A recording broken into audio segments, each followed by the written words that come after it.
and Parker sat in the cramped seating of the helicopter, plastic ties binding their wrists and digging into flesh. A thin stream of blood ran down Ty's temple, payment for a smart comment that earned him a rifle butt to the head. Two Spetsnaz soldiers sat across from them, a man and a woman. Their facial features were similar to each other, like they may be siblings, but neither Parker or Ty was willing to ask at this moment. The chopper's engines whined as the pilot pushed the craft hard, banking sharply at times and threatening to toss the two captives out the door. The guards were almost unnecessary, since the threat of falling to their deaths kept Parker and Ty planted in their seats. Miles of desolate, flat, dry desert stretched out before them. The mountains surrounding the area made the valley look isolated from the entire world. After 30 minutes of flight, the two captives saw a thin line tracing through the desert. As they got closer, the line became an old two-lane road. The faded asphalt surface was cracked from age and neglect, a seemingly forgotten path which led to an out-of-place structure in the middle of nowhere. A large warehouse made from corrugated steel sat dotted by a few smaller office-type portable structures. The whole facility appeared hastily constructed, but aged as if it sat there for years. There were military vehicles parked all around, and a flurry of activity on the ground, as the ants below moved large power generators into position and set up checkpoints at the two entrances of the surrounding fence. The pilot spoke into his radio, but Ty and Parker couldn't make out anything he said over the wind and the roar of the rotors. Another sharp bank, this time followed by a quick descent, brought their stomachs into their throats. They planted their feet on any part of the cabin stable enough to support their weight and tried desperately not to fall out. The helicopter touched down in a makeshift landing area, close to one of the small portable buildings. Moments after landing, ominous-looking military personnel with covered faces swarmed them, yanking the two captives out of their seats and dragging them into the nearby office. John struggled to breathe. Heavy rubble pressed down on him. The crushing weight was constricting and oppressive, too much for him to bear. He braced himself, grunted, and heaved. The concrete gave and rose slightly, but it was just too much. Darkness surrounded him, and all of the strength left his body and limbs. He wanted to give up. He failed his mission, failed to protect Parker and Ty, and failed to prevent the mercenaries from taking the Guardian. The remains of the building would crush him. He wouldn't be able to escape, leaving the employees in the lab trapped inside. They likely wouldn't survive long enough for rescuers to reach them. The employees. You still have to save the employees. John braced himself once again, his steel cable muscles tightening. His limbs were pistons as they drove upward.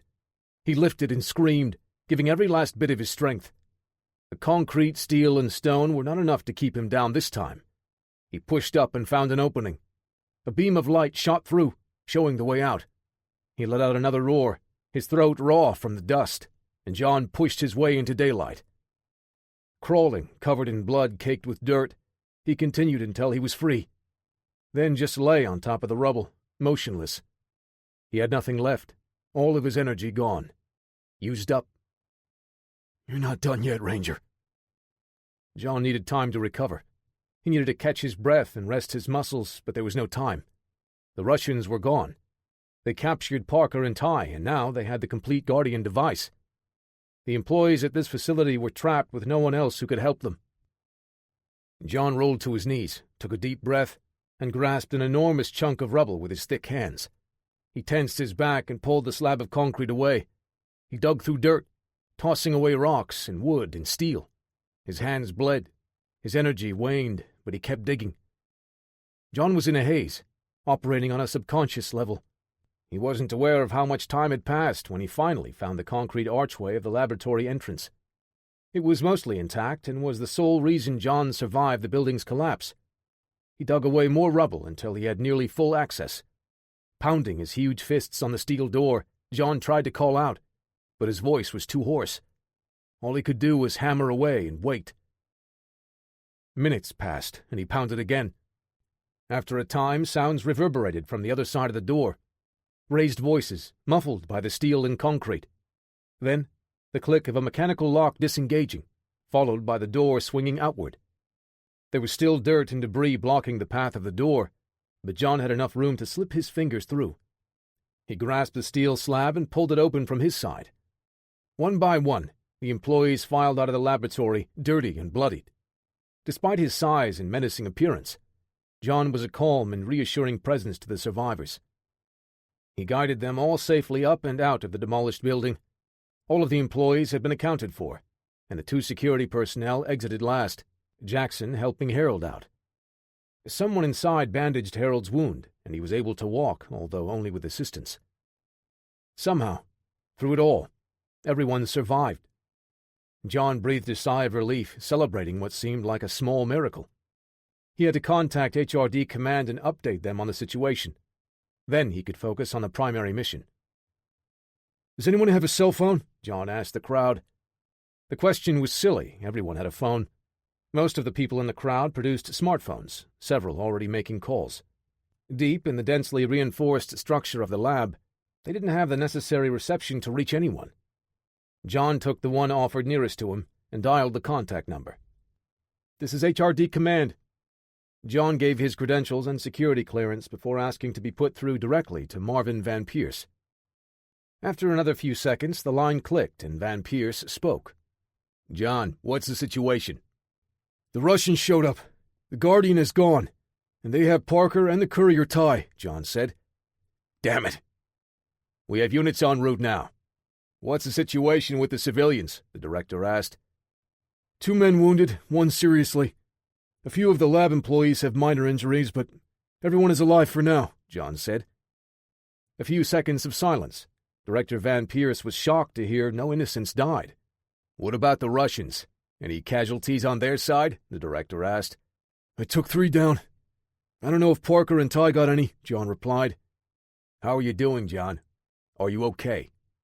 "I'll be fine. I'm going after them now." "Negative, Stone. You're injured. Stay with the civilians and keep them safe until we arrive." John closed his eyes and took in a long, slow breath to suppress his anger.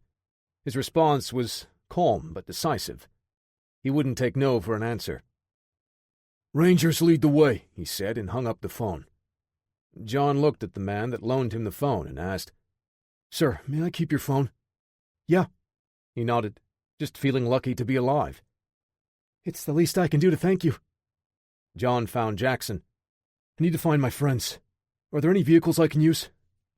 The security guard took his hat off and wiped a hand across his forehead, looking across the wrecked remains of the building. His eyes widened a bit when he saw an uncollapsed portion, and he nodded. "A part of the parking garage looks like it's still intact," he said to John. "You might be able to access it through one of the exterior entrance doors." John nodded and jogged toward the partially standing structure. He was lightheaded, his legs wobbled, and his lungs burned, but he pushed through. A bullet-riddled truck sat outside the building, tires flat and engine smoking. John made his way to the rolling steel doors and found what remained of the entrance the box truck tore through. He descended the ramp into the employee parking area, cautiously looking for any signs of weakened structural support. It was smoky and dust-filled, and some of the pillars had large cracks in them. John searched the cars nearest the exit, finding the ones capable of handling any possible rough terrain he might encounter. He turned and found that Jackson followed him down. "Do you have the keys to the Xterra?" John asked the guard. "I'll check," Jackson said, and he ran back to the group. He returned a couple of minutes later with a set of keys. "Here you go," Jackson said. "The owner was not willing to let these go easily." John thanked him and took the keys. He stepped into the Xterra and pressed the starter, relieved to hear the engine rumble to life. Throwing the car into gear, he shot out of the ramp, jerking the wheel and turning the car toward the main road. The engine growled as John pressed his foot on the accelerator, demanding more from the truck. He dialed Director Van Pierce again and put the phone on speaker. When the director answered, John spoke first. "I'm heading east. I have a rough idea where the Russians might be headed, but I need you to pinpoint their location for me," John said to the director. Marvin took a deep breath, easing his frustration. He knew he wouldn't have been able to stop the Ranger from finding the Russians himself, or get John to wait for backup. He spoke to someone away from the phone. "Get me satellite images on that location. I want the entire area under surveillance, 50-mile radius, and find out where the Russians are headed," the director said to one of his technicians. Chapter 23 A pair of Russian mercenaries dragged Parker and Ty toward the small office. Their feet had trouble maintaining the fast pace of their taller and more athletic captors. Whenever either one fell behind, rough machine-like hands would yank them back up. The soldier in front opened the office door and led them into a dingy, dimly lit room. Dust motes floated through the air in the beams of light slicing through the darkness. There were a couple of desks set up against the walls, leaving an unobstructed space in the middle. More men walked inside and shoved the desks into the corners, dragging 2 rolling office chairs to the center of the room. The 2 soldiers that brought them inside pushed Ty and Parker down into the chairs, securing their feet to the center posts of the chairs with zip ties. Their arms and torsos were fastened to the backs of the chairs with rope. Once secured, a huge, mountainous soldier stepped into the room. He stared intently at the 2 captives, and without taking his eyes off them, issued orders to his men in a heavy Russian accent. I want to know who that man was back there. I want to know who these 2 work for. I want to know everything they know. With nods of acknowledgement, the soldiers buzzed around him, setting the room up for interrogation. Parker's eyes were down, and he couldn't bear to return the gaze of the Russian giant standing before him. Ty's brave ruse lasted only a couple of seconds longer, and he soon found the floor more interesting to look at. Without another word, the big man in charge turned and stepped out, heading for the main warehouse building. After everything had been set up, the men in the insect uniforms stepped out, leaving only 2 Russian soldiers. Ty looked at the desk in the corner, ready to see an assortment of nightmarish stainless steel tools with jagged edges and sharp points.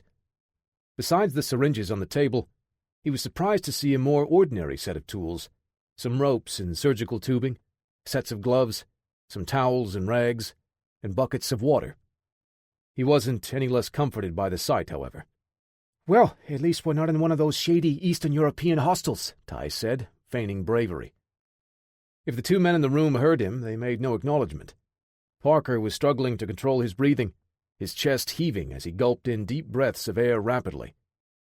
One of the soldiers grabbed the syringe, rolled Ty's sleeve up, and pierced his skin with the needle, injecting its contents. The soldier dosed Parker next, discarding the used syringes in a nearby wastebasket, and the 2 captors slipped on the gloves. Before we get started, you can answer all of our questions truthfully right now.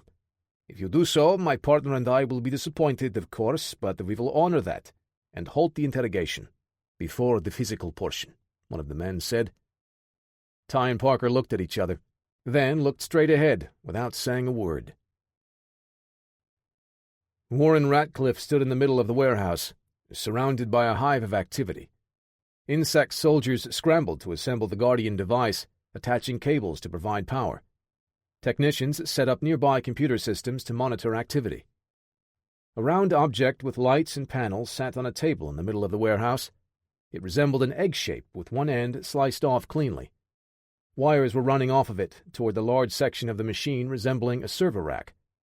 All of the monitors connected to it showed screens and screens full of undecipherable text scrolling by faster than most could even process visually. Boris, the commander of the Spetsnaz soldiers Ratcliffe hired, stepped into the warehouse carrying a bulky case.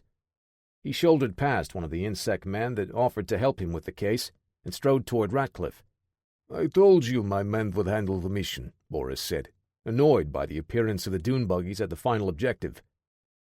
"I don't appreciate you sending your flunkies to interfere with my operation." "Don't be offended. A lot was riding on this device. I was merely reducing the risks, ensuring the success of the mission." Boris scowled, then held the case out at arm's length. Warren nearly dropped it when he took it. The weight of the case surprised him after seeing how easily Boris held it. Ratcliffe signaled to one of the techs, who hurried over. He handed the case over, and Boris produced a small portable storage device. The tech held his hand out, but the Russian acted as if he wasn't there, handing this device to Warren as well. His job was to deliver the Guardian device only to his employer, and the mercenary performed his task to the letter. Warren handed the drive over to the tech, who headed toward the table with the round device on it. A few more men showed up to the open case, pulling out the missing slice of the egg-like device. The busy bees once again swarmed around the technology, ensuring all of the cables had been secured to each part of the device. Thank you, Boris. You and your men have proven to be invaluable, Warren said. The man you were worried about, your Baba Yaga, is dead, Boris said coldly. We've captured the 2 men that were with him. We will find out what they know and for whom they work. Warren's eyes widened in surprise. He felt a sense of relief at the news and a sense of excitement at the prospect of getting new information. He nodded to Boris and pulled out his phone. Letting out a deep, jovial belly laugh, Price Wyndham humored his guests, making their jokes seem much funnier. He was interested in investing in the startup that these 2 young European men had recently launched.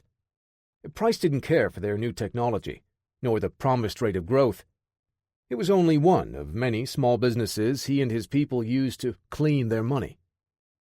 A woman walked briskly toward him and waved to get his attention. "Mr. Wyndham, a call for you," she said. "I'll have it routed to your office." Price nodded, politely excused himself from the 2 men, shaking hands and directing them to another department to provide more information about their business. After more handshakes and kind sentiments, Price excused himself and headed for his office. He sat in a luxurious, high-backed leather chair and pressed the button to activate the call. Wyndham remained silent until the voice on the other end finally spoke. He often did this to put the other person at a disadvantage, because they usually filled the void of silence by talking, out of insecurity. "Mr. Wyndham," Ratcliffe said. "What is your progress?" Price finally asked. The tone of voice on the other end perked up as if delivering that next bit of news would please Wyndham. "We have Project Guardian. We are assembling it now, and once it's ready, we can begin the next phase," Warren said. Wyndham turned to his keyboard, punched in a set of commands, and his monitor switched to a video display feed. There were cameras in the forward operating base where Ratcliffe and INSEC were located. The image on his screen showed the inside of the warehouse, alive with activity. A crew of technicians was working on the Guardian, assembling the complete device. "This is good news. Keep me informed on the progress," the influential man said, before he terminated the call. "Thank you, sir," Ratcliffe said to an empty line. Price Wyndham watched the feed on the monitor for a minute longer before calling his secretary to make plans for the next phase. Chapter 24. John approached his destination in the borrowed SUV, driving as close as he could before deciding to cover the rest of the distance on foot. While on the way, HRD Command sent the exact GPS location of an old warehouse, forgotten and abandoned by a manufacturer that had long gone under. The satellite imagery showed recent activity. There were people there now. John's suspicions had been confirmed. Now he needed to get Parker and Ty out of there. He parked the Xterra 3 kilometers out, pulling it behind the last of a rock outcrop before the rest of the land flattened out. The location was in the middle of a dry lake bed. The ground was flat for kilometers around, making it nearly impossible to approach without being spotted. John made his way on foot, running in a low crouch until he was a kilometer out. He switched to a crawl for the last stretch to the base. It was agonizingly slow, but he had to trade speed for stealth. He scouted the facility with his unaided eye, having no binoculars or rifle scopes with him. The battle with the Russian soldiers and the subsequent demolition of the building had unfortunately disarmed him. The falling debris and crushing concrete damaged his M4 carbine, and he lost his 1911 pistol somewhere in the rubble as he climbed out. All that remained were his tactical vest and an M9 bayonet. John adjusted his path so that the buildings and the vehicles parked around the perimeter would obscure his approach. The people inside were relaxed and complacent due to the isolated location. They were far less alert to anyone trying to infiltrate. He crawled fast when possible, and at one point managed a low crouching run when no one was visible, and finally reached a section of the perimeter. The 2.5-meter-high chain-link fence was topped with razor wire coil all the way around. It was a hastily constructed barrier, but it would serve to keep out all but the most dedicated people trying to get in. John unsheathed his M9 and unfastened his belt to remove the sheath. The M9 bayonet had a unique feature that allowed him to attach the blade to a steel pin on the outside of the scabbard, through a hole near the tip of the knife so the two would work together as a heavy wire cutter. He attached his makeshift tool to the bottom tension wire of the chain-link fence. Cutting this would allow him to crawl under the barrier. Engines running and the regular activity around the base would muffle the sound, reducing the risk of someone inside from hearing it. John waited until a group walked by, then cut the wire, opting to cut a few more of the links near the bottom, so he could crawl without getting caught on the fence. Voices and heavier footsteps reached him over the rumble of a distant generator. His hands held the tool firmly, but he stopped working as they approached, two men talking to each other as they casually strolled by. John remained still, though his instincts told him to run, screamed that he needed to rush them and engage. Anything but laying there like a log. If they spotted him now, it would be over. He kept quiet and frozen, relying on the concealment of the vehicles inside the base to keep the two men from noticing him. The voices and footsteps eventually faded as they walked past, and John continued his work getting past the fence, then slipped the knife back into its sheath before hooking it on his belt. He crawled slowly and quietly, taking care not to rattle the fence or make too much noise. Several times the clipped steel wires snagged his gear as he spent 2 agonizing minutes moving slowly underneath. Finally, his boots cleared and he was in. John crawled toward one of the vehicles, a Hummer-inspired design with generous ground clearance, and rolled under it. He surveyed the area, mapping it all out mentally. There were more Hummers, some personnel transport trucks, and trucks that provided a mobile power supply to the 4 buildings in the base. One, a warehouse large enough to house several aircraft. 3 smaller buildings that looked like offices surrounded it. John counted nearly 24 men so far, all with armor and weapons that differed from the Russian soldiers he encountered earlier. None of the Spetsnaz mercenaries were outside as far as he could see. John made a note of the positions and patterns of the soldiers in the area. Then he crawled out from under his concealment, making his way toward the main structure. Outnumbered and armed with only a knife, stealth was his only option. Halfway to the warehouse, John spotted 3 men in coveralls, a large insect logo printed on their backs, standing in a group, talking. They were from the defense contractor connected to Ratcliffe. This is definitely the right place. He ducked behind a line of equipment crates, weighing the possibility of taking them all on if they saw him. These men weren't soldiers, so they posed no real danger to him, but the risk of alerting the base was too significant. He would have to wait for these 3 to move on so he could continue. Time dragged on as the trio engaged in small talk. John grew frustrated and impatient. He looked for an alternate route to get to the warehouse, but the insect men inadvertently positioned themselves to block every other course he could take. Finally, one of the men glanced at his watch, mumbled something, and they all headed back inside. John was on the move before the men were out of visual range. He ran in a low crouch to one of the small offices and knelt against the back side of it, pressing his body against the wall. His position gave him the proper angle to see the main entrance of the warehouse, a large rolling steel door, which was currently opened all the way. A transport truck rumbled with the rear facing into it. Inside the warehouse there were more soldiers and technical personnel wearing insect uniforms and coveralls, working around a few of the Russian mercenaries inside. In the center of the room, the 3 parts of the Guardian device were in the final assembly phase. Technicians secured wires, testing power supplies, while someone worked at a computer terminal. The device hummed and glowed in various places. John couldn't see the monitors from this distance, but whatever was on the screen seemed to please everyone in the room. John formulated a plan to intercept or destroy the Guardian, when he saw a man that snapped him out of the moment, making him see red. Warren Ratcliffe, the man who kidnapped his goddaughter Emily, the one responsible for the murder of his brother-in-arms, Frank Colt. Ratcliffe was the man in charge, giving the orders in the warehouse. His dark, tailored suit stood out in stark contrast to the uniformed men and women inside. He held a phone to his ear, pressing a finger to his other ear to listen. John's blood boiled with rage. Finally, his chance at justice for the kidnapping of his goddaughter was here. He thought of charging straight in. Sure, he could reach Ratcliffe and steal the life from him with his bare hands. It would be a suicide mission, however, and the Guardian would still be in the wrong hands. John let a breath out through flared nostrils, releasing the white-knuckle grip on his knife. Warren ended the phone call and turned to the man supervising the computer setup. Run this list of names. When you have the data, pull it off the Guardian drives and upload it to my secure cloud. Wipe all records of the search and call me when it's done, he told the supervisor, handing him a post-it note. Yes, sir. Have the pest device secured and ready for transport when I leave, Ratcliffe said, as he headed across the warehouse toward a back exit door. I wanted with me.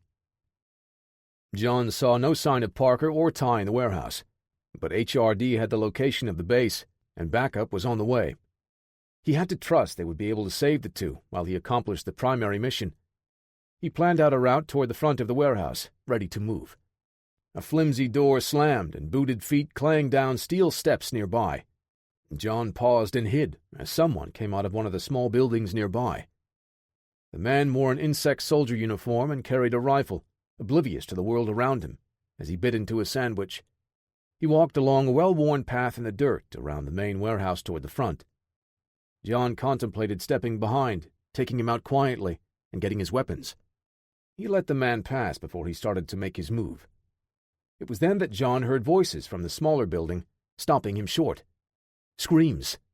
It was Parker and Ty. John was at a crossroads. He needed to secure or destroy the Guardian before it and Warren Ratcliffe slipped through his grasp. Leaving Parker and Ty behind didn't sit well with him in the least, but he knew Director Van Pierce had reinforcements en route. The HRD teams would be able to rescue them. Parker sagged in his chair, one eye swollen and blood pouring from his nose. Ty looked the same, beaten, bloodied, and exhausted. But he was still talking. The motor-mouthed courier wasn't giving them any of the information they were looking for, however. He kept making wisecracks and smart-ass comments, stalling as long as possible, and keeping the pressure off of Parker. "Who do you work for?" the man asked again in a thick Russian accent. "I'm self-employed, sir. I don't work for anyone," the courier said. "I got an S-corp and everything." "You will tell us what we want to know, or—" "I know," Ty interrupted. "Or you must break me," he said, an impression of Ivan Drago from Rocky IV. A flash of anger filled the interrogator's eyes, a small victory for Ty. The Russian composed himself quickly and spoke to his partner in their native language. The second man reached for the bucket of water on the table. "Your stubborn pride is just wasting time. You will break." The man suppressed the instant rage building when Ty smiled at his last line, and then continued, his voice a harsh whisper. "And you will tell us everything." Parker picked his head up, trying to look defiant through his non-swollen eye. "You won't get away," he slurred. "Stop! Stop, you—" The interrogator chuckled softly. "You think that man, your big American hero, is going to save you?" He stared at the two men tied in their chairs and smiled. "He's dead," the second man said. "He will not come in saving the day like the cowboy in one of your Western movies. We dropped the building on him before we left." The door crashed open, sending ripples vibrating through the walls. A plume of dust washed in and a flood of sunlight filled the office. Then, for a moment, John's massive silhouette brought darkness back as he stepped through the door. He closed the distance too fast for them to register who just barged in. A huge hand shot out, grasping one of the men around the neck. Keeping his arm locked out, John shoved one man bodily into the other, keeping them both off balance. In his right hand, he wielded his M9 bayonet, whipping the 7-inch blade up toward the second man's neck. The Russian barely got his arm up in time to protect the vital area, but John's attack was a feint.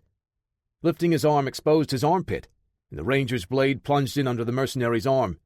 Intense pain shot through the second man's body, and he tensed, dropping his arm reflexively. This time, the knife slid out and plunged into the side of the soldier's neck. His scream lasted less than a second before his body collapsed to the deck, bleeding out from severe arterial trauma. The first man secured a two-hand grip on John's left wrist. He twisted, trying to lock John's arm out straight. John lost his grip on the blood-soaked knife, still buried in the second Russian's neck. His arm straightened out, forcing his body to double over. He stepped forward, giving himself enough slack to bend his arm and pull the smaller man with him, then slashed the point of his elbow across the Spetsnaz soldier's face.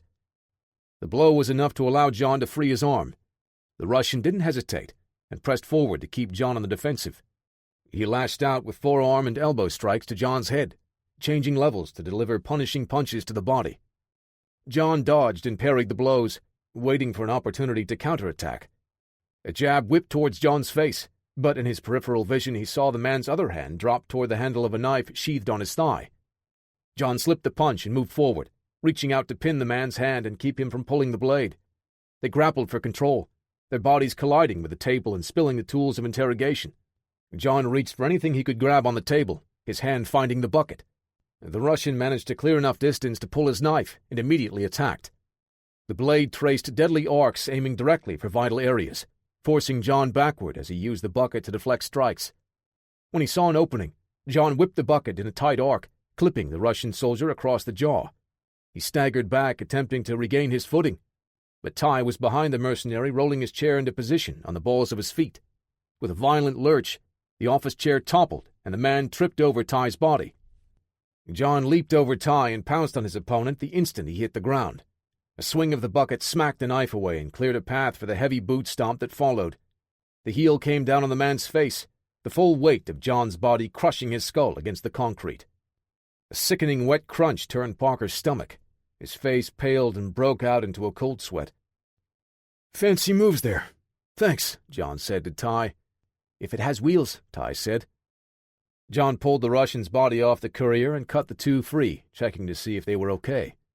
Both were battered and bloodied, but Ty wasn't too bad. Parker was worse off. He wasn't able to focus, and his movements were sluggish. "Is he going to be okay?" Ty asked, concerned for his well-being. "Well, he doesn't seem to have any serious injuries. No broken bones, but I can't be sure if he has any internal trauma." John did a quick check, using a small flashlight to test Parker's pupils. "He might have a concussion." "We should probably get out of here before their friends find us," Ty said. Not saying a word, John found a nearby case with medical supplies, no doubt to keep their subjects alive and awake if they needed an extended interrogation. He searched the box and found what he was looking for, a syringe with a large needle, sealed in a plastic pack. What is that?" Ty asked. "Epinephrine," John said. "It's adrenaline. It's going to get Parker up and on his feet." "Man, I'm all about the adrenaline rush, but I don't think I would ever want it that bad." John ripped the pack open with his teeth, pulled out the syringe, and flicked the protective cover off the needle with a thumb. He left Parker seated in the chair and lifted his shirt up to expose his sternum. With no delay or ceremony, he jabbed the needle into Parker's chest, through the sternum, and depressed the plunger. Parker's system jump-started, and he nearly leaped out of the chair. He sucked in a deep, gasping inhale, followed by a short scream. Parker's wide eyes darted around as he scanned the room and found two men he recognized. Where am I? Where are we?" Parker asked. "Am I dead?" "We're behind enemy lines, my dude," Ty said, with a hand on his shoulder. John pulled the needle out of Parker's chest and began stripping the weapons and equipment from the two Russian soldiers. He slung an AK-74 from one and placed the extra magazines into his own empty chest rig. He gave Ty the second rifle and one of the PL-15 9mm pistols to Parker, tucking the other one in his waistband behind his back. He set the two radios to a separate channel and handed one to Parker, but he made a note of the original frequency the Russians used so he could listen in on the enemy's communication. After a minute, he did another check of Parker's vitals. "Okay, it's time to go," John said. "What's the plan?" Parker asked, feeling a little better, the color returning to his face. "Radcliffe is moving out with the pest, but the Guardian is in the main warehouse running some kind of program. They're about to pack that up to move as well, once it's finished," John said. "Okay, so we should stop the Guardian, right?" Ty asked. "Radcliffe and I have unfinished business. I'm going after him to retrieve the pest device," John said, with a cold stare. Ty started to protest, but Parker put a hand on his arm. "No, it's okay. I think I can stop the Guardian if I can get the right tools," Parker said. "Hey, man, maybe you didn't hear me the last time I said it, but we're not soldiers," Ty said to Parker. Parker grunted a vague confirmation, but his focus was elsewhere, searching around the room for the stuff that the mercenaries took when they were captured. He found it piled unceremoniously in a far corner. Staggering over, Parker steadied himself with a hand on the wall as he crouched. He pulled open his messenger bag to make sure his laptop was still there. It was a rugged little military computer with a secured fold-out keyboard, able to handle being tossed around a little. Satisfied, Parker pulled the bag's shoulder strap over his head and stood to face Ty. "We're not going to fight them head-on. If I can get a signal booster and get close enough to a strong power source, I can force my way into their system remotely. I could turn that Guardian device into a pile of scrap metal and plastic." Ty glanced back and forth between John and Parker. He shrugged his shoulders. "I can't believe I'm the sensible one here," the Shadow Courier said. John looked at Parker. "Can you get your hands on a booster?" he asked. "When we flew in here, I noticed one of the trucks had a pretty hefty antenna on it. Probably equipped with communications equipment. There's got to be one in there I can use, Parker said. John nodded, satisfied. Be careful. Stay out of sight, and the moment you're done, I want you two to get out of here. With that, John eased the door open, leading with the muzzle of his rifle, and slipped away like a ghost. Ty stared at the door, then at Parker again. He can't just leave us here. He just left us here. Chapter 25. John exited the building, heading for cover behind a pair of refrigerator-sized wooden crates. He worked his way slowly toward the back of the warehouse, to the rear exit where Ratcliffe was going. John kept the AK shouldered with the barrel at a low-ready position, moving heel to toe as he stepped, covering ground as fast as he could but maintaining stealth as the highest priority. He reached a position that would provide enough concealment and a suitable viewing angle to see an expensive luxury car parked in the open. The driver was waiting for Ratcliffe to get in, holding the rear door open. Warren paced around outside, issuing his final orders to the men around them. I want those search files stored in my private directory the moment you have it, he said to the insect technicians. Once that's complete, break down the Guardian and have it transported to the airstrip. The tech nodded an affirmative and headed back inside. Warren was about to get into the car, but there was a commotion near the rear exit of the makeshift base, a large truck parked in a way that blocked the gate. Another crew of insect technicians buzzed around the truck. The rear ramp dropped open, kicking up a small puff of the dry desert dust.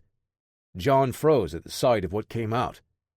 Heavy metal boots clanged, one after the other, down the loading ramp. A man wearing a suit of armor that made him resemble a thick, menacing robot marched to the hard-packed dirt. Servos whirred, and the joints hissed and clicked with each step. It was a juggernaut suit, but not like the one John encountered at Ratcliffe's mountain retreat. The previous version had only been a prototype, but this one looked more complete, the production model, ready for action. It had the same passing resemblance, a mashup of a heavy bomb disposal outfit and a medieval knight. But unlike the one John faced earlier, this one was power-assisted. Mechanical joints and pistons no doubt gave the wearer increased mobility and strength. John felt a sense of dread, but it only got worse. When the armored soldiers stepped to the deck, a second suit exited the truck, followed by a third. The first two juggernauts carried thick battle rifles that looked like modified scars, but in a version seemingly invented 5 years from today. The third armored soldier carried a heavy minigun that would ordinarily be mounted to a vehicle. The multi-barreled rifle had a flexible metal track connected to a large case mounted on the back, full of belted 7.62 by 51 mm ammunition. Ratcliffe's driver seemed agitated during all the commotion, waving his hands, trying to signal the juggernauts and the technicians that they were in the way of him exiting the compound. Warren's reaction, however, was that of excitement, not the kind you see from a kid on Christmas, but a smug satisfaction of a businessman on the verge of successfully acquiring a rival company. He stepped around the car and moved towards the armored suits, not afraid in the slightest. The technicians walked around the three juggernaut suits, checking connections and running diagnostics, preventing Warren from getting too close, so he admired them from afar. John strained to hear the conversation between Ratcliffe and the insect juggernaut crew. It sounded like he was asking questions about technical specifications, but John was unable to make out any of the answers. Instead, he took advantage of the distraction to work his way closer to Warren. He didn't see anything in Ratcliffe's possession, so John figured the pest device had to be in the car already. His plan of stopping Ratcliffe and getting the pest seemed almost hopeless at first, but now, with 3 active juggernauts, success was all but impossible. There was no way he would survive a head-on engagement, and there were too many people around to isolate and sneak up on Warren. Maybe he could sneak onto an outgoing truck undetected, then commandeer it to pursue Warren once they were on the road. Think fast, John. Ratcliffe will be heading out in minutes. Parker and Ty were outside, moving in the opposite direction John headed. They stayed out of sight, crawling behind, and even underneath the vehicles when necessary. They were moving toward the communication truck that Parker spotted from the air on their way in. You sure the truck's still gonna be there? Ty asked. Not to mention, even if it is there, do you think you'll find what you need? We really don't have a choice. Time is running out, and this is the only option we have, Parker said. Ty shrugged. Right on. Lead the way. They found the truck, still parked where Parker saw it last. That was the easy part. Now they had to cross almost 24 meters of open ground to reach it. What are we going to do now? Parker asked. How would I know? Ty asked, taken aback. This is your plan, man? They were both crouching behind the nearest vehicle to the communication truck, scanning the area, thankful that no one else was around. All of the activity was happening on inside the warehouse, which was okay by them, but the large steel door to the warehouse was rolled all the way up. Anyone inside the giant building had a clear line of sight to their destination. Parker cursed under his breath. We have to get to that truck. Sit tight. I got this, Ty said. Just tell me what you need me to get. Parker nodded. Okay. I need a signal booster. At least a Series 3. Higher is good, but nothing lower. It has to be able to... Whoa! Ty cut him off, holding his hands up, palms out towards Parker. I have no idea what you're saying. Just give me a physical description, like size, shape, and color. Sorry, it's a small metal box that looks sort of like a wireless router. It'll have an antenna sticking out like this, Parker said, using his hands to mimic the appearance of the booster. You probably just described everything in that truck, Ty said. Parker waved his hands, exasperated. Look, it might actually say signal booster on it, or might be in a section marked signal booster. Maybe I should just go. Dude, you're in no condition to make that run, Ty said. Just leave it to me. I'll bring you one of everything if I have to. Before Parker could object, Ty turned and sprinted at a low crouch toward the truck. For a tense moment, Parker panicked, glancing over at the warehouse stores. Everyone's attention seemed focused on the Guardian device and the computer around it. Ty dove quietly into the back of the truck just as a soldier stepped out of the warehouse to check on something in his own truck, parked in front of the door. And Parker let out a breath of air through pursed lips and felt, for at least a moment, a sense of ease. He waited as he glanced back and forth constantly toward the communications truck and the warehouse. Ty's head poked out the back of the vehicle and glanced at Parker. He then held a small device for Parker to see, raising his eyebrows, shrugged his shoulders in a "is this it" gesture. Parker strained to examine the object and finally shook his head no. Ty didn't hesitate to duck back inside and come out a few seconds later holding a similar-looking device the same way. Parker shook his head more vigorously this time and waved his hands, struggling to find his own clumsy way to gesture, "It doesn't look like that." This time, Ty stared confused for a long moment before ducking his head back inside. 10 seconds later, he brought out a device that looked exactly like the first two, only in a different color. Parker lowered his head. Ty wouldn't be able to find the device without his help. The programmer rose on unsteady legs, holding onto the truck to prevent the sudden wobble. He rechecked the warehouse to make sure no one was watching, and when he felt secure enough to move, he ducked and ran as quick as he could toward the communication truck. He almost fell twice, and Ty tried to wave him back, concerned for his health. After an uncomfortably long stretch of time crossing the open ground, Parker made it to the communication truck and tried to climb up. He didn't have the strength, so Ty grabbed him by the collar of his shirt and hauled him inside. They both hit the bottom and lay flat, just as another soldier glanced at the truck. "What are you doing here? I told you I got it," Ty said. "The signal booster doesn't look anything like what you're grabbing." "Did you see me signal that to you?" Parker asked. "Man, I didn't understand a thing you were saying. I thought you wanted me to make a pizza or you were having a seizure," Ty replied. Parker glared for a moment, then crawled around him looking at the equipment secured on the shelves inside the truck. Row after row of very similar-looking devices sat on the shelves, but Parker found what he was looking for in about 12 seconds. He grabbed the device, held it up to Ty, and said, "See?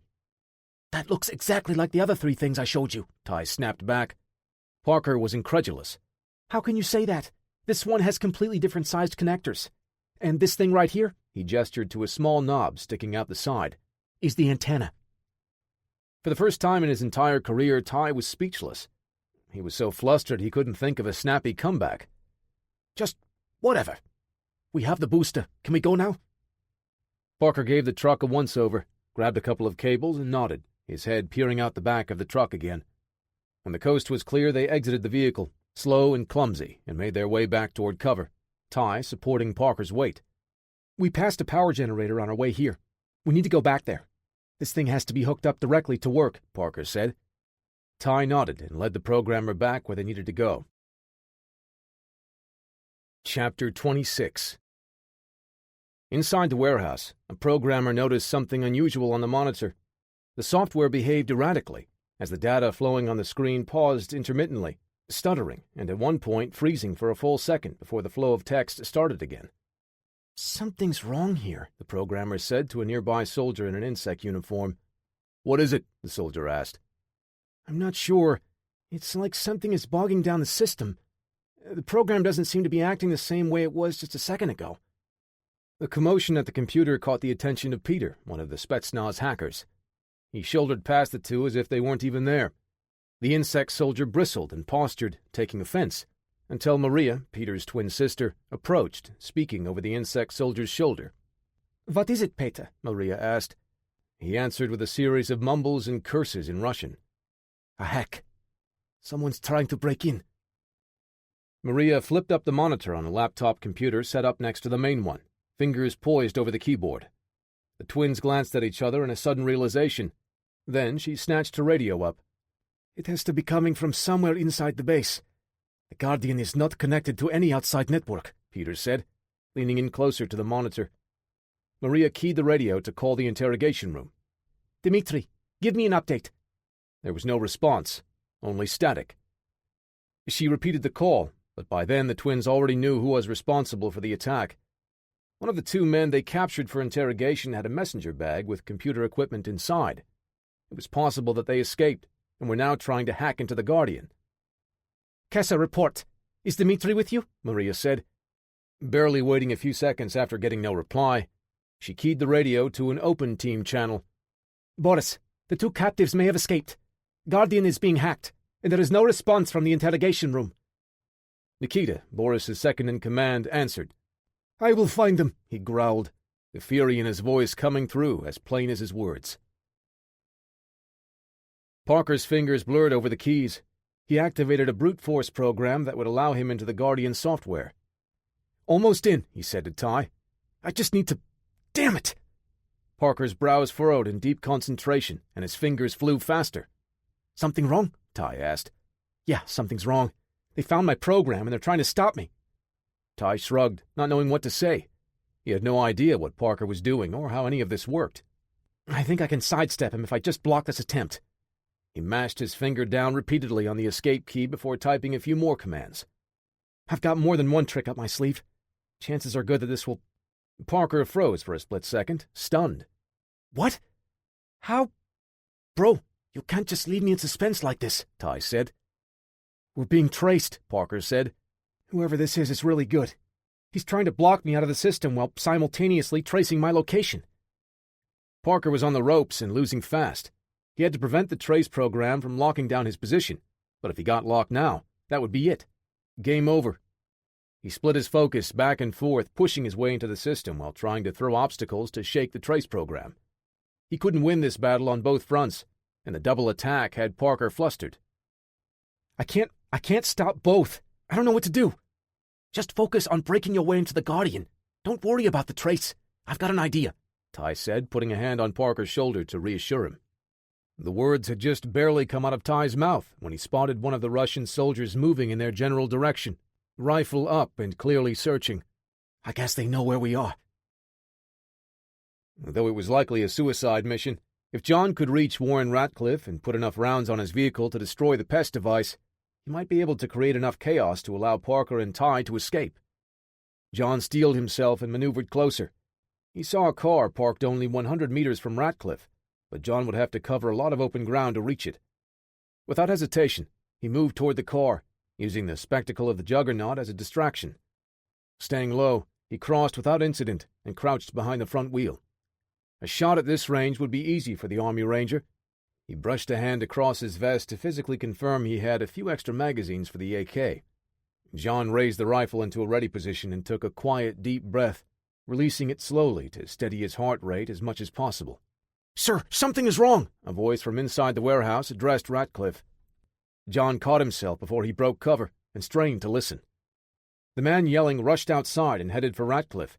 Just as he arrived, radios on the belts of the Russian soldiers came to life. "Boris, the two captives may have escaped," the radios barked. "The Guardian! Something is wrong! Somebody's hacking it!" the panicked technician added. Warren looked around angry and confused. Nikita's voice came over the radio, saying he would find the captives. Boris grabbed his own radio. "Stop that hack! Find out who is doing this and eliminate the problem." "Already on it, sir," Maria replied. Boris had a hand on Warren's back, guiding him to his car as he coordinated his team. "We will handle this. It's time for you to go, now," Boris said. His tone was polite, yet carried authority. He led Warren away from the battle, knowing he was not qualified to be anywhere near the conflict. Warren resisted out of reflex. He was not the type of man that liked being told what to do. Warren relented, however. At that moment, the unmistakable pops of gunfire echoed on the other side of the base. His head dipped, and shoulders shrugged with each sharp crack, heading for the car, and doing his best not to look like he was dashing there in a panic. The driver jogged back to the car to hold the rear door open for him. If Warren escaped now, John knew he wouldn't have another chance to reach him again before the pest got away. He popped up, snapped the rifle into position, and squeezed the trigger. Boris caught movement out of the corner of his eye and saw John rising from cover with his rifle aimed. With a thick arm, he shoved Warren forward into the car a split second before the weapon barked. The bullet struck Boris on one side of his vest, twisting him with the impact. Warren, unprepared for the push, flew clumsily against the fender of the car. John fired a follow-up shot, this time aiming at Boris. The second bullet struck him center mass. In a surge of adrenaline, the Russian team leader roared and brought his rifle up, firing it one-handed from the hip. The return fire chewed into the heavy tire John was ducking behind. He swept the fingers of his right hand up to switch the fire selector of his AK-74 from semi-auto to fully automatic. He sent a burst at Boris and Warren, but the Russian had already yanked his employer behind the open car door, using its bulletproof construction as cover. An instant later, all hell broke loose. Every soldier outside turned their rifles on John's position and opened fire, pinning him down. He had nowhere to go, stuck behind an isolated vehicle on the flat asphalt that provided insufficient cover. Somehow, over the rumbling chatter of gunfire and the sounds of the lead pinging off the frame of the vehicle, he heard the ominous whir of the minigun barrels cycling up to speed. John's neck and shoulders tightened, and his heart dropped into his stomach. Chapter 27. Maria watched her monitor as the display flashed a confirmation letting her know the trace had succeeded. She slapped her hand on the table in celebration, startling the people around her, including her twin brother. "I found the rat, Petya," she said triumphantly. Her brother nodded with a grin, and Maria picked up a radio. "Nikita, I found them. Sending you the location now." She tapped a series of keys on the keyboard and hit enter. "And now we kill the rat." Ty watched the Russian soldier stop mid-search, acknowledging a radio call. The man nodded, then reached into his pocket to pull out his smartphone. He glanced at the display for a few moments, then put it away and headed directly toward Ty and Parker's hiding spot. "Welp, they found us. Some tall drink of vodka is on his way now," Ty said. Parker's face paled as he panicked at the news. His hands came off the keyboard. "It's over. We have to get out of here. I can't stop this guy from locking me out of the system, and now they found us." "Hey, relax. I'm going to buy you some time, and you're going to break in and end this," Ty said, looking Parker in the eyes with his hands on his shoulders. A bit of color returned to Parker's face. He sat up straighter, rolling his shoulders back. With a nod, he pivoted back to his computer and got to work. "And now I just need a plan to buy some time," Ty thought. Scanning the immediate area, he found a thick metallic clipboard that could pass for a laptop at a casual glance. He snatched it up, tucked it under his arm like a football, and prepared to bolt from his hiding spot. "Wait, you should take the rifle," Parker said. "I gotta move fast, and that would slow me down too much," Ty replied, tightening his grip on the PL-15. Parker looked worried and doubtful. "The Force will be with you, always," Ty said with a salute. Planning to use the element of surprise, Ty emerged from behind the vehicle with his gun aimed at the Russian. He intended to fire a few rounds, which should be enough to force the man to take cover and give him a head start. Ty's plan, unfortunately, played out far differently in real life than it did in his imagination. The moment Ty popped out of concealment, the Russian spotted the courier, fully aware of his surroundings as he moved. He fired his rifle before Ty could even take his first shot. The violent crack popped in his ears. His head swam, and his body lurched to one side as something powerful punched him in the ribs. He ducked back behind the vehicle, and two more shots rang out, a warning to stay down. Ty checked his side with a hand and didn't find any blood. He saw the metal clipboard next to him and saw a jagged hole. The bullet had torn through it at an angle, causing the shot to ricochet before it could dig into flesh and bone. He breathed a sigh of relief but held another panicked breath as he realized the man was still coming. "Okay, plan B," Ty said. He stepped out from behind the vehicle, this time moving toward the middle of the compound instead of the outer fence. The pistol bucked, spitting fire and rage, even before Ty could fully see his target. A higher power must have been smiling down on him today, as a lucky shot tore through the Russian's right bicep just above his elbow. The man screamed in agony and dropped his rifle. Ty's pistol clicked dry, and he broke into a sprint, looking back, inviting the man to give chase. Success. The wounded soldier gritted his teeth and leaned forward into a full run, trying to overtake his prey. Now, Ty had to simultaneously lead the Russian away from Parker and avoid allowing anyone else to spot him. The courier managed to keep his distance from his pursuer, leading him to a makeshift parking lot with a few military-style vehicles in it. The dizziness spun Parker's world as he sat cross-legged on the floor of a small tent near the power generator. He was in terrible shape, possibly suffering a concussion. Fatigue made concentrating very difficult. The hacker trying to stop Parker and force him out of the Guardian system was too good, too fast. He was somehow able to block all of Parker's attempts to force his way into the system while simultaneously running a trace program to find his location. I would need 2 heads and 4 hands to pull that off. He stopped typing. Maybe it was more than one. Parker considered that he might be taking on 2 hackers and ran his own passive trace to see if the attacks originated from multiple machines. He broke through another obstacle when the program finished, confirming his suspicion. Okay, that doesn't change much, but maybe I can do something with it, Parker muttered. He had an idea, but it was a Hail Mary play. His keyboard clacked as his fingers danced across the keys, kicking off a smaller secondary attack on the Guardian system. He knew it wouldn't succeed, but the goal was to draw one of the 2 hackers away to get some breathing room. Tense moments passed while he struggled to stay in the system and not get pushed out. Then, success! His decoy drew one of the hackers away. For the next few seconds, Parker was now one-on-one, the successful play bolstering his confidence, and his mind focused to a razor's edge. Maria saw the secondary attack on the system and smiled. "Trying to sneak past us, little mouse?" she said to the screen. Peter's eyes narrowed, and he leaned in toward his monitor. "You take that one, Masha. I can handle him," he said. She nodded and moved to make short work of their adversary's futile plan. Peter showed little emotion while he continued to purge the intruder from the system, on the verge of locking the hacker out. "Wait, that's not right," he said, scanning the text now appearing on his screen. His eyes widened in surprise at the renewed attack on his digital opponent. "Niet!" he yelled at the monitor, pounding furiously at his keyboard. A moment later, another message popped up on his display, sending Peter into a rage. He was locked out, and he didn't know how it happened. Impossible. "Невозможно! Niet!" Maria looked at her brother for a moment, then back to her screen intently. She had just destroyed the secondary attack, but realized too late that it was a decoy. Before Maria realized it, she also was locked out of the Guardian system.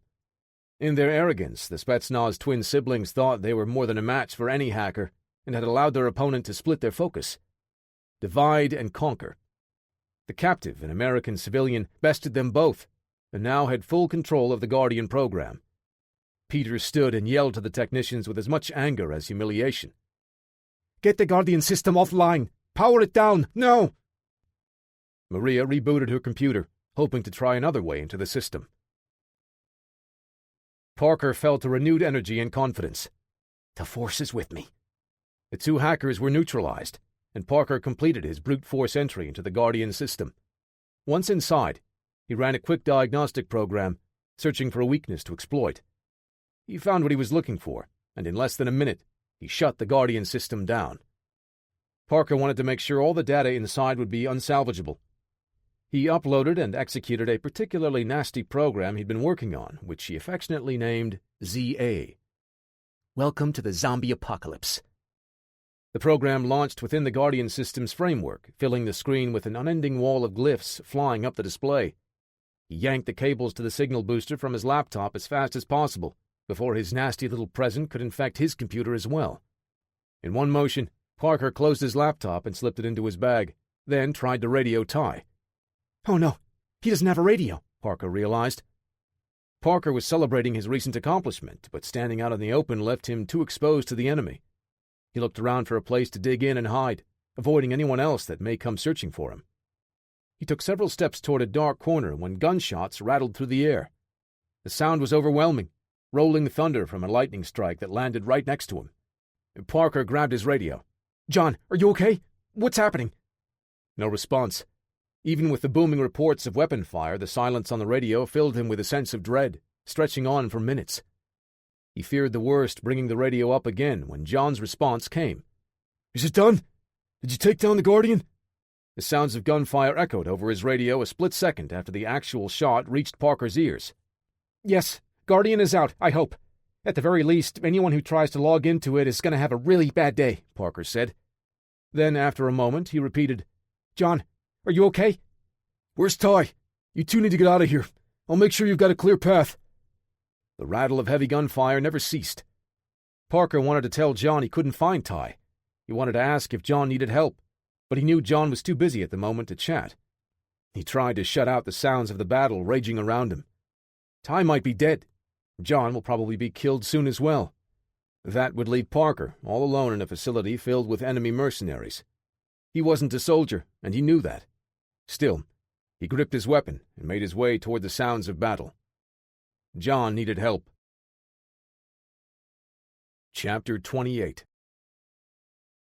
Ty was hiding among the cars, staying low and out of sight, a delicate balancing act between letting the Russian find him and not getting killed in the process, all while not making it look like an obvious plan to draw the Merc away from something or someone else. The approaching booted footfalls were slow and cautious, someone who would not walk blindly into a trap. Ty was running out of room to maneuver when he heard yelling and commotion from the warehouse. There was a panicked order to take the Guardian offline, and he smiled. Parker did it. Relieved, and Ty didn't have to string this man along anymore. Now it was time to get out of there and pick up Parker. He scanned the vehicles in the area and made his way over to a burly yet sleek monster. It resembled a futuristic pickup truck, with a reinforced front end that added to the streamlined profile, while still being able to smash through any roadblocks it encountered. Ty had heard about the concept design, and seeing it in person, right before his eyes, was a shock. This was an electric truck powered by a hydrogen fuel cell. All-wheel drive, capable of sending power independently to each wheel. It had top speed and acceleration times that approached the performance of high-end street racers. Ty heard the distant popping of gunfire on the other side of the base. He duck-walked around the driver's side and found the door unlocked. Making sure to stay out of sight, he lifted the handle and slipped inside. Staring down at push-button ignition, he said, "If this doesn't work, I'm all out of ideas." Ty wasn't able to hotwire the new computerized cars, and the Russian was getting closer, so he had to make a decision. Did he try to start the car or get out before it was too late? No guts, no glory. He pressed the starter button, and the truck rewarded him with the quiet hum of its engine coming to life. Lights flashed on the dashboard, giving various readouts about the vehicle's status. He was relieved the car started, but the mercenary tracking him now knew right where he was. The man shot a glare in his direction and raised his pistol up, extending his uninjured hand and arm. Ty dropped himself into the driver's seat, ducking behind the vehicle's dash, shifting into drive and stepping on the accelerator. The truck tore away, and the shots from the Russian's pistol pinged off the side, none of the rounds penetrating the composite bullet-resistant hull. Ty had to turn the wheel fast before he ran into the truck ahead of him. Again, the vehicle surprised him with how well it handled. I could get used to this. He weaved the car through obstacles, avoiding the Russian's lines of fire. He spun out once or twice when bullets bounced off his windshield. Once he felt like the truck obeyed his commands, Ty jerked the wheel hard, turning the vehicle into an angle that would take him past the mercenary. The soldier dropped the empty magazine from his pistol, sliding a fresh one in with his injured arm, before running the slide on his belt to chamber the round. He had the gun back up, sighting the tires and tracking the angle Ty was moving to escape. But fleeing wasn't the courier's plan. A heartbeat before the truck would have zipped past the Russian, Ty changed course to head straight for him. The direction change caught the man off guard, and his first shot missed, bouncing off of the paved lot. He made his adjustment, preparing for another shot. Ty turned hard again, executing a power slide, whipping the Russian soldier with the back tire. The wheel caught the Russian, his head slamming into the back paneling before the impact sent him flying. The Merc's body landed with a wet smack on the concrete, toppling and rolling to a stop nearly 30 meters away.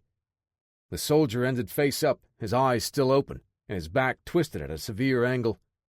If the collision didn't kill him, the violent landing and subsequent tumble did. The minigun barrel spun, continuing to spit a stream of 7.62 by 51mm NATO rounds at John's position. An unending torrent of lead chewed up the car he was hiding behind. During one of the reprieves in the assault, John heard Boris shouting to someone in Russian. A moment later, the gunfire started up again. Whenever he could, John popped out firing bursts to keep them from advancing full on. He targeted the minigunner when possible, but his 5.45mm slugs did little to slow the armored soldier. While John took cover, two Spetsnaz soldiers, Ruslan and Yaromir, were moving to outflank him, following the order Boris gave them. They circled the lone vehicle, slicing the pie a few degrees at a time, and maintaining a safe distance from the incoming fire of their teammates. John crouched near the front of the vehicle with his back turned to the approaching threat. Stepping quickly but carefully, the pair of Spetsnaz mercenaries were only a few degrees away from a line of sight on their target. John spun around as the two soldiers came into view, getting the drop on them. He squeezed and held the trigger, dumping a full magazine from his AK into both of them. They returned fire as John cut them down, but none of their rounds found their mark. "Kurashaya popitka, tovarish," John called out over the sudden silence. "Nice try, comrade." "Kill that cowering dog," Boris roared in rage. John scanned the area behind him, looking for a way out of his predicament. There were more vehicles, more cover, if he could just get away, but he needed a distraction to draw the enemy fire. The amount of open ground he had to cover was too vast. With the number of rounds coming in his direction, there was no way he could avoid taking a hit. John looked at the two dead Russians. He was running low on ammo, and they had extra magazines, but they also had grenades. Those would be very useful right now, he thought. And the only problem was that the soldiers were a considerable distance from the vehicle as they tried to circle it. The minigun would cut him in half before he could reach their bodies. I need to do something quick, or it's over. He loaded the last magazine, working the charging handle, and prepared to make a run using only his AK to suppress his attackers. Before he could stand and move, something metallic bumped off of the car and hit the asphalt with a dull clink. Two more metallic thunks snagged his attention as he looked at the three round objects. They were throwing grenades in his direction. His mind shifted into overdrive, and he sprang into action, snatching a grenade off the ground one-handed and flinging it like a baseball in the direction of the enemy soldiers. John was in a full run, firing his rifle from his hip before the explosive landed. The minigun cycled up, and the AK-74s joined the chorus, then stopped suddenly. "Grenade!" multiple voices yelled. The explosive detonated before anyone had a chance to take cover. The fuse cooked off in the time it took to reach John and then for him to toss it back. The other two grenades exploded closer to John, but he managed to get clear of the lethal blast radius and adjust his path to use the car's body to absorb some of the shrapnel. John was only meters away from a steel shipping container, legs pumping and throat raw as he pulled in deep breaths. Before he reached the container, he spotted a truck further away to his left, with a .50 caliber heavy machine gun mounted on top.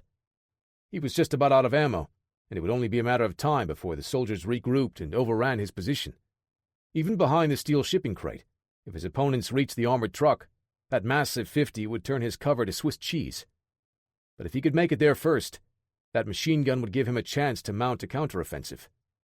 A hot spear punched through John's thigh just as his weight came down, nearly sending him sprawling. He regained his balance just as he reached the steel container, using momentum to bounce himself off the steel wall and angled toward the vehicle with the .50 cal. Every step on his injured leg sent a jolt of pain and agony up through his body, but the sudden direction change caught his attackers off guard and bought the last bit of time he needed. He came to rest at the armored vehicle's rear hatch, close to where the M2 machine gun was located. Fortune had smiled upon him. The weapon was already aimed in the direction of his enemies. Jean emptied his last magazine and dropped the AK to the ground. He yanked the truck's back door open and leaped inside. All at once, he was familiar with the minimal utilitarian design used in military vehicles. A large hole opened up in the center of the truck near the back, where the gunner would stand up to access the mounted machine gun. John pushed his broad frame through the opening and racked the charging handle of the weapon.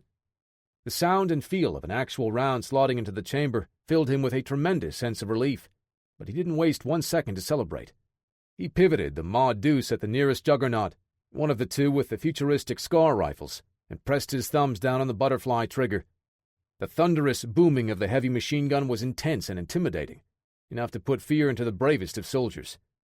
The Juggernaut suit's composite armor was actually able to stop most of the massive rounds, a feat of cutting-edge technology and materials, but the force of the attack still rocked the wearer back on his heels. John targeted the more vulnerable joints of the suit. Though they really wouldn't be considered weak points from any other small arms fire, the 50 caliber slugs wrecked the vulnerable areas of the Juggernaut. The slugs tore into the armor, destroying flesh, bone, and muscle on their way through. The fact that the suit's armor was capable of stopping the rounds was also the perfect drawback. The slugs that made it through the joints ricocheted around, shredding the wearer and killing him almost immediately. Sparks showered over John as the return fire lit up the truck. The vehicle was designed for combat, and its armored hull and the steel protective plates around the machine gun absorbed the barrage with little complaint. The Army Ranger continued firing as he raked the machine gun across the line of soldiers, tracer rounds lancing out in a nearly continuous line. Proceeding with his original plan, he let up on the trigger and swung the M2 toward Warren Ratcliffe's car, intending to shred it, bumper to bumper. The minigun churned back to life and drew his attention away.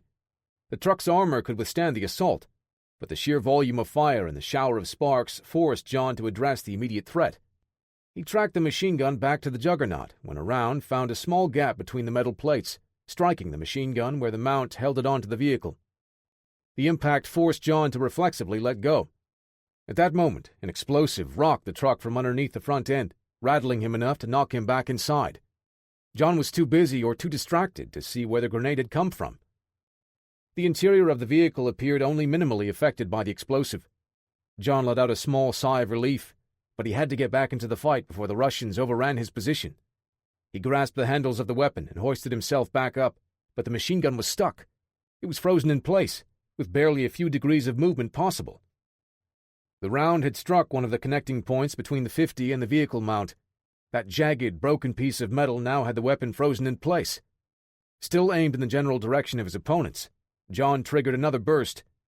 At least I've still got a little luck on my side, he thought. The clanging of lead against the truck's hull grew in intensity as the soldiers continued pressing forward.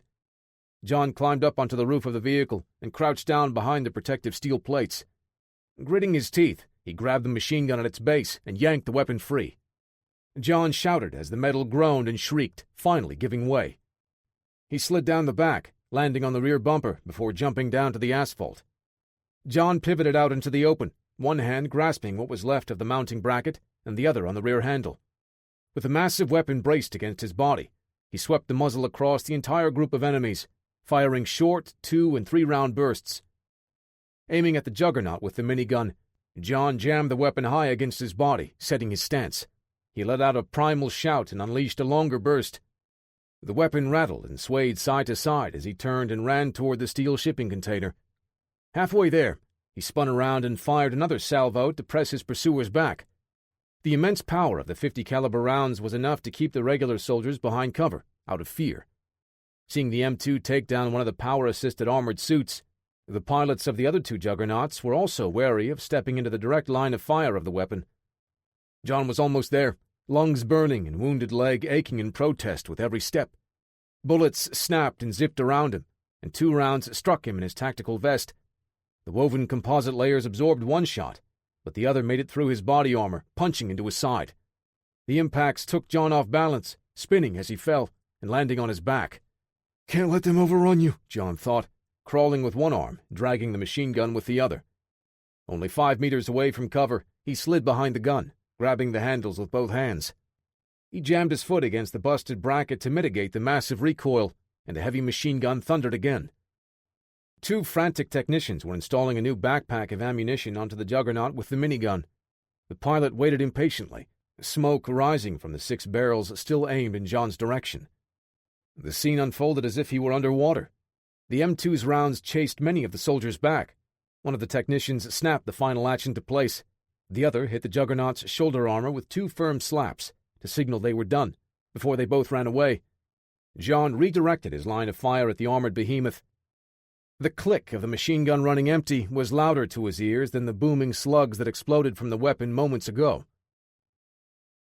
The American's weapon reached the end of its ammo belt. He tried to crawl into cover, smearing a trail of red along the asphalt.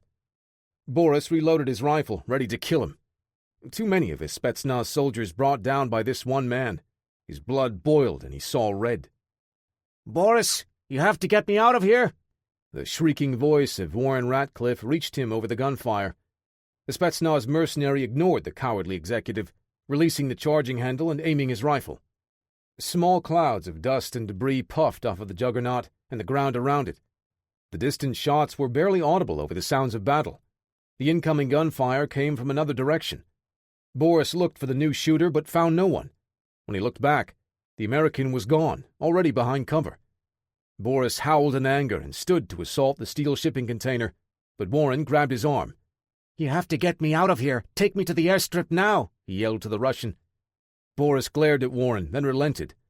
He had to complete the job and keep his employer safe to receive the final payment. His team, even his fallen members, still needed the money to support their families. He tossed Warren roughly into the back seat of the car and sat down with him. The car squealed away, smoke rising from the spinning tires.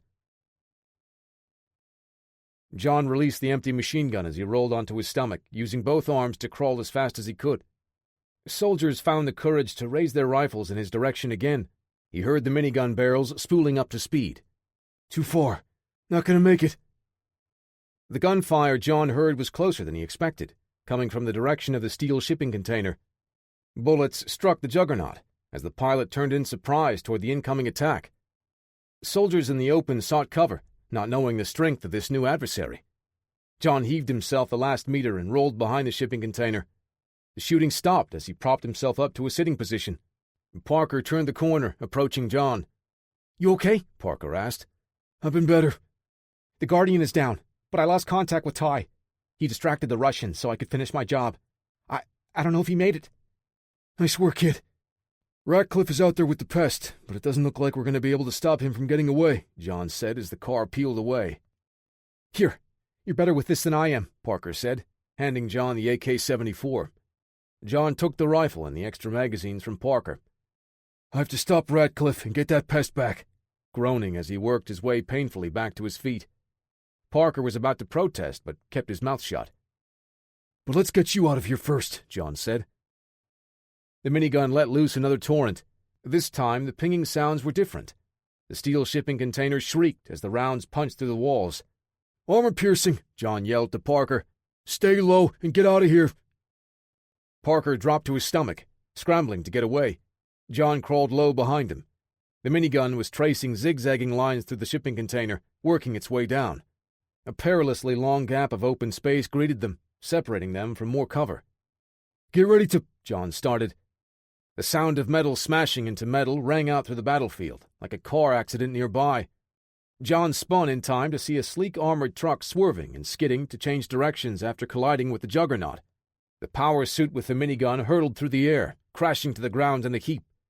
The reinforced suit kept the pilot in one piece, but he lay motionless, unable to rejoin the fight for the next few moments. The truck wasted no time sliding back around and accelerating through another pass at the soldiers, the hum of electric motors whining as it darted forward. The driver skidded again, pulling the vehicle around and doing donuts to whip the tail across any soldiers out in the open. Chaos erupted all around. Soldiers backed away and shouted in surprise. They fired at the vehicle, but the bullets bounced off of the composite exterior. The truck swerved again and traced a path back toward John and Parker, skidding to a stop in front of them. The passenger door swung open, and Ty looked at the two with a sly grin. "Come with me if you want to live," he yelled with a bad Austrian accent. John put a hand on Parker's back to guide him forward and help him climb into the cramped back seat, ignoring his own injuries. Once he got his big frame into the passenger seat, he closed the door, and Ty's foot stomped down on the accelerator. The soldiers regrouped, unleashing everything they had at the escaping truck. The armor easily shrugged off all but the most direct hits, but even those would only leave small chips or dents in the hull. And Ty swerved, trying to clip more soldiers as he made his getaway. The back gate was barricaded, but the design was meant to keep people from getting in, not out. As the truck broke free and exited the base, 2 insect assault cars pulled up, ready to pursue. The vehicles had a specially designed rear area to secure a juggernaut suit, acting as a mounted weapon system. The 2 armored suits loaded themselves on, and the drivers tore out of the base, following John, Parker, and Ty. Chapter 29. Insect technicians and soldiers ran around frantically. Havoc descended upon the operating base. Maria restarted her computer, attempting to access the Guardian software once more. The techs had managed to power it down after the Americans hacked it, and now she had it running in a diagnostic mode to get an idea of how severe the damage was. One moment the monitor displayed a system check, and the next the text became indecipherable. Something had locked Maria out again, and now her computer was unresponsive. She cursed at the screen. Whatever the American had done while he was here had utterly destroyed the software. Worse, it would infect and brick any computer that tried to access the Guardian. More shouting and gunfire erupted again, this time from the front gate of the base. Peter looked at her, and they both unslung their rifles. As the twins exited the warehouse, a helicopter swooped low. A machine gunner inside the chopper was spraying the area, cutting down any insect soldiers that fired on them. The pilot touched the wheels down inside the perimeter fence for only a few seconds, enough time for nearly a dozen men to jump down. The invading soldiers pressed out in a semicircle, firing their rifles. The chopper was up and away just as fast as it came, the side gunner strafing with one last burst. Maria and her brother shouldered their AK-74s and set up fighting positions to repel the American invaders. Lieutenant Clark was the first out of the helicopter. He took point, trusting his men to watch their lanes. They pushed a perimeter out from the chopper, firing at the insect soldiers that tried to repel their assault. The HRD team was there to secure what remained of the Guardian device. Jimenez stayed on the chopper, laying down suppressing fire, his legs set in a temporary cast. The designated marksman refused to be left behind for medical treatment, insisting that he be allowed on this mission. Jimenez would remain on the helicopter with the door gunner and provide close air support for John as he went after Ratcliffe and the pest. Clark's reinforced Bravo team pressed forward in smaller groups, one group advancing while the others lay down aggressive covering fire.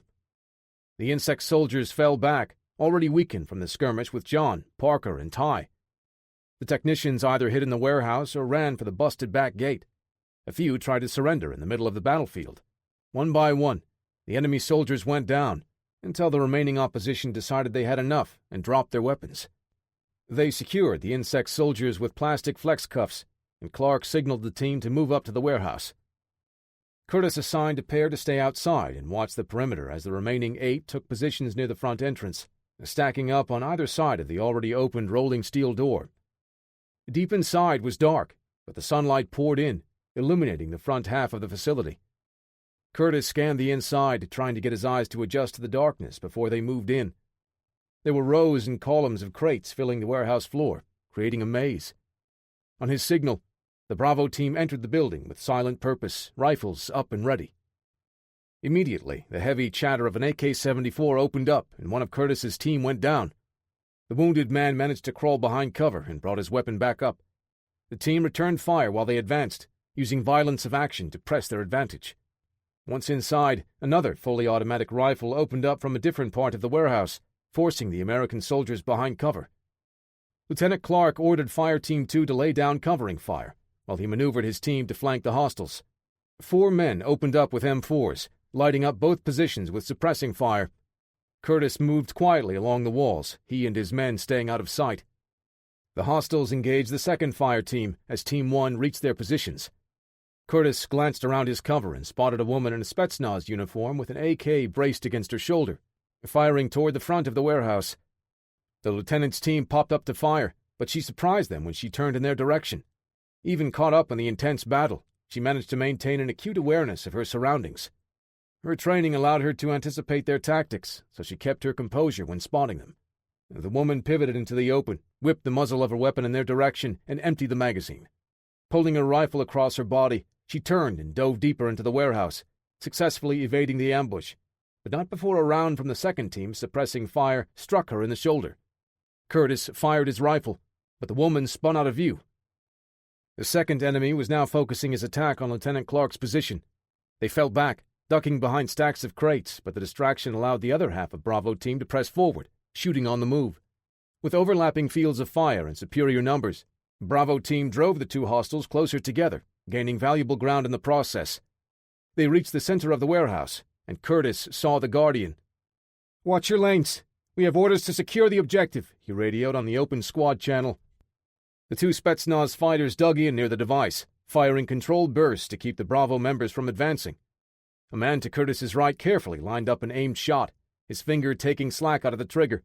But before he broke off the shot, his head whipped back, a bullet catching him just under the helmet. The man was dead before his body hit the ground at Clark's feet. An incoming round from a Bravo team rifle hit one of the Russians. He fell back from his position into Curtis's line of fire. The two locked eyes for a moment and both sprung into action. The Spetsnaz man swung his rifle around while lying on his side. The lieutenant dropped to a combat crouch, shouldered his M4, and sighted his target. The enemy soldier fired early, expecting to walk his burst onto his target. Curtis eased the slack out of his trigger and pressed smoothly. A single shot struck the Russian in the neck, tearing a jagged hole out the back. He thrashed and gurgled until a follow-up shot from the American punched right through one of the mercenaries' eyes, killing him instantly. The gunfire stopped with a scream echoing through the building. The woman dropped her rifle and went to the fallen Spetsnaz man's side. Curtis had her in his sights, but didn't squeeze the trigger. He kept his weapon trained on her as the remaining Bravo members advanced toward her. She was sobbing and speaking in Russian to the dead man, cradling his head in her arms. "Get your hands up right now," Curtis ordered. She turned her head in his direction, screaming curses at him in her native tongue, then reached both hands to her belt. The lieutenant fired, striking her center mass. The other team members followed suit, firing round after round of 5.56mm projectiles. Her body slumped back, and her arms splayed out to the floor. 2 grenades rolled from her hands, the spring-loaded spoons flying away, arming the fuses. "Grenade!" Curtis yelled, and his men all dove behind whatever cover they could find. Both explosives detonated nearly simultaneously. The powerful fragmentation grenades tore into the bodies of the fallen Spetsnaz soldiers, and as a last middle finger to Curtis and his team, the explosion and shrapnel destroyed the Guardian device. "Just my luck," the lieutenant muttered. Chapter 30. Ty gripped the wheel, pushing the speed of the armored truck to its limits. They closed the distance on Warren's car, ready to make a move, when the ominous whir of helicopter rotors drowned out the electric motor. "Not again," Ty said. "What do you mean?" John started to ask before something punched into the hood of the truck, followed immediately by a loud boom. The truck lurched, but the hood's composite material kept the .50 caliber BMG projectile from penetrating. It was evident that the vehicle's armor wouldn't be able to withstand that level of punishment for very long. Ty swerved to make the truck a more difficult moving target. The rifle boomed again, tearing into the hard-packed earth, peppering the passenger side with dirt and debris. We have company. More company, I mean," Parker said, looking out the back windshield. 2 armored pursuit vehicles were closing the distance on them, with rooster tails of dust marking their approach. The vehicles closely resembled the truck Ty was driving, but had lower, more streamlined angles on the front end. Each also had a juggernaut pilot strapped to the back, standing over the top of the vehicle, giving them an appearance like tank turrets.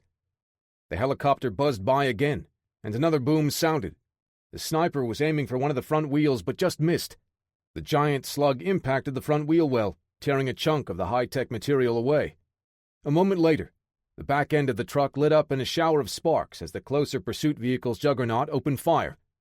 The pilot of the suit fired the futuristic Scar variant, but the truck's armor brushed off the assault of its 5.56mm rounds. 2 chase cars and a chopper again, Ty thought, as he found himself in the same predicament as he and Parker were in earlier today.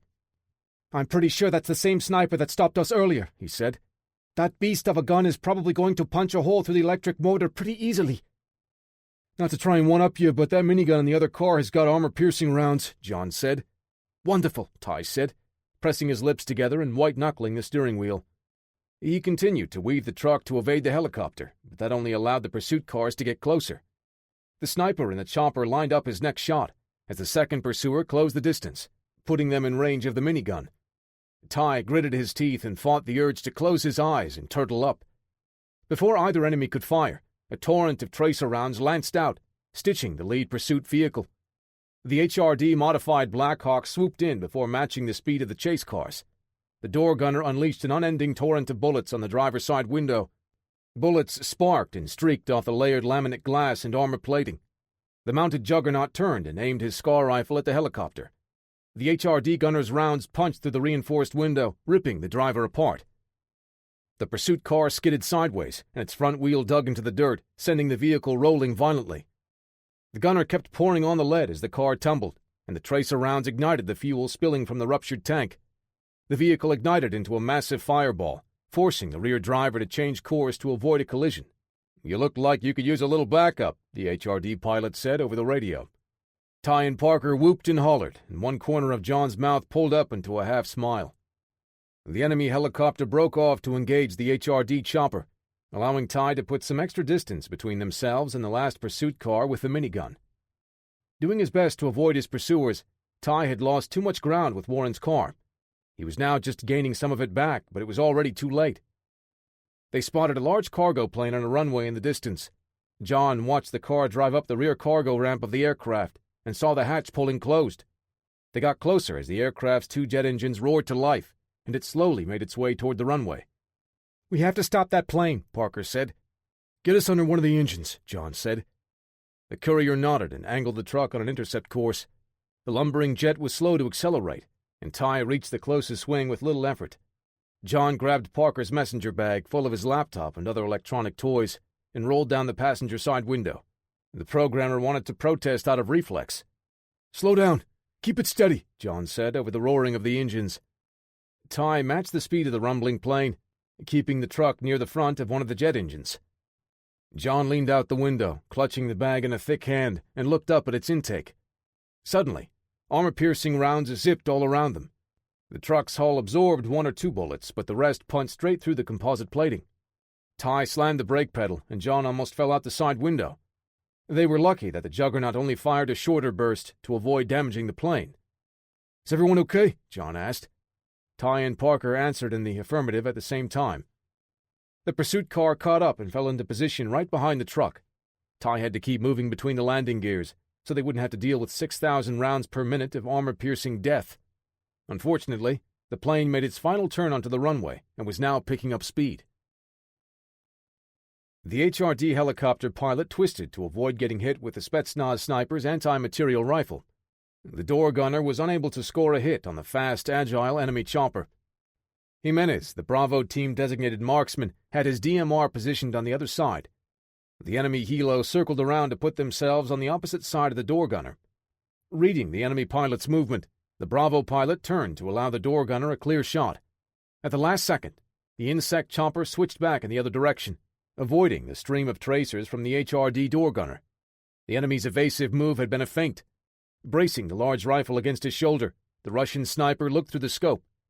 Grim realization dawned on the gunner as the sniper placed the crosshairs directly on the center of the man's chest, pressing the trigger.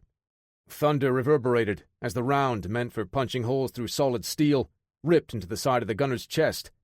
The bullet tore through the safety harness that kept him inside, and the impact sent him spinning violently out of the Blackhawk. Thin shreds of the harness snapped in a futile attempt to keep him inside, and he tumbled to the ground below. Another boom from the enemy rifle punched through the engine. Smoke poured out as the HRD helicopter started to spiral, losing altitude. "Hang on!" the pilot yelled. Jimenez's world spun, and the pilot fought to regain control. He saw the enemy helicopter come in and out of view with every rotation. They were dropping fast. The chopper was about to crash, and... "Wait a minute," Jimenez thought. He suddenly realized enemy helicopter was appearing in his view in the same position. They were matching the descent, watching the HRD bird crash to the deck, likely admiring their handiwork. Jimenez readied his rifle, pulling it tight against his body. He fought intense vertigo from the continuous spinning, trying to time his shot just right. The marksman took in a deep breath, let it out halfway, and held the rest. He squeezed the trigger, and missed. Worse, his shot alerted the insect pilot that he was being shot at. The enemy chopper began to pull away, turning to allow the sniper on board to ready another shot. "Got it," the pilot said, finally regaining most of the control of the helicopter. They steadied and climbed. The designated marksman had a direct view of the Russian sniper with his rifle up, barrel aimed at the HRD pilot. Jimenez shouldered his DMR, ran the quick mental adjustments he would need for a shot under these conditions, and took the fastest long-range shot of his entire career. His .308 Win Mag struck directly under the Russian's arm, a puff of dust and blood visible from the impact. The Spetsnaz sniper's body sagged, still strapped into his seat. The large rifle dropped from his hands and hung uselessly from its sling. The insect pilot tried to turn and escape, but Jimenez dove to the door gun, intense pain from his fractured leg shooting up his spine. "No, you don't!" He gritted his teeth, pulled back on the charging handle, and unleashed a fury of fire and lead. The bullets tore into the skin of the light helicopter, tracers looking like lasers zipping through. The chopper dropped from the sky a few feet, then suddenly exploded in midair. The fiery wreck splashed down on the desert sand. Chapter 31. "It's gaining speed. We can't keep up," Parker said. "I have an idea. Get ready," Ty said. He grabbed the AK from John's side of the truck and rolled down his window. The plane was in front of the vehicle, pulling away as it approached takeoff speed. The pursuit vehicle's driver adjusted to give his gunner a clear line of fire. Using the onboard computer controls, Ty switched the truck's power to the rear wheels and smashed his foot on the accelerator. The truck's design distributed more of its weight to rear, which gave the back wheels more traction and the truck better acceleration. He overtook the plane, and Ty kept the truck on an angled path toward the outside of the right wing. The minigun behind them cycled up to speed, and the Juggernaut prepared to shred them to pieces. Ty suddenly jerked the wheel to the left, pulling the truck into a drift, sliding fully sideways in front of the aircraft's engine. The driver's side window now faced the pursuit car, and the truck itself would help shield John from the minigun's punishing assault. The Ranger leaned his upper body fully out of the window, heaved the messenger bag up and into the engine intake. At the same moment, Ty brought the AK across his body, unloading it at the windshield of the pursuit car. His bullets chipped and cracked the windshield. The driver flinched and swerved his car, just as Ty expected. The turn caused the Juggernaut to overshoot as the car lurched away. The engine burst into flames, and the plane bled off speed, slowing down. And Ty continued his path, cutting across the runway, careful not to hit the landing gears. "I can't take off. One of the engines just exploded," the pilot shouted. "We need to stop the plane," the co-pilot said. Warren whipped his pistol across the man's head and pointed the muzzle at the pilot. "Push that throttle up and get us off the ground," he said, his voice cracking. After another second, the pilot nodded, flipped a couple of switches, and eased the throttle forward. Boris looked out one of the side windows, gritting his teeth, furious to see the Americans still giving chase. His fingers tightened on the grip of his AKM assault rifle. The plane slowed, losing most of its momentum, its right engine still flaming. Then it shuddered and started to pick up speed again, its only turbine screaming in protest. "It didn't work," Parker said. "Get me on that plane," John said. "Don't forget your boarding pass," Ty said, guiding the truck closer to the plane. "See that hatch up there? You should be able to reach that from the landing gear." "Good. Get me close, and I'll take care of the rest," John said, unfastening his seatbelt. Ty glanced up at the rear view. "Looks like these guys just won't take no for an answer." The pursuit car maneuvered behind the truck, picking up speed. Ty matched the plane's acceleration, guiding the truck next to the hatch and putting the landing gear between themselves and the insect car giving chase. John opened the door, pushing hard to fight against the wind, and climbed up onto the top of the truck. Without even a moment's hesitation, he leaped across the gap and onto the landing gear. He pulled himself up and out of sight as he reached the hatch. "He did it! He's on!" Parker said. "Okay, that's great. But now what do we do about that minigun?" Ty asked. "If the plane manages to take off, we're going to lose our cover, and we'll be way out in the open." And tracers darted out as a burst of gunfire sparked off of the insect car's armor. Another burst splashed across the Juggernaut's shoulders as the HRD Black Hawk joined the fray. The Juggernaut answered back as a gout of flame licked out from the spinning barrels, sending a wall of armor-piercing rounds toward the chopper. The pilot had no choice but to pull away, taking evasive action, the minigun too much of a threat to the craft. Ty gritted his teeth and whipped the truck into a bootleg turn, heading straight for the pursuit car. Parker's fingers dug into the passenger seat. "Whoa, what are you doing?" The Juggernaut pivoted back around, facing forward again as the two vehicles raced toward each other. The minigun screamed to life again, tearing into the truck, the heavily armored front end allowing it to withstand some of the punishing assault. "Get down!" Ty yelled. "Gotta time this just right." He swerved the truck to one side, taking them off of a collision course, but the enemy driver turned toward the truck looking to ram them. The Juggernaut let loose, no longer in danger of hitting the plane. 6,000 rounds per minute perforated the side of the fleeing truck. At the last possible second, Ty swung back toward the pursuit vehicle. He goaded the driver to give chase, pretending to flee. Now it was too late for the driver to avoid a head-on collision. The minigun continued its assault, the hardened steel core armor-piercing rounds punching through the windshield and shredding the hood. Ty slammed the accelerator at the final moment, just as the driver in front of him instinctively slammed his brakes. The truck's insanely powerful torque, still directed completely to the rear wheels, pulled the front end higher for just a split second, and the sudden brake dipped the front end of the pursuit car down slightly. The timing was perfect, and the front tires caught the low-angled front end of the pursuit car just right. The truck ramped up and over the car, crushing the windshield with its massive weight and momentum. It continued all the way to the back, the armored front end slamming into the juggernaut. The impact crushed the chest of the suit and tore the helmet free, sending it bouncing over the top of the truck with the pilot's head still inside. The truck tipped in the air and landed on one side. The momentum caused it to roll across its top until it came to a rest on its other side. Parker's world muted and blurred. His head ached and his shoulders hurt. The air around him thumped, slowly growing in intensity as the sound of a helicopter's rotors reached him, still fuzzy in his ears. "Are we alive?" he asked. "I think so," Ty groaned. Parker wiped blood and dirt from his face and looked at the courier, still held to the seat by the seatbelt. "Hey, so don't forget to leave me a 5-star review," Ty said, pressing a hand against his forehead and right eye. John stepped into the rear cargo hold of the plane, the Russian PL-15 pistol pressed between his palms. Warren Ratcliffe's car sat in the middle of the cargo hold, the wheels strapped to the fuselage to keep it stable. Holding the handgun trained on any potential threats, he leaned in to look through the tinted windows. He reached down to open the back door, looking for the pest, when a shot rang out, shattering one of the car windows and just missing the Ranger. Heavy boots stepping on metal echoed through the spacious bay. "It's over, Boris," John said, crouching behind the rear of the car. He glanced around one side to see his adversary. The Spetsnaz commander was every bit as intimidating as John. Physically, they had more in common than not. "No, American, it is not over until you are dead." He held his AKM rifle close to his body in a low ready position. "I'm only here for Ratcliffe," John said. "You don't need to die for him."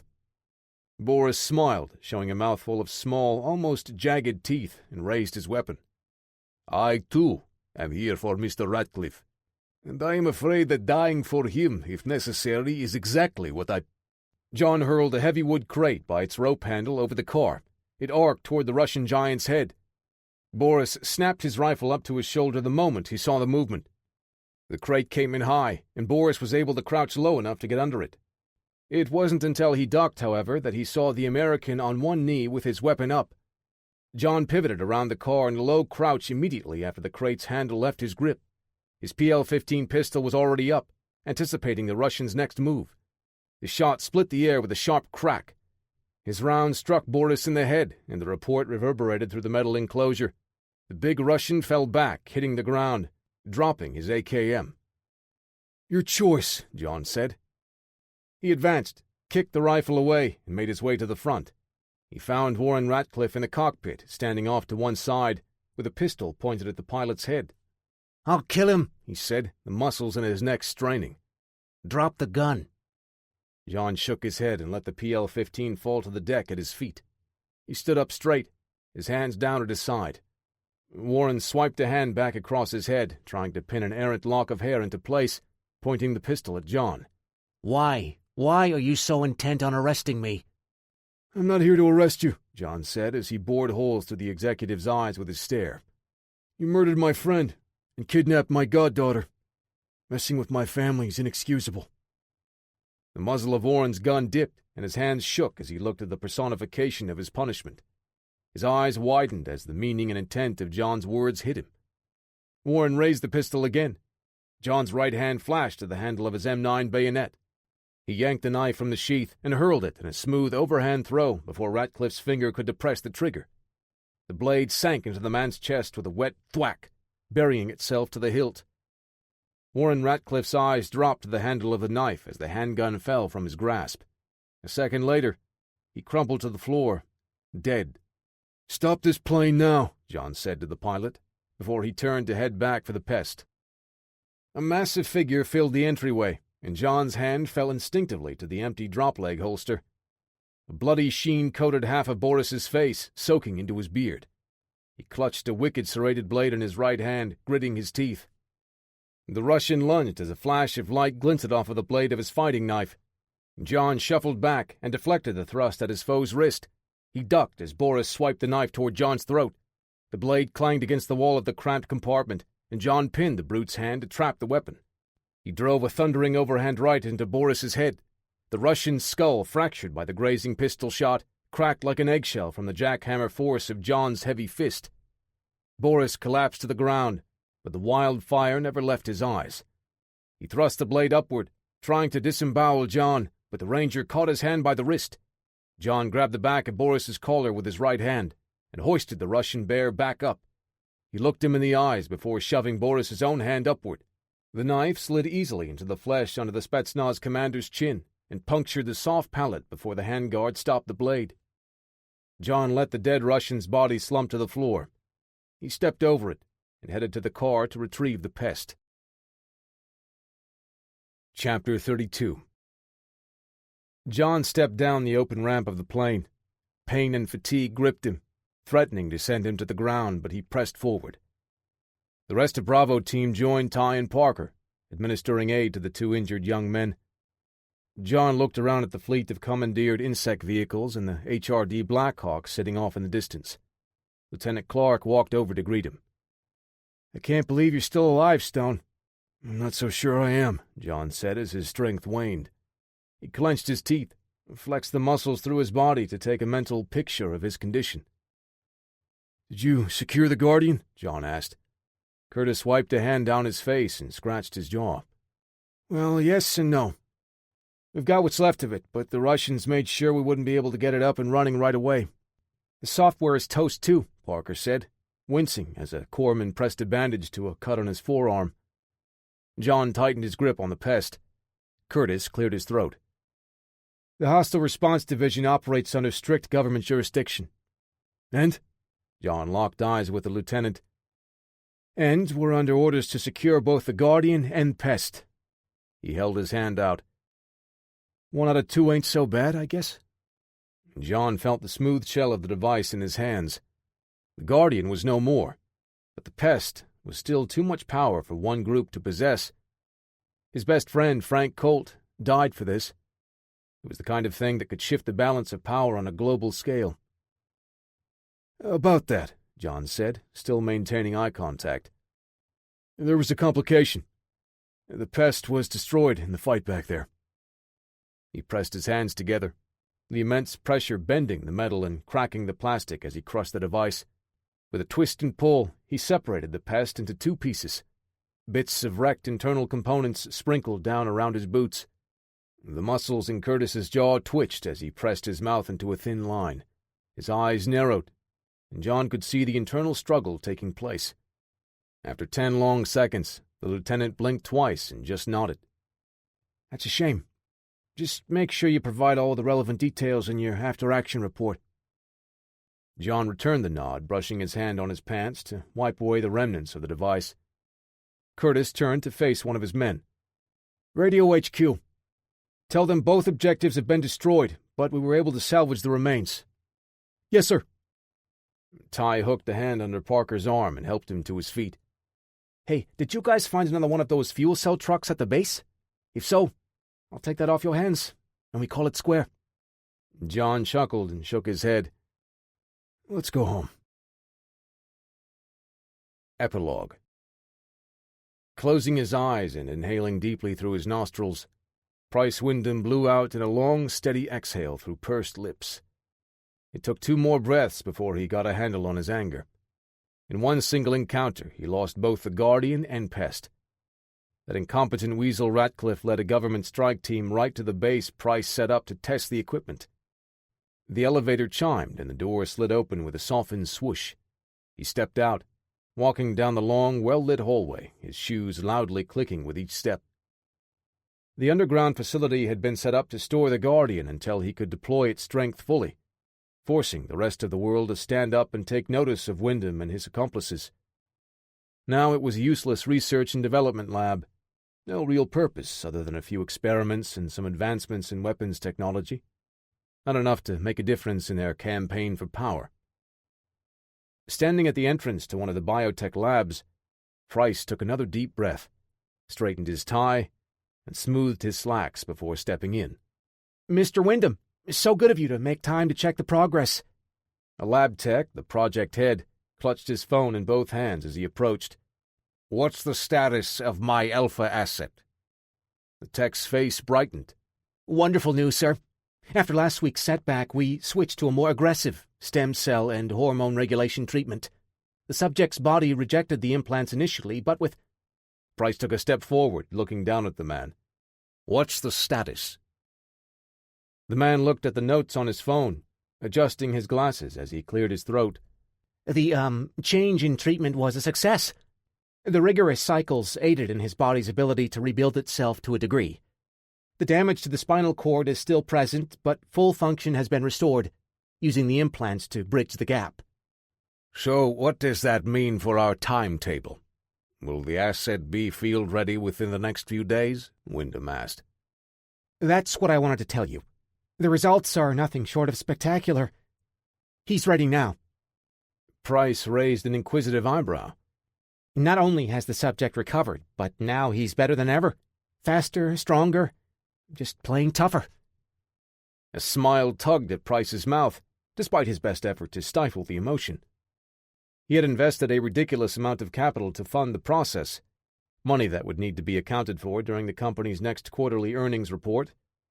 The cost had been worth it given the subject's upbringing, trained as an assassin in his formative years, and designated an alpha asset in a secret program, a program funded by one of Wyndham's most influential accomplices, to create an army of highly trained operatives. The lab tech led Price to a window, looking into a large training facility with technicians making a note of the results of the latest round of tests. The man, the subject in the middle of the room, stood out, not only because of his black and gray compression shirt and pants, but also his size and build. He was long and lean, standing half a head over most of the techs. Muscles rippled under his light brown skin, coated with a sheen of sweat. "What was that?" one of the techs inside asked. Another answered. 600 pounds. Reset and increased to 650. Price pressed a thumb on the intercom and addressed the Alpha inside. "Hello, Mr. Gordon. I believe you and I share a common enemy." This concludes Divide and Conquer by Alan Manning and Brian Manning. Narrated by Roger Wayne. Copyright 2018 by Alan Manning.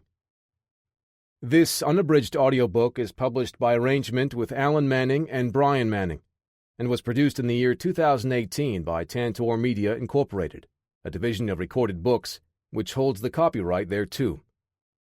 Please visit Tantor.com for more information on our growing library of unabridged audiobooks.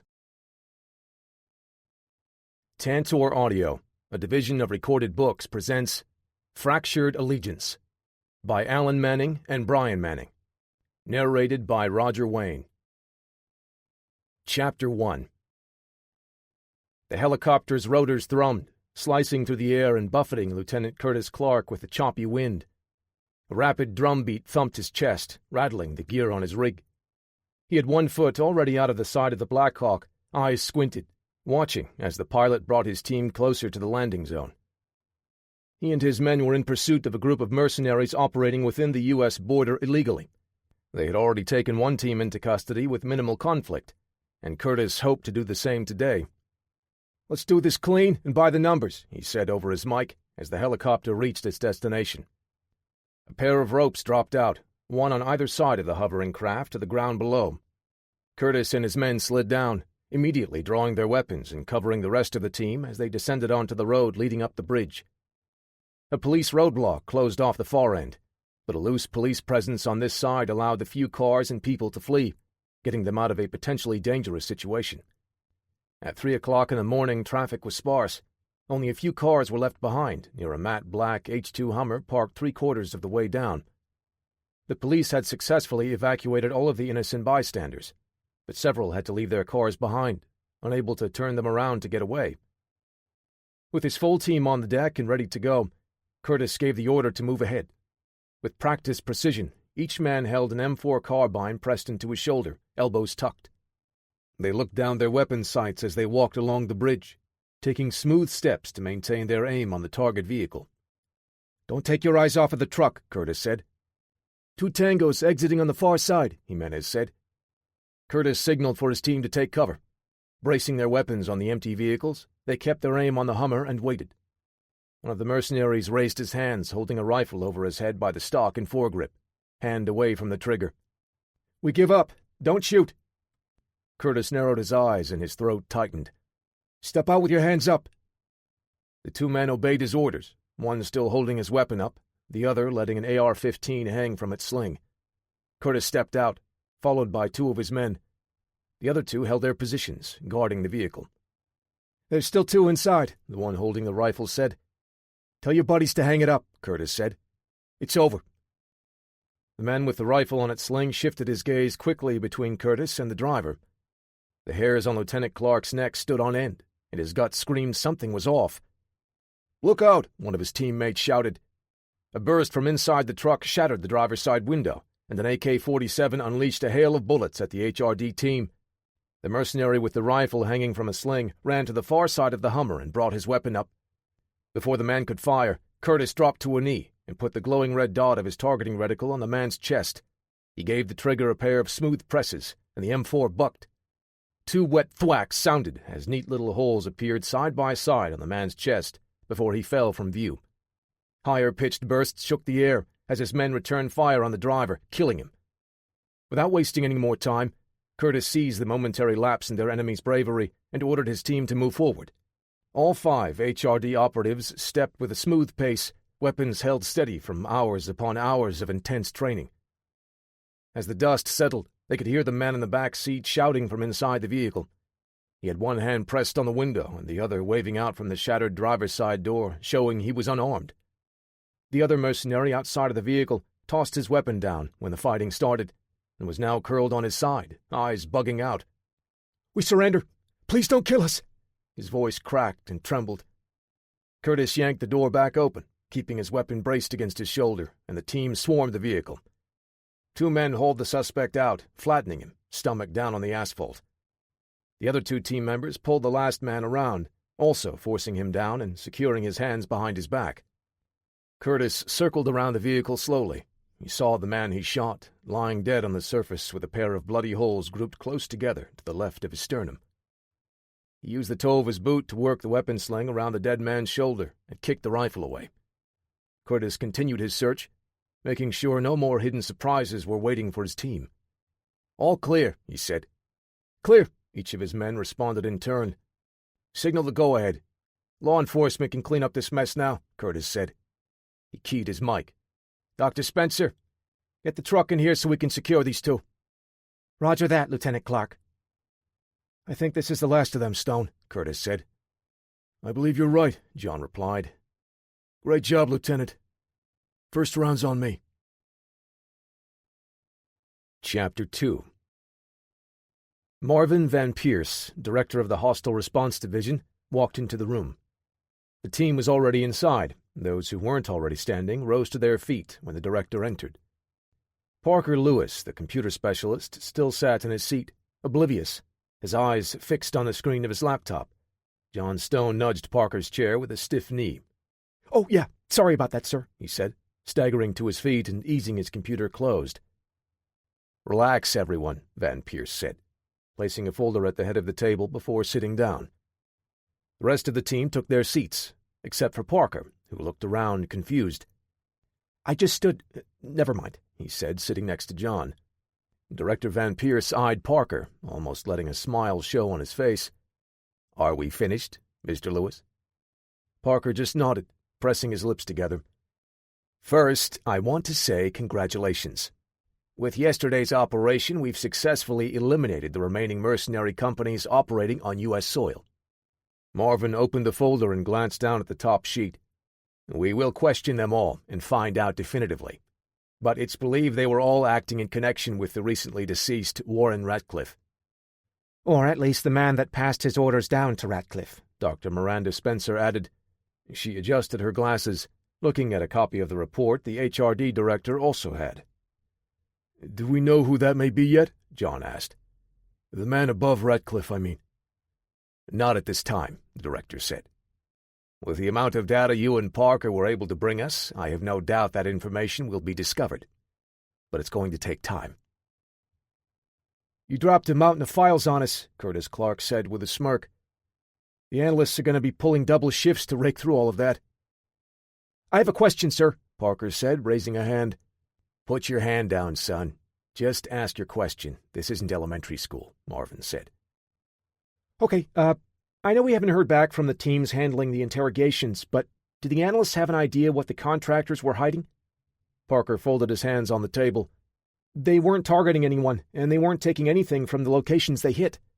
Initial reports suggest a high probability that they were intelligence operations, Van Pierce said. Most likely the man calling the shots covering his tracks, John said. None of these companies had any involvement until after Ratcliffe's death. We just need to keep doing what we're doing until the data comes back and we get a clearer picture, the director added. After the meeting, John jogged down the hall to catch up to Director Van Pierce. Sir, may I have a word? Marvin stopped and turned. Of course, Stone. What is it? He started walking down the hall again as John fell into step at his side. I just think we should be focusing much more on the shot caller, the man that handed the orders down to Ratcliffe.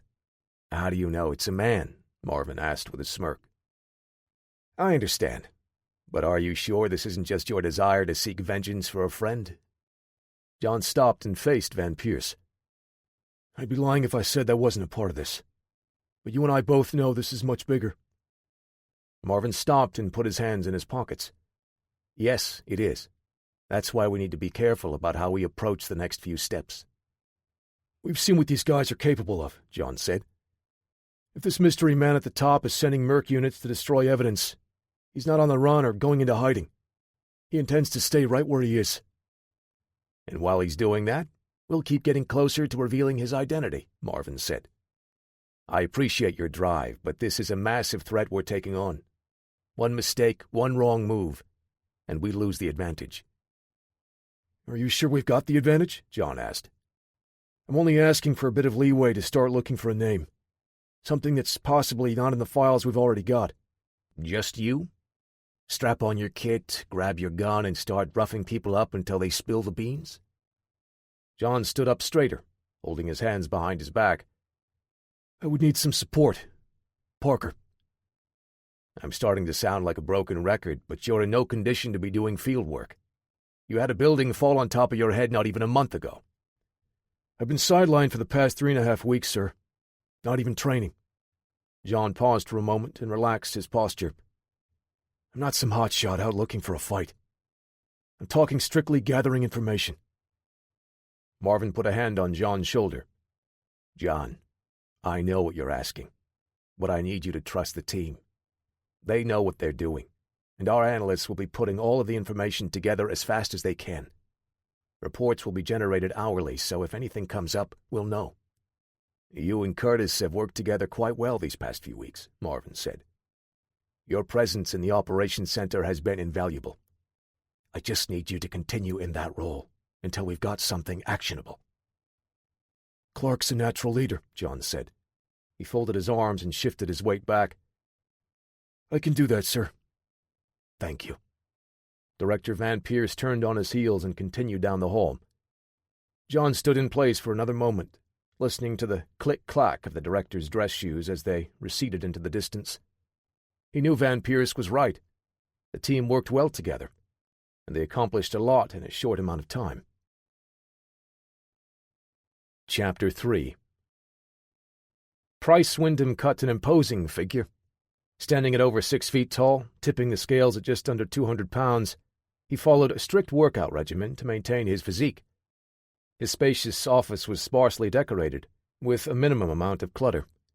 He sat at a thick tempered glass and brushed steel desk, kept clean with no useless papers or office supplies. The dark-stained oak walls complemented the black and gold marble floors, making the already spacious office feel even more vast. Price leaned back in his chair with his new enforcer, Mr. Gordon, standing at his side. A man addressed Price, clutching his hands in front of his stomach and occasionally wiping sweat away from his brow or upper lip with a trembling finger. Outside of Wyndham's office, this man, in charge of a powerful private security company, would command great respect, and in some cases fear. But here, now, in front of Price Wyndham, Reuben Shields was a near-quivering bundle of nerves. "I'm sorry, Mr. Wyndham, I just—" Price waved his hand to silence the man. He stood and smoothed a hand back over his silver hair before straightening his tie. "What were your objectives, Reuben?" Price planted both fists on his desk, leaning forward as he spoke. I mean, my men were to destroy all compromising information." Reuben rolled his shoulder and tugged at his collar with a finger. "And retrieve, if possible—" "No," Price said. "Your only orders were to inflict sufficient damage to the data systems to make retrieval of the information impossible. Not to retrieve, not to copy. Destroy." "I just thought that—" "I don't pay you to think. I pay you to act." Mr. Gordon straightened his posture and unbuttoned his jacket as Price's voice shook the room. Reuben stammered and took a step back. "Mr. Wyndham, we got word that you needed to back up all data in a central location," the man stammered. "It's 2018, Mr. Shields." Price crossed his arms over his chest. "Did you think that our facilities aren't networked to make passing data back and forth a simple matter?" Reuben opened his mouth to say something and thought better of it. His lips clamped shut with an audible pop. "We are able to move said data from one point to another as easily as Mr. Gordon crossing this room to reach you." The lithe, silent killer walked across the marble floor, stalking the defense contractor. Mr. Gordon stopped right in front of Reuben and clasped his hands behind his back. The stance was non-threatening, but his jacket opened far enough to reveal a handgun holstered to the right of the enforcer's belt buckle. "Your men had simple orders, Shields. Connect and detonate the EMP charges and burn any hard copies. Nothing about pulling data or leaving the premises with any of it." Reuben swallowed, still talking to Price as his eyes remained glued to the Glock 21 Mr. Gordon carried. "My mistake, sir. I promised to rectify the issue." "And what is that?" Price asked, sitting down again. "This hostile response division that secured the drives your men had in their vehicles when they were apprehended?" The imposing man sat and rested his elbows on the desk with one hand inside the other, pressing them to his chin. His enforcer circled behind Reuben with slow, measured steps. Reuben tried to speak, but Price held up a hand to stop him. "Yours was a huge mistake. The kind of mistake that gets people killed." "Please, Mr. Wyndham, let me fix this," the man pleaded. A hand clamped down on Reuben's shoulder, causing him to flinch and tense up. The silence stretched for seconds, and Mr. Gordon released his grip. Reuben recoiled again, waiting for terrible things to happen. "Your performance over the past couple of weeks may be enough to overlook this, however." Price turned to retrieve a small stack of papers from a file cabinet behind him. "Of the 3 teams we used, your men accomplished the majority of the dozen or so such jobs we required. And for that, I'm going to let you leave my office of your own accord." "Thank you, Mr. Wyndham. Thank you," Reuben said, voice warbling. He backed away, nearly bumping into Mr. Gordon, but the enforcer stepped to one side smoothly, allowing the man to kowtow his way out of the office. "You can count on me to make this right." "We'll be in touch," Price said, as Reuben closed the door behind him. "You should have let me kill him," the enforcer said. He faced Mr. Gordon again. A half-smile pulled at one corner of his mouth. Price was looking at a man that, just weeks ago, suffered a broken back at the hands of John Stone. It was the type of devastating injury that left many men and women unable to walk for life. Wyndham's organization spent a fortune on research and development, focusing much of it on military applications. Several of the programs were devoted to making soldiers more combat effective. It was from those programs that they designed the implants used throughout Mr. Gordon's body, running along his back, which restored his fighting effectiveness. The enforcer's spinal column would never heal, but the experimental technology helped the signals bridge that gap. Combining the surgical procedure with cutting-edge treatments and therapy also granted his enforcer vastly increased physical attributes. Mr. Gordon was now stronger, faster, and much more deadly than before. Chapter 4.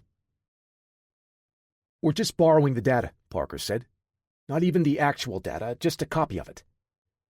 "I understand how computers work, Parker. but it's not worth ruffling any feathers, John said.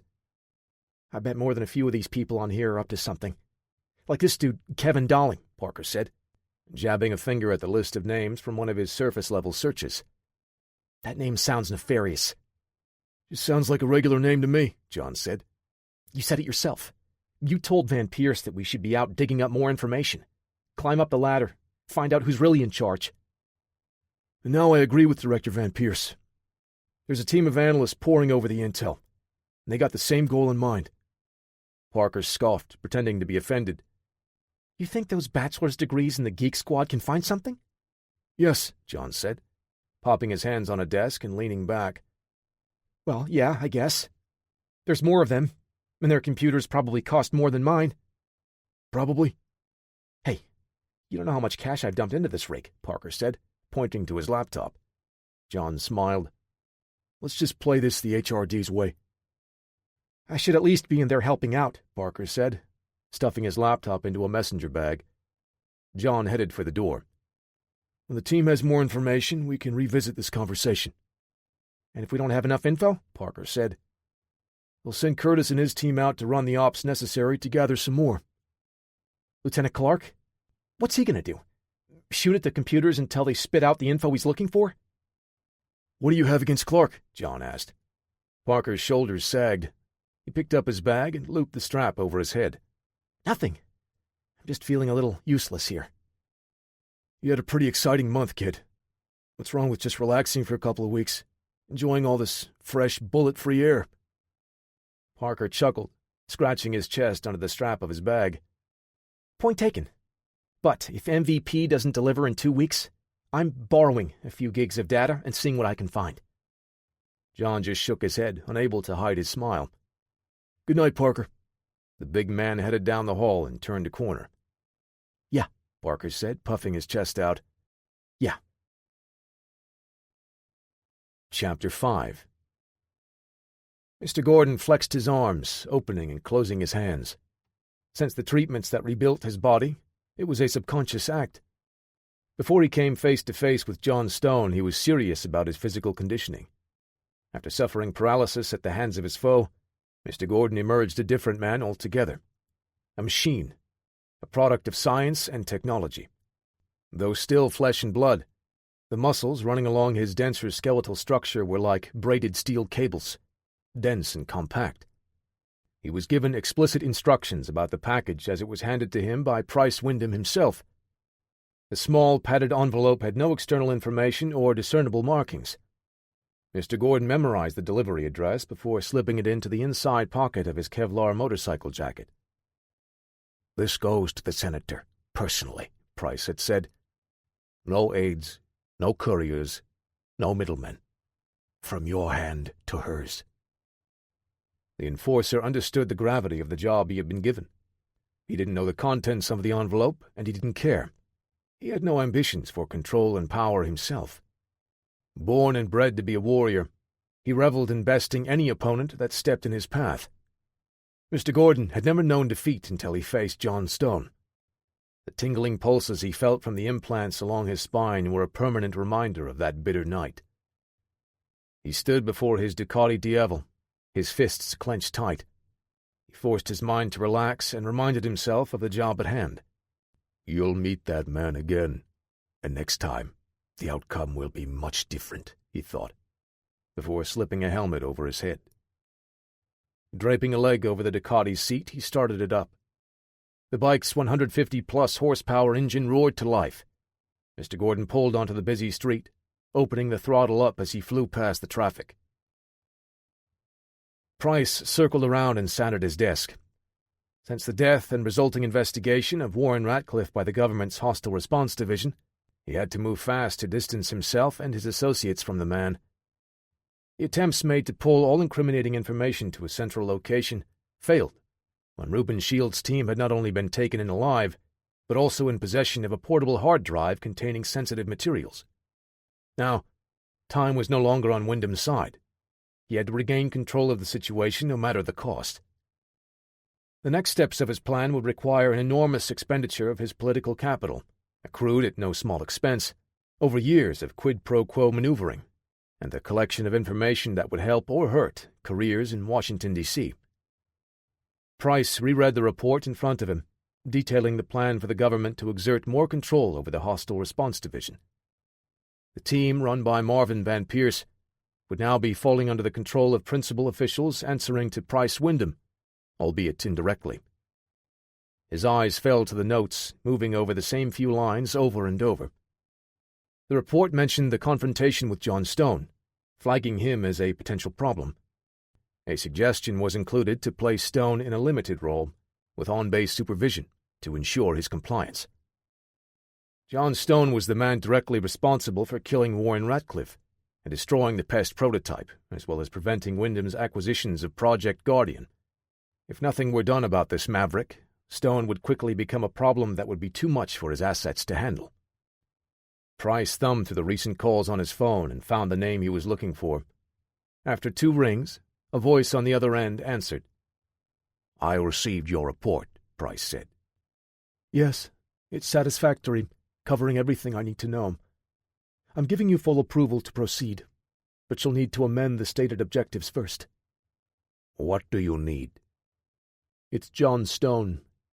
Your assertion was correct. He will be an issue if left unchecked. But I find your suggested course of action insufficient." Price turned in his chair, looking out the window. "Left unchecked, a rabid dog can be quite troublesome. He needs to be put down." He listened thoughtfully, then responded. "No, we do it through the proper channels. Publicly. Make sure the name John Stone is synonymous with domestic terror." Chapter 6. Director Van Pierce scrolled the map on the projected display, focusing on the eastern coast of the United States. Curtis Clark and John Stone stood in the command room with him.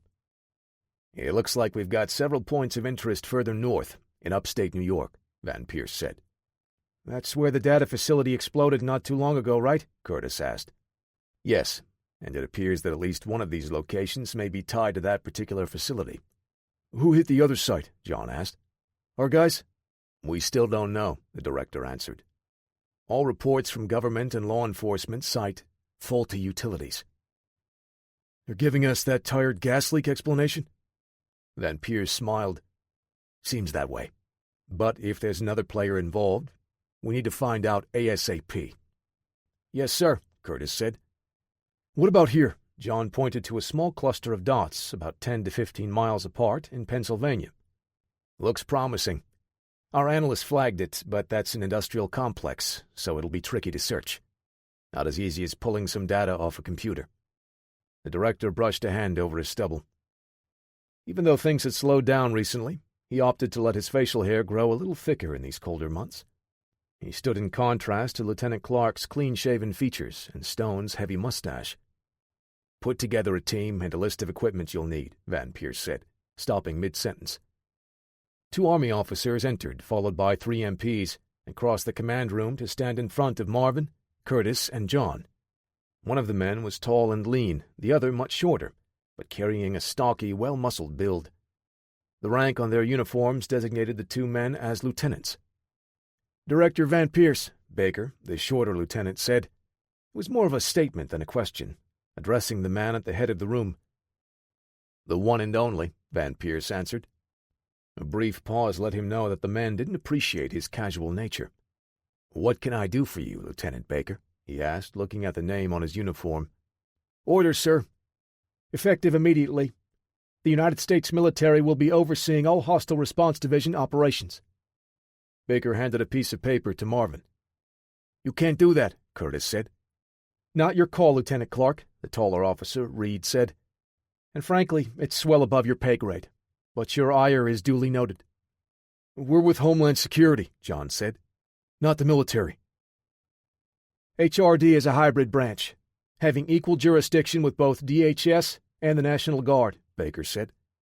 Director Van Pierce scanned the paper. His eyes widened and he glanced at John. "Your recent operations have resulted in excessive collateral damage and the significant loss of innocent civilian lives," the stocky officer continued. "You're lying," John said through gritted teeth. "Lieutenant Stone," Reed said. You are to come with us immediately." The 3 MPs moved forward, one holding a set of handcuffs.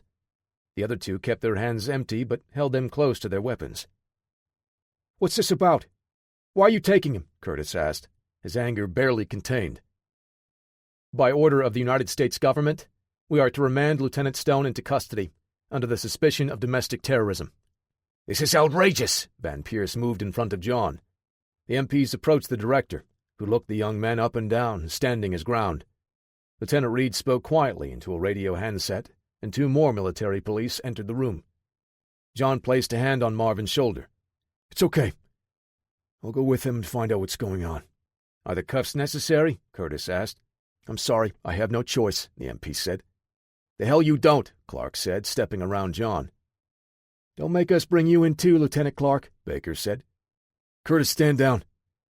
We'll get to the bottom of this," John said. The cuffs ratcheted onto John's thick wrists, barely securing his arms behind his back. The imposing ranger was compliant, not wanting to hurt the young MPs, but the 3 men remained on edge as they escorted him from the room.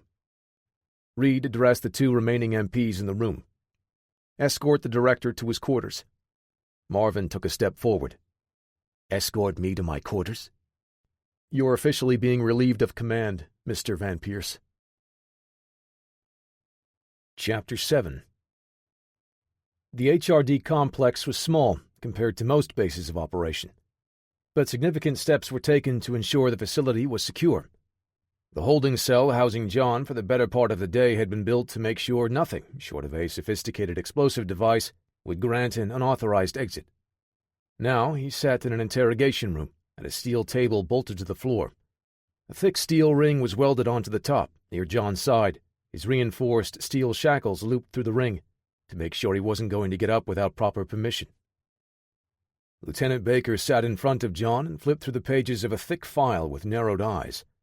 John noted that it was the stocky man's 3rd pass to the information. He kept his back straight and his hands on the table, knowing Baker's silence was a tactic to try and gain a psychological advantage over a weak-minded suspect, staying silent so John would have no choice but to break and fill the void. Several more minutes of silence passed, and Lieutenant Baker inadvertently cleared his throat. He caught himself immediately and glared up at John, who gave a barely perceptible smile. The taller man, Lieutenant Reed, finally entered. He eased the door shut and glanced through the mirror, an amateur move. "Sorry to keep you waiting, Mr. Stone," Reed said, taking the empty seat next to Lieutenant Baker. John shifted his gaze to the second man. "I understand.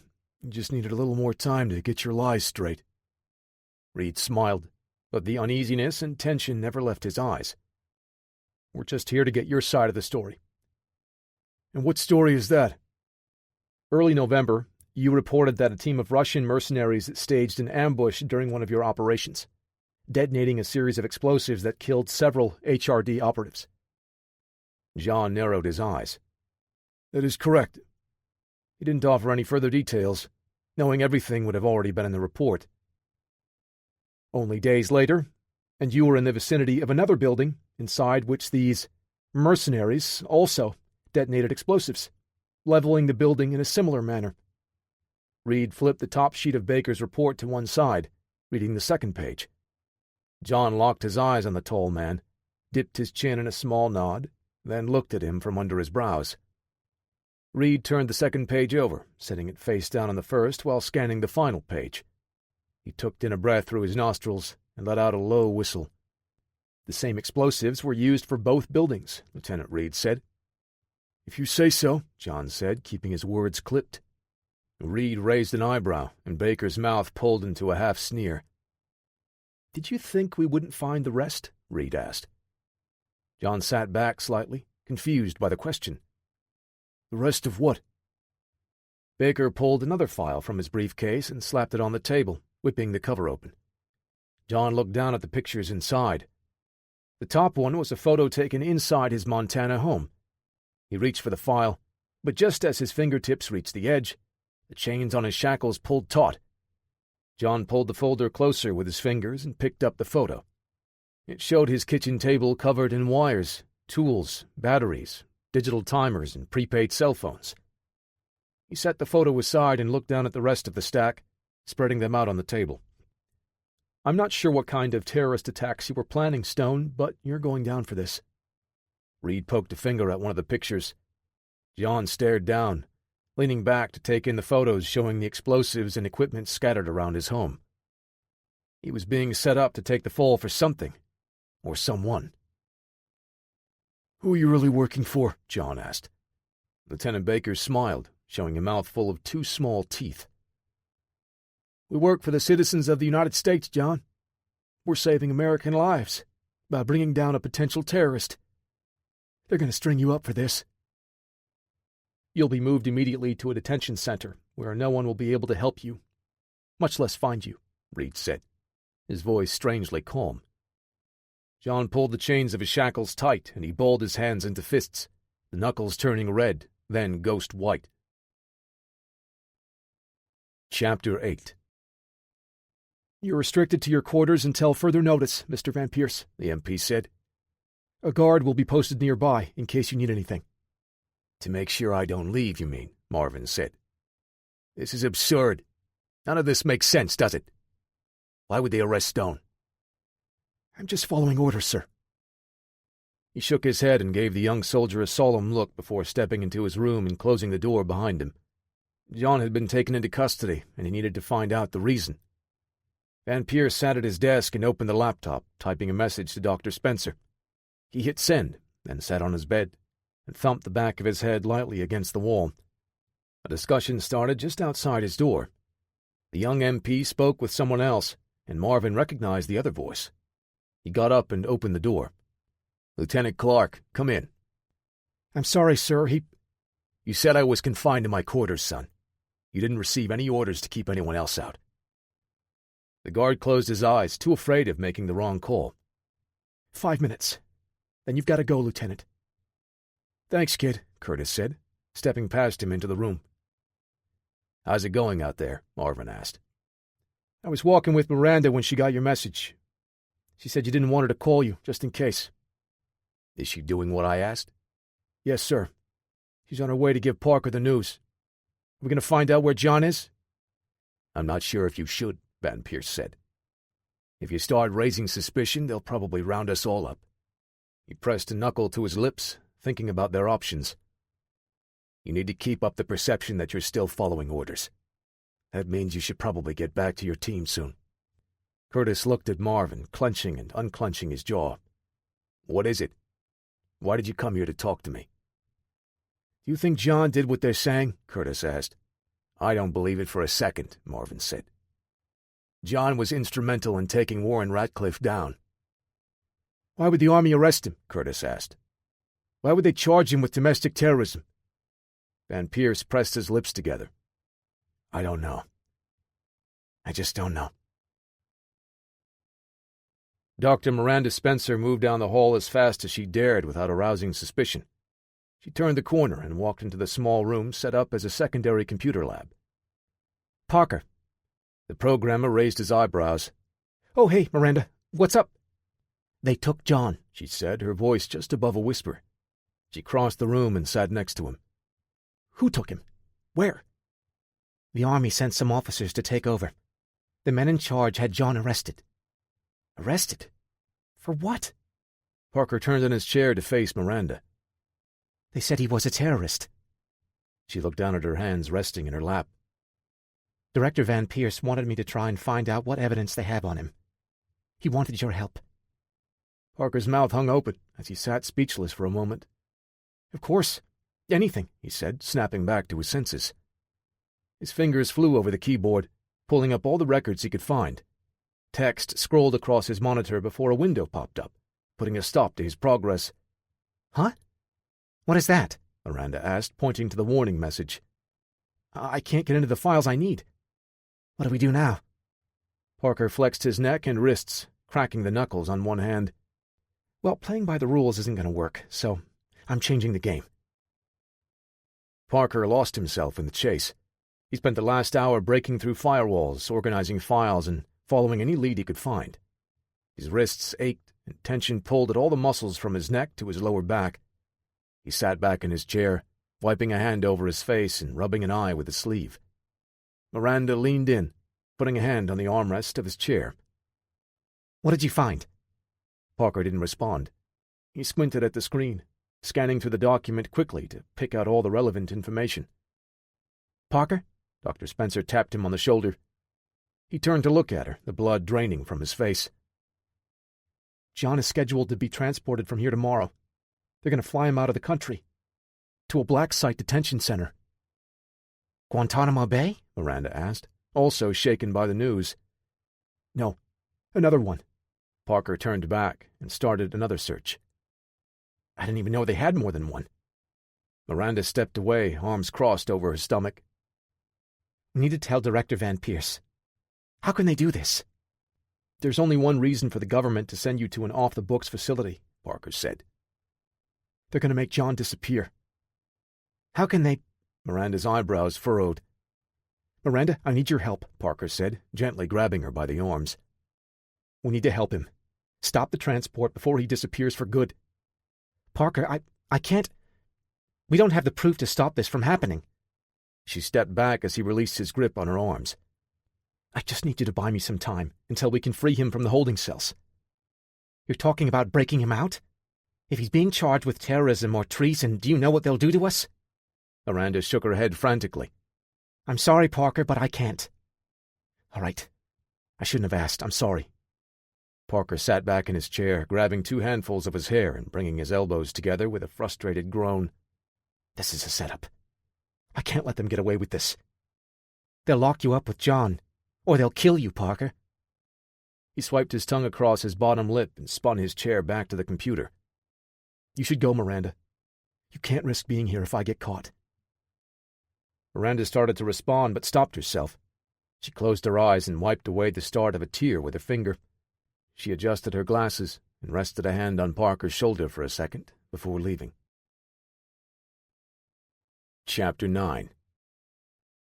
A burly guard jammed his nightstick into John's ribs, shoving him into the back of an armored van, his hands cuffed behind his back. He still wore the same black T-shirt and dark gray BDU pants from the night before, in the interrogation room. The muscular guard stepped in with him, holding the nightstick he used to prod John tightly in his fist. They sat across from each other on the steel benches bolted inside the truck. The man wasn't dressed like military police. John figured him for Homeland Security, who generally got their hands on all the domestic terror suspects. He had no idea where they were about to transport him, but the terrorism charges meant at some point they would be locking him up in a supermax prison, or an undisclosed detention facility like Gitmo. The vehicle rocked as the driver and passenger doors slammed shut. The sounds echoed through the mostly concrete motor pool of the Hostile Response Division base of operations. A deep scowl twisted the guard's features. John didn't know if this was how the man treated all the people he transported, but it was clear the guard didn't think too highly of him. The big van rumbled to life and lurched forward, taking John to an uncertain fate. Parker guzzled the last of the energy drink from the can, crushing the tall aluminum cylinder before flinging it into the corner with the other 2. His eyes stung and muscles ached. The hunger and fatigue made it difficult to concentrate, and his hands shook from a combination of too much adrenaline and too much caffeine. He spent most of the night gathering everything he needed to accomplish his plan, and still didn't know how to help John.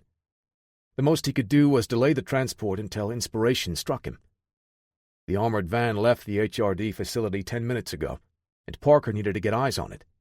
He monitored the progress of the multiple programs he was running, as feeds from a network of various cameras started streaming in. Tied into the processing cores of the entire HRD computers lab, Parker's computer had almost everything it needed at a moment's notice. It didn't take long to pick up the van transporting John. His programs not only found the vehicle, but overlaid likely travel routes in real time based on the driver's patterns. Parker had another program running to take control of the traffic lights and did his best to stall the progress.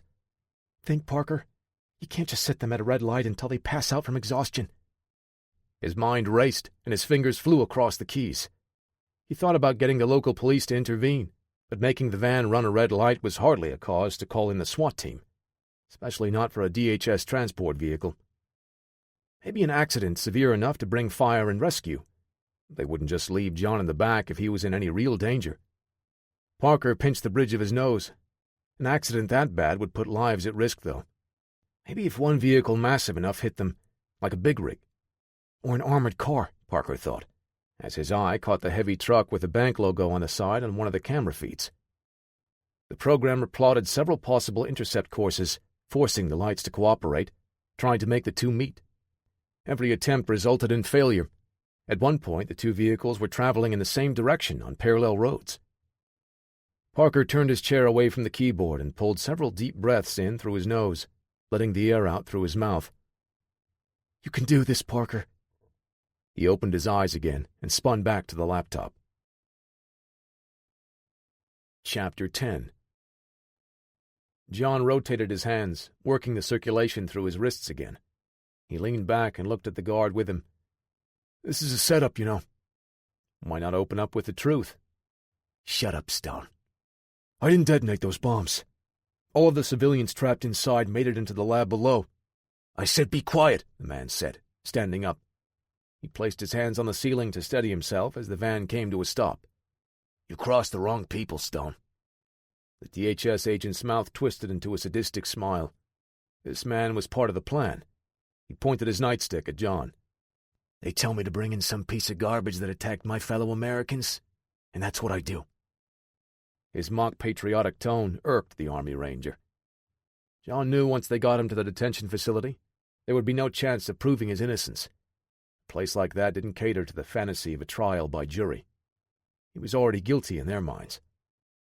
The van started to move again, then jerked to a stop. The driver slammed on the brakes and leaned into the horn. Simultaneously, a second horn blared outside, growing louder. John and the guard were launched to one side as a massive force struck the armored van from the right. John's body struck the steel sidewall, and a jolt of pain tore across his shoulder blades, down his arms, all the way through his fingers. The DHS agent ragdolled against the hard wall next to him. The van rocked sideways onto two of its wheels and balanced precariously at the tipping point before finally landing back on all four wheels. They were tossed by the impact again, this one lessened by the heavy shocks of the van. They were stopped in the middle of the intersection, and John could hear people outside yelling. The guard finally stood with a sneer, shaking his head to regain his senses. John bolted into action. He turned his body and dug a boot into the diamond tread floor. With a hard thrust, he dropped low and drove a massive shoulder into the man's body, flattening him up against the opposite wall.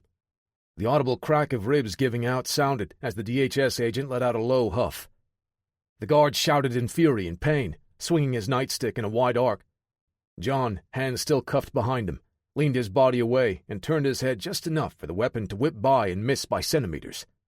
The momentum carried him back against the wall, and the big guard prepared to deliver a backhanded follow-up swing. John launched off the steel surface, dipped his chin, and drove his head into the guard's face. Taking a step back, John watched a line of saliva drip from the man's lips. The guard fell to one knee, and he let the nightstick clatter to the steel floor plate. His hand reached for the pistol on his hip, and he looked up at Stone with pure fire and hatred. John brought his knee up and thrust a heavy boot forward, wringing the man's head off of the steel door before he dropped unconscious. Parker heard heavy bootsteps rushing down the hall. He turned to face the door just as it came crashing in. A pair of men stepped in, pistols drawn. "Away from the computer!" a young soldier advanced, keeping his weapon pointed at Parker. He raised his hands. "I'm unarmed. I won't resist." His heart hammered in his chest. "Hands on your head," the lead man said, now only 10 feet away. Parker complied, lacing his fingers together. The soldier kept the gun drawn and used his offhand to force Parker to turn. He pushed the programmer face first against a wall and kicked his feet out past shoulder width. "Room secure," the other soldier said into his radio. "I just wanted to help John," Parker said. "That was stupid," the first soldier said, checking him for weapons. "That's the court's job, not ours." "John's being framed. Someone at the top is setting him up to take the fall." Parker's chest hit the wall as the younger soldier pushed a hand on his back, forcing one arm behind him. "And now you're going to end up in the cell right next to Stone, once they find him." The cuffs clacked into place, locking Parker's wrists. "Once they find him?" Another wave of relief washed over him. "He got away." Shoulders aching, John searched the guard's belt with his hands still cuffed behind his back. He found the keys and freed himself, just as someone slapped the rear door and unlatched it. "You okay in there, Corey?" the man asked, pulling the door open. John snatched the Beretta M9 from the guard's holster. Sunlight spilled into the van, and he brought the pistol up, holding the front sight on the second guard's chest. The man held one hand up, but gripped his slung rifle a little tighter. "Easy, Stone. No one needs to get hurt." "Let go of the weapon," John said, dropping to the asphalt. He locked eyes with the older guard. "I'm innocent." "Not if you continue this. Let the courts decide, John." "The people setting me up don't plan on letting it get that far," John said, circling around the man. "Let's go. Keep looking forward." The scene was all confusion and chaos. An armored car had struck the van transporting John in the middle of the intersection. He saw several other vehicles were also involved in collisions, and all 4 directions still showed green lights. "Move!" John prodded the guard ahead. "Please, John. There's nowhere to run." The driver of the armored van spotted the pair moving away. Still dizzy from the accident, he drew his pistol, and everyone around him scattered. John turned at the sounds of people screaming and saw the staggering driver pointing a gun at him. The pistol bucked twice before the guard steadied himself, grabbing the gun with both hands. John tackled the old guard to keep him from getting shot by the wild firing, then bolted away from the crowd. 3 more cracks rang out, kicking up bits of asphalt. John tore ahead and hopped a low fence leading to an alley. He emerged from the alley, running into the street in a full sprint, too late to see an oncoming car. Tires screeched as the driver slammed the brakes. John tucked his body just before the impact. His back hit the windshield hard enough to force the air from his lungs and spiderweb the glass. The pistol flew from his grasp, and John tumbled down the hood onto the street, dazed. The driver jumped out of his car, showing a hint of concern, but anger took over as the man started shouting obscenities when he saw John get back on his feet. "Are you nuts, man? You're paying for this!" the driver yelled, jabbing a finger into John's chest. "Yeah, I'm really sorry about all this." "You're gonna be, you—" John's fist connected with a slapping thud, and the fat man crumpled to the ground. He rushed to the car and slid into the driver's seat. John shifted to reverse and peeled away, executing a sloppy bootleg turn. "Getting rusty," he thought. He pressed the accelerator down, and the car protested, but somehow managed to get past the speed limit.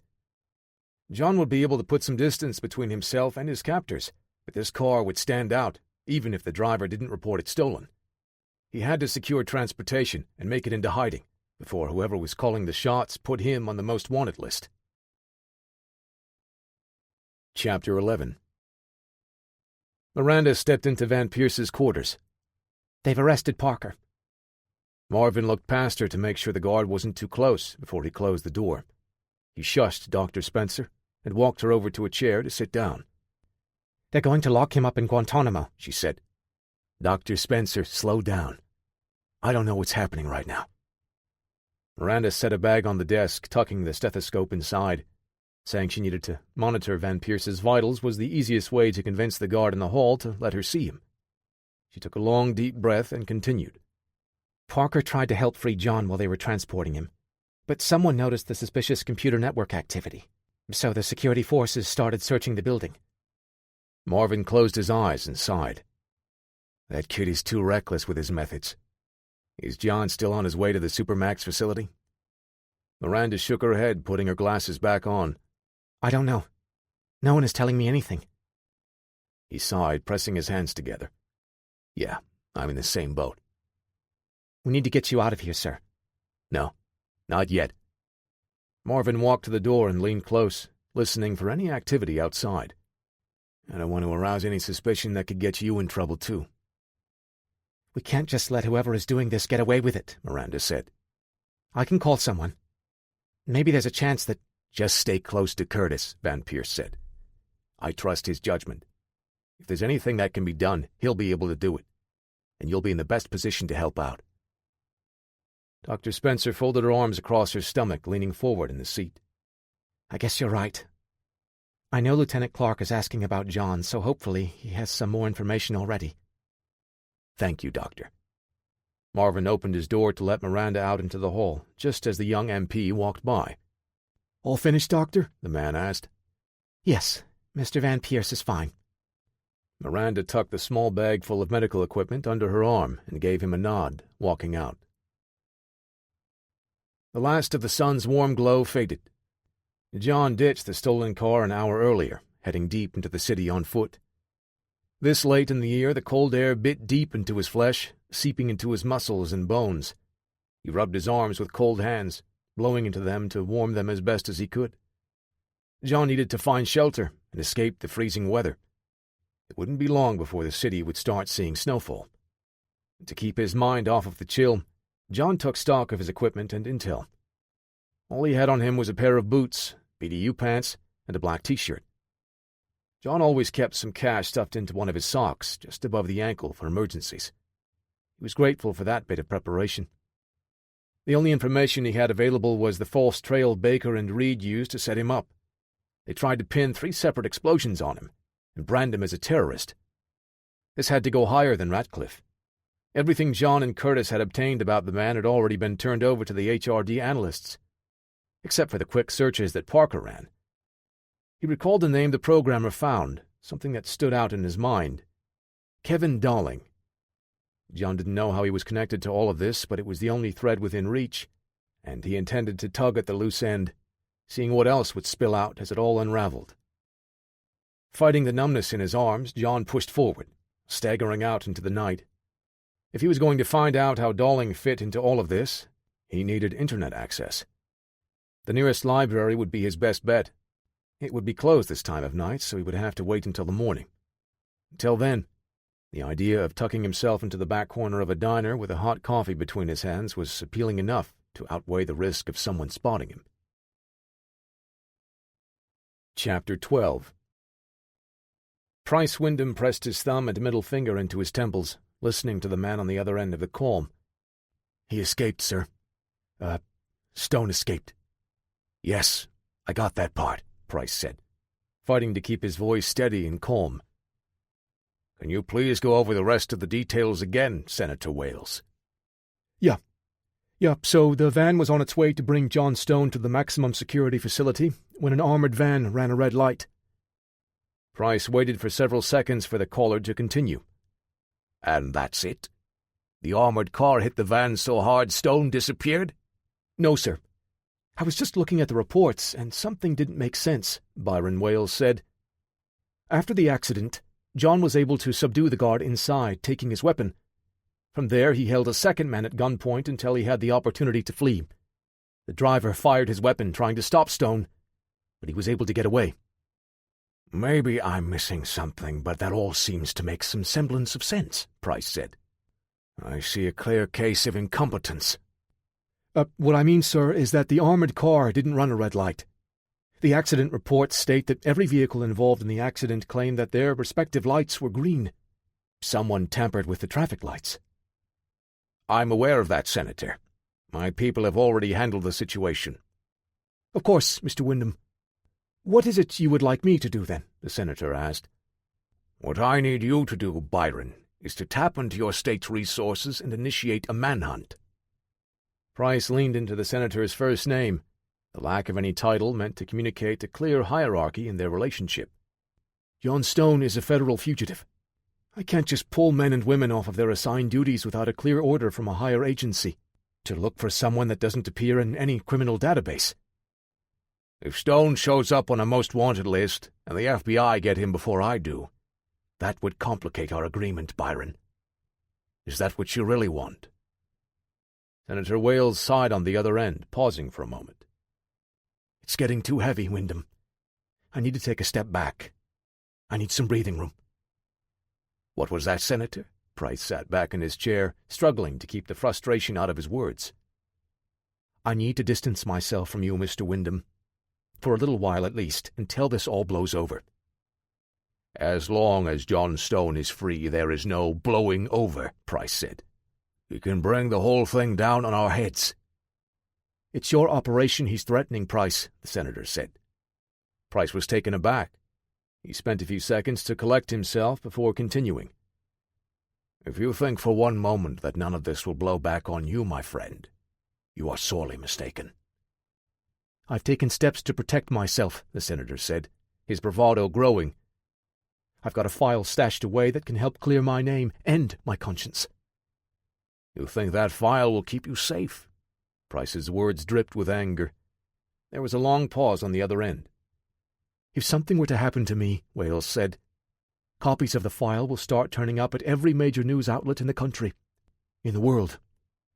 "Very well, Senator. We can play this your way," Price said, smoothing his hair back and straightening his tie. "You can have your space. But remember, when this is all over, I will not forget your veiled threat against me. There will be a reckoning." "Mr. Wyndham, Price killed the call and closed his eyes, rubbing his temple as he took several deep breaths. He stood up and unbuttoned his jacket, walking around his desk where Mr. Gordon stood, listening to the call. He put a hand on the enforcer's shoulder. "I need you to clean this up." "Yes, sir. I'll start the search for Stone right away." "No," Price said. "I'm talking about Senator Wales.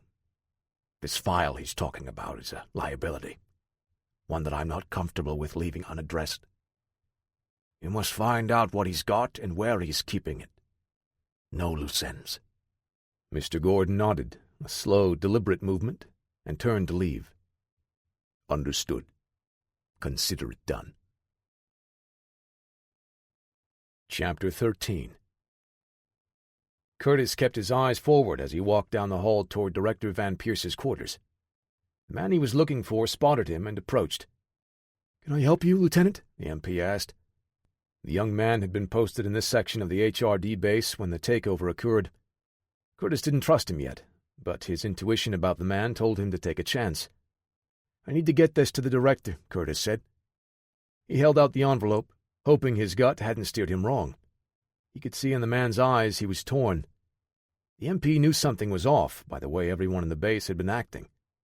Many of the HRD staff went along with the government officials coming in, but some felt it was an unnecessary action or even a blatant overreach that hurt their effectiveness. The morale in the base had waned, and if Curtis didn't read this kid right, he was about to make things worse. "I'll see that he gets it, Lieutenant Clark." He took the envelope reluctantly, averting eye contact. "Thank you, Private," Curtis said. "This is urgent. It's about John Stone." His eyes went to Curtis at the mention of John's name. He hesitated, almost handing the package back. "I shouldn't be doing this. Delivering this to Mr. Van Pierce, I mean." "You know as well as I do something strange is happening," Curtis said, softening his expression. "I'm just trying to find out what the hell is going on, and how I can help." He pointed at the paper in the man's hand. "Can I count on you?"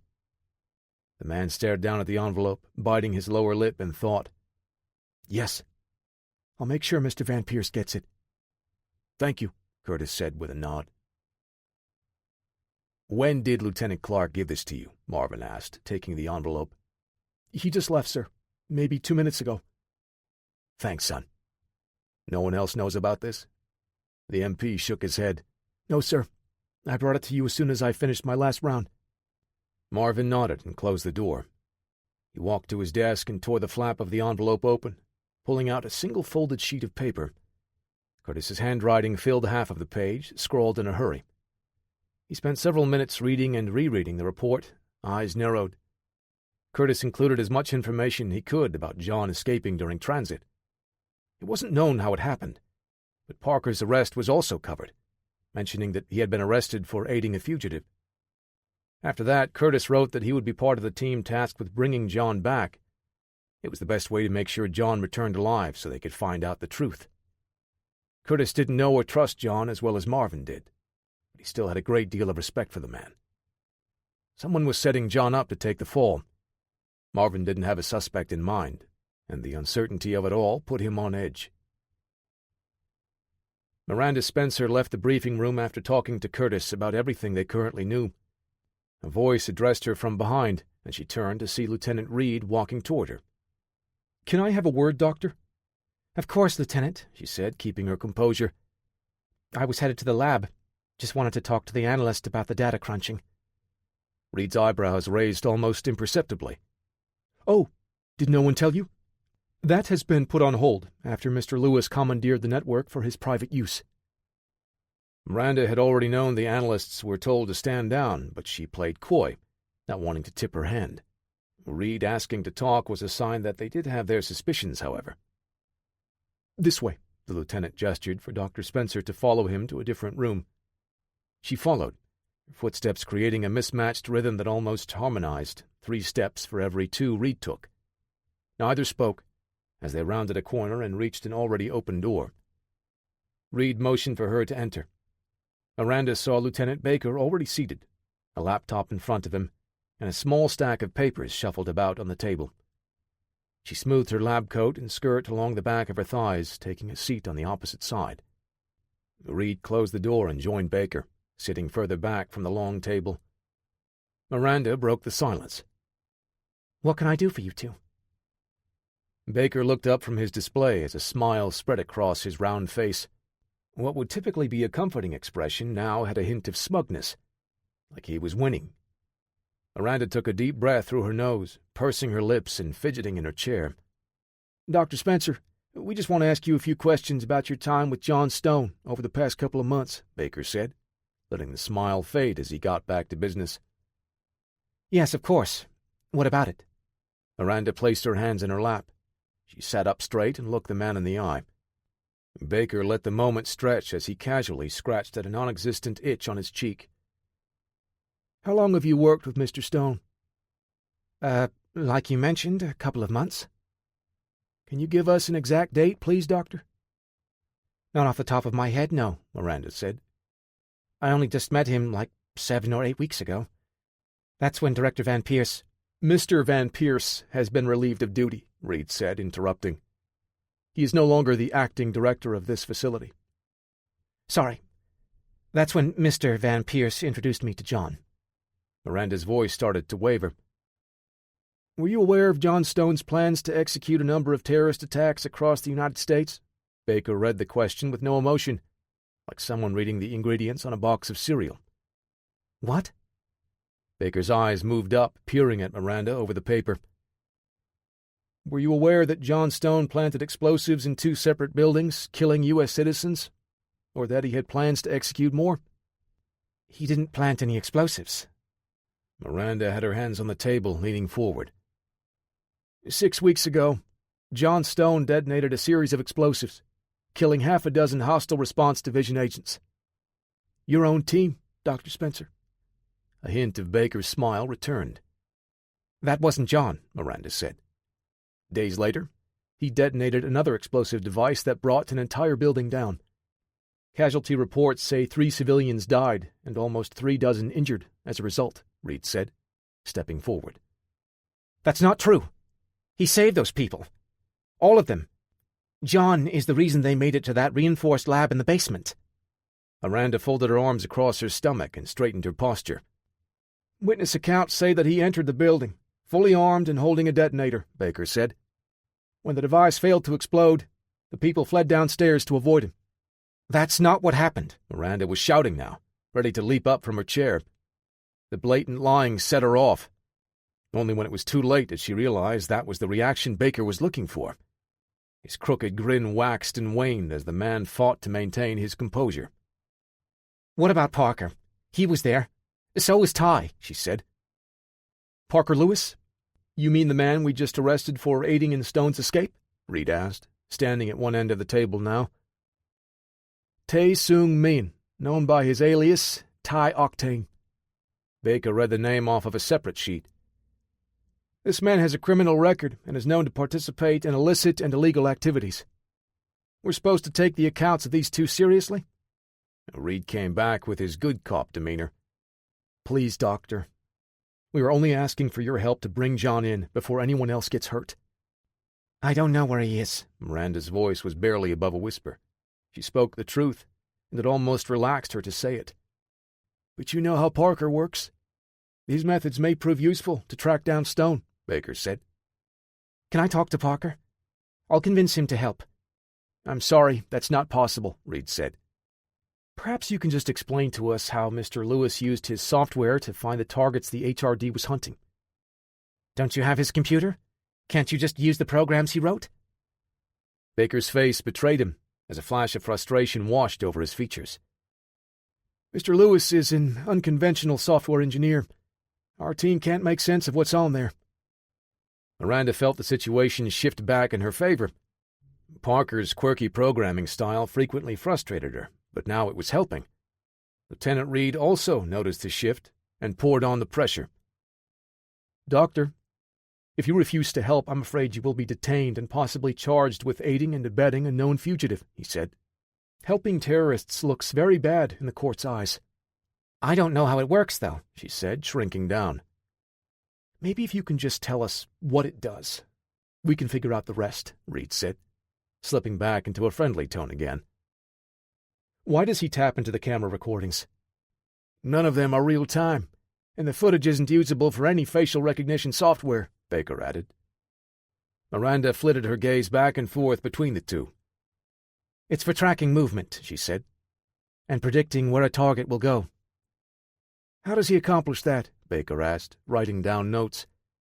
Miranda stared down at her hands, having felt like she just betrayed her entire team. "Doctor," Reed said, "please, maybe you can help us find John." She shook her head as a tear streamed down her cheek. "I can't. I don't know how the mob recognition program works." "Mob recognition?" Baker wrote something down and leaned in closer. "What does that do?" I can't." Reed's hand rested on her shoulder now. "Dr. Spencer, what does Parker's mob recognition software do? If you can help us, we will take all of that into account and show leniency on your team. Van Pierce, Parker, even John.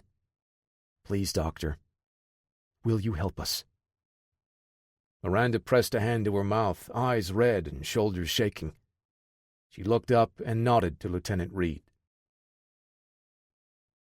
Chapter 14. John sat at one of the library computers, rubbing warmth into his fingers. Early morning sunlight streamed through the windows, but his mind was clouded from fatigue. He stayed awake through the night, gathering his thoughts and keeping an eye out for anyone tracking him down. One name, Kevin Darling, was all John had to work with. He didn't know who the man was, or even if he had a significant connection to the person setting him up. Parker found the name while sifting through the data they found, in the hands of the mercenaries Curtis Clark's team had taken down. John would have to pinpoint a location for Darling, to start his hunt for the man trying to frame him. His first priority, however, was to look through all the major and local news sites, trying to find out if word of his escape had spread to law enforcement. It took him the better part of an hour, looking at all the major sites, and then doubling back in case any of them had been updated with new information while he was busy on another site. Though John was branded a terrorist by the men that had him arrested, nothing about him, the car accident or even his escape, had been reported anywhere. "They're hiding it," John thought. "The people orchestrating this whole thing don't want anyone to know." That meant it had to be a small group within the government, or someone with strong ties to that group. The situation was both a blessing and a curse. If Homeland Security were actually involved, his name would have appeared everywhere, with warnings being broadcast nationwide. Now he could operate a little more freely, knowing not everyone was on the lookout for him. On the other hand, someone powerful enough to suppress any news about John would have plenty of resources at his disposal. John smiled. He rocked the boat, and someone needed him and the HRD out of the picture before they could discover who that was. He needed to seize the initiative and press the attack now. Good men and women died as a result of this shadow group's actions, and John was about to bring the entire organization down. "Let's see what you can do for me, Kevin," John said, scrolling through the search results. Parker's mystery man was connected to several high-profile clients. Many of them were in government roles, although the majority seemed to be entrepreneurial types. John had two options to pursue, the government or the business connections. Focusing on the senators, governors, and other influential people could bring too much heat down on him. It would be harder to put pieces together, chasing the business leads, but targeting mostly fraudulent companies would garner less notice by the public. John sketched out the suspected names and locations on small scraps of paper, using the stubby pencil the library provided. Now he had a list of probable target locations to search, but given his limited resources, their proximity also had to factor into his decision. That singled out one particular building to start his search. The Essential Eye, a small design firm only a couple of 100 miles from him, was his next destination. Next stop, Colorado. Chapter 15. Morgan Dowd closed the door behind him, kicking his shoes off as he entered his apartment. He hung his bag up on a hook and shrugged his coat off, unwrapping the light scarf from around his neck. He twisted his head to one side, letting the stretch run down one side of his neck. Need a chiropractor?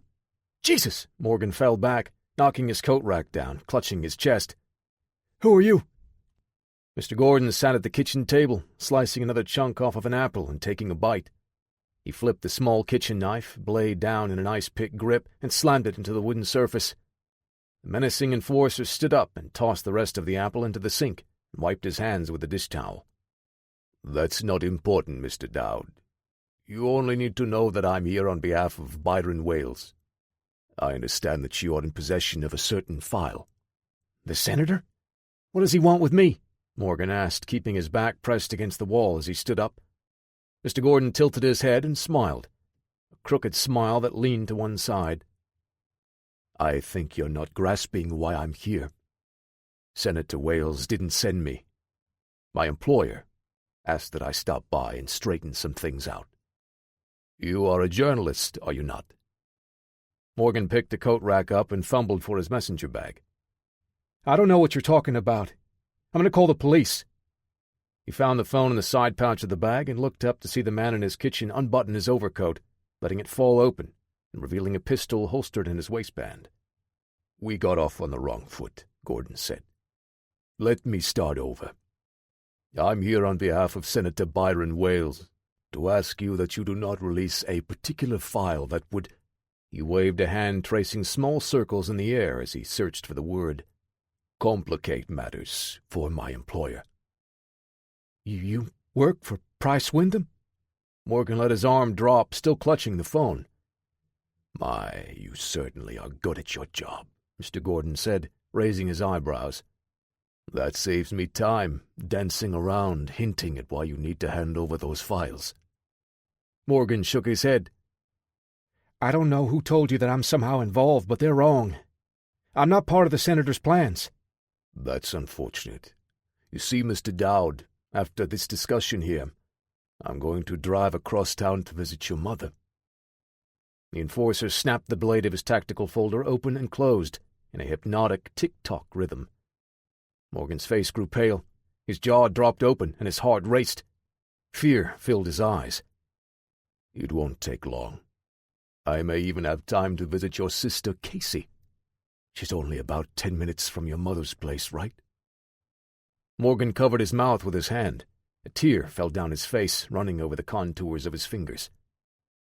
Your niece should be in the middle of finishing up her homework or helping set the table for dinner by the time I arrive. Maybe they'll even fix a plate for me. Please, she's only 8. Mr. Gordon narrowed his eyes. Well, he stretched the word out before continuing. I suppose if you turn the files over, I would have to bring them back to my employer. It wouldn't leave me enough time to visit your family. The phone fell from Morgan's hand, clattering on the hardwood floor. I can't. Those files aren't mine to give. Crossing the kitchen in 3 smooth strides, Mr. Gordon hoisted the man by his neck and pressed him against the wall. All pretense of politeness was gone. If you don't hand over those files, I'll kill everyone you know and love, ensuring the information never sees the light of day. Morgan clutched Gordon's wrists with his hands, struggling to support his weight.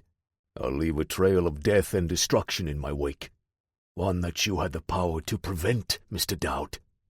He dropped the journalist. Morgan fell to all fours, coughing and gagging. So, what shall it be? Wyndham's enforcer crouched next to the man. The easy way or the fun way? It's all here, then, Mr. Gordon asked, clutching the small paper between his index and middle finger. All of the files are located here. Yes, Morgan said, clutching his throat, voice still raspy. Digital and hard copies? The journalist nodded. And you are certain that no other copies exist? If I even catch a hint of this story in your paper— He let his words hang. No other copies, Morgan said. Wales didn't want to risk it getting out unless something happened to him. He was very explicit in his instructions." "Excellent. I truly appreciate your help." Mr. Gordon turned as if he were going to leave. Morgan took a step forward, wanting to ask, but daring not to speak. "Does this mean you won't kill me or my fam—" The enforcer whipped his body around and his right leg lashed out, executing a crisp spinning heel kick. The foot landed flush against Morgan's temple. His skull cracked, and his head snapped viciously to the side, under the force of Mr. Gordon's augmented speed and strength. Morgan twisted and slammed against the wall before his body crumpled. He was dead before he hit the floor. Mr. Gordon stood on one foot with his kicking leg still in the air. He brought his knee in and swiped a hand down his shin to straighten his pant leg before setting it back down. He dialed his phone, holding it to his ear as he memorized the information on the small slip of paper in his hand. "I've got the location of the files. I'm just finishing up here." Mr. Gordon ended the call and slipped the phone back into his jacket pocket. He knelt next to a small duffel bag he left in the kitchen earlier and pulled out several small cylindrical devices, setting them in various locations in the kitchen, where Morgan Dowd's body lay. He left the duffel bag on the floor, tucked a remote detonator into his other pocket, and put his gloves back on. He looked both directions down the hall as he left, making sure no one saw him. On his way out the front of the building, Mr. Gordon plucked the fire alarm handle, setting it off as he thumbed the button on the detonator. The incendiary device in Morgan's kitchen devoured everything inside. A plume of thick black smoke belched out of the open window of his apartment. It took Gordon 5 minutes of walking to reach his car. As he drove away, he passed 2 fire trucks heading to the apartment building to battle the blaze. Not a bad response time for rush hour, he thought. Chapter 16. John thanked the man driving the old pickup as he hopped out of the truck's cluttered bed. It took most of the day hitchhiking to reach his destination. By the time John crossed the city limits, it was well past sundown. The only sleep he had were the few moments stolen in the biting wind, bouncing around in the bed of a pickup truck or slouched in the back of a utility van. The Essential Eye office was closer to the center of the small city in northern Colorado, but lucky for John, his last ride was passing through and dropped him off close enough to check the place out. He rubbed his hands up and down his arms, then took stock of his possessions. He bought a flash drive and prepaid phone before arriving, using up a good chunk of his cash. No tools, no weapons, and no backup. No problem. John reached the building by 2 a.m. It was small compared to the larger multi-story facilities, but the business didn't need to be large to channel a lot of money through for laundering. It was considered a high-end design boutique, catering to several large clients, or at least that's what it said on paper. John knew that Dawling used this as one of the hubs for cleaning money from a large part of someone's shady network. He just needed to follow the money. It would no doubt lead him to the top of the food chain at some point. The design firm was among several other buildings within a prominent shopping center. The big box stores ate up much of the real estate, all connected in one long line of logos in a vast parking lot. The rest was filled in with smaller single-establishment buildings and a few longer ones with several businesses next to one another. A security guard was driving around monitoring the entire shopping complex, but 2 men were tasked explicitly to patrol the Essential Eye office. One man roamed around inside, walking a set pattern, and a second guard outside watched the entrance. These 2 were professionals, not the typical rent-a-stars. John watched from deep shadows across the street, trying to find a way into the building. The outside guard would occasionally poke his head inside to make a comment to the other man. Once he went in to grab a coffee. John noted that each time the man opened the door, he didn't use a key or card. It was unlocked. Finally, something's going my way, John muttered, blowing into his hands to keep them warm. Using the shadows along the bushes, he crept up to the building. At the rear entrance, he flattened his back against the wall next to the security door, waiting for the outside guard to restart his circuit. John glanced down at the lever of the door. There's no way this is unlocked. He tugged lightly and smiled as it refused to budge. He saw his opening when the regular security guard turned a corner and moved around to the front, hugging the building. John reached the front entrance and saw the shopping center guard talking to the man out front. John was in their field of view, but a shadow helped him keep hidden as he moved. His original plan was to take out the front guard quietly, while the other two weren't around. This distraction was another coincidence working in his favor. Heart racing, his breath came out in short, visible puffs. He held his breath and eased the glass door open, slipping inside. The sound of steps muffled on the short pile industrial carpet snapped his attention to the interior. The other guard was making his way to the entrance. John hurried to a dark corner next to a large fake plant, crouching just as the man passed by. The guard opened the front door and shouted to the other two. "Hey, Joe, does Nate want some coffee, too? I just put another pot on." John knew as soon as the guard turned to head in, he would be right in the man's line of sight. There was no way this plastic tree would hide his bulk, even in the low light. "Go now, John," he urged. He straightened up and turned the corner smoothly, slipping farther into the offices. Dr. Spencer held one arm across her stomach, bracing the elbow of her other arm up. She paced back and forth, absently chewing on her thumbnail. The team that had taken the HRD facility over brought a couple of their own computer techs, and she was in the lab helping them get Parker's computer up and running. Both techs, a man and a woman, looked a lot like each other, almost comically so. They had similar clothing, short-sleeve button-up shirts with dark ties, and they wore their hair at practically the same length, with the woman's just a bit longer, touching her shoulders. The man, Daniel, turned in his chair, pushing his glasses up. How long does this normally take? Miranda blinked and looked down at him. Hours. It's a lot of data to parse, even if you know where to look. No, I meant how long to find the connections to the cameras. He tapped the display where a progress bar sat, frozen at 12%. She shook her head. I'm not sure. I was never here for that part. Parker always seemed to have it ready to go. The man grumbled and turned back to his work, pulling up another window and typing up some notes. How did Parker narrow the search? The woman, Renee, asked. We always had a point of origin, Miranda said. So if you're looking for John, you would just start at the intersection of the accident. The traffic cameras. The computer tech closed her eyes, almost annoyed at the answer. Yes, I realize that. I'm talking about once the target is spotted. Miranda had to press her lips together to keep from firing back a witty retort. It's not real time. You don't narrow the search, it just traces the path for you once the subject is located. She could see the other woman also struggling to maintain her composure. What I meant was, how do you pick out specific traits to find your suspect? This was going to be a long night.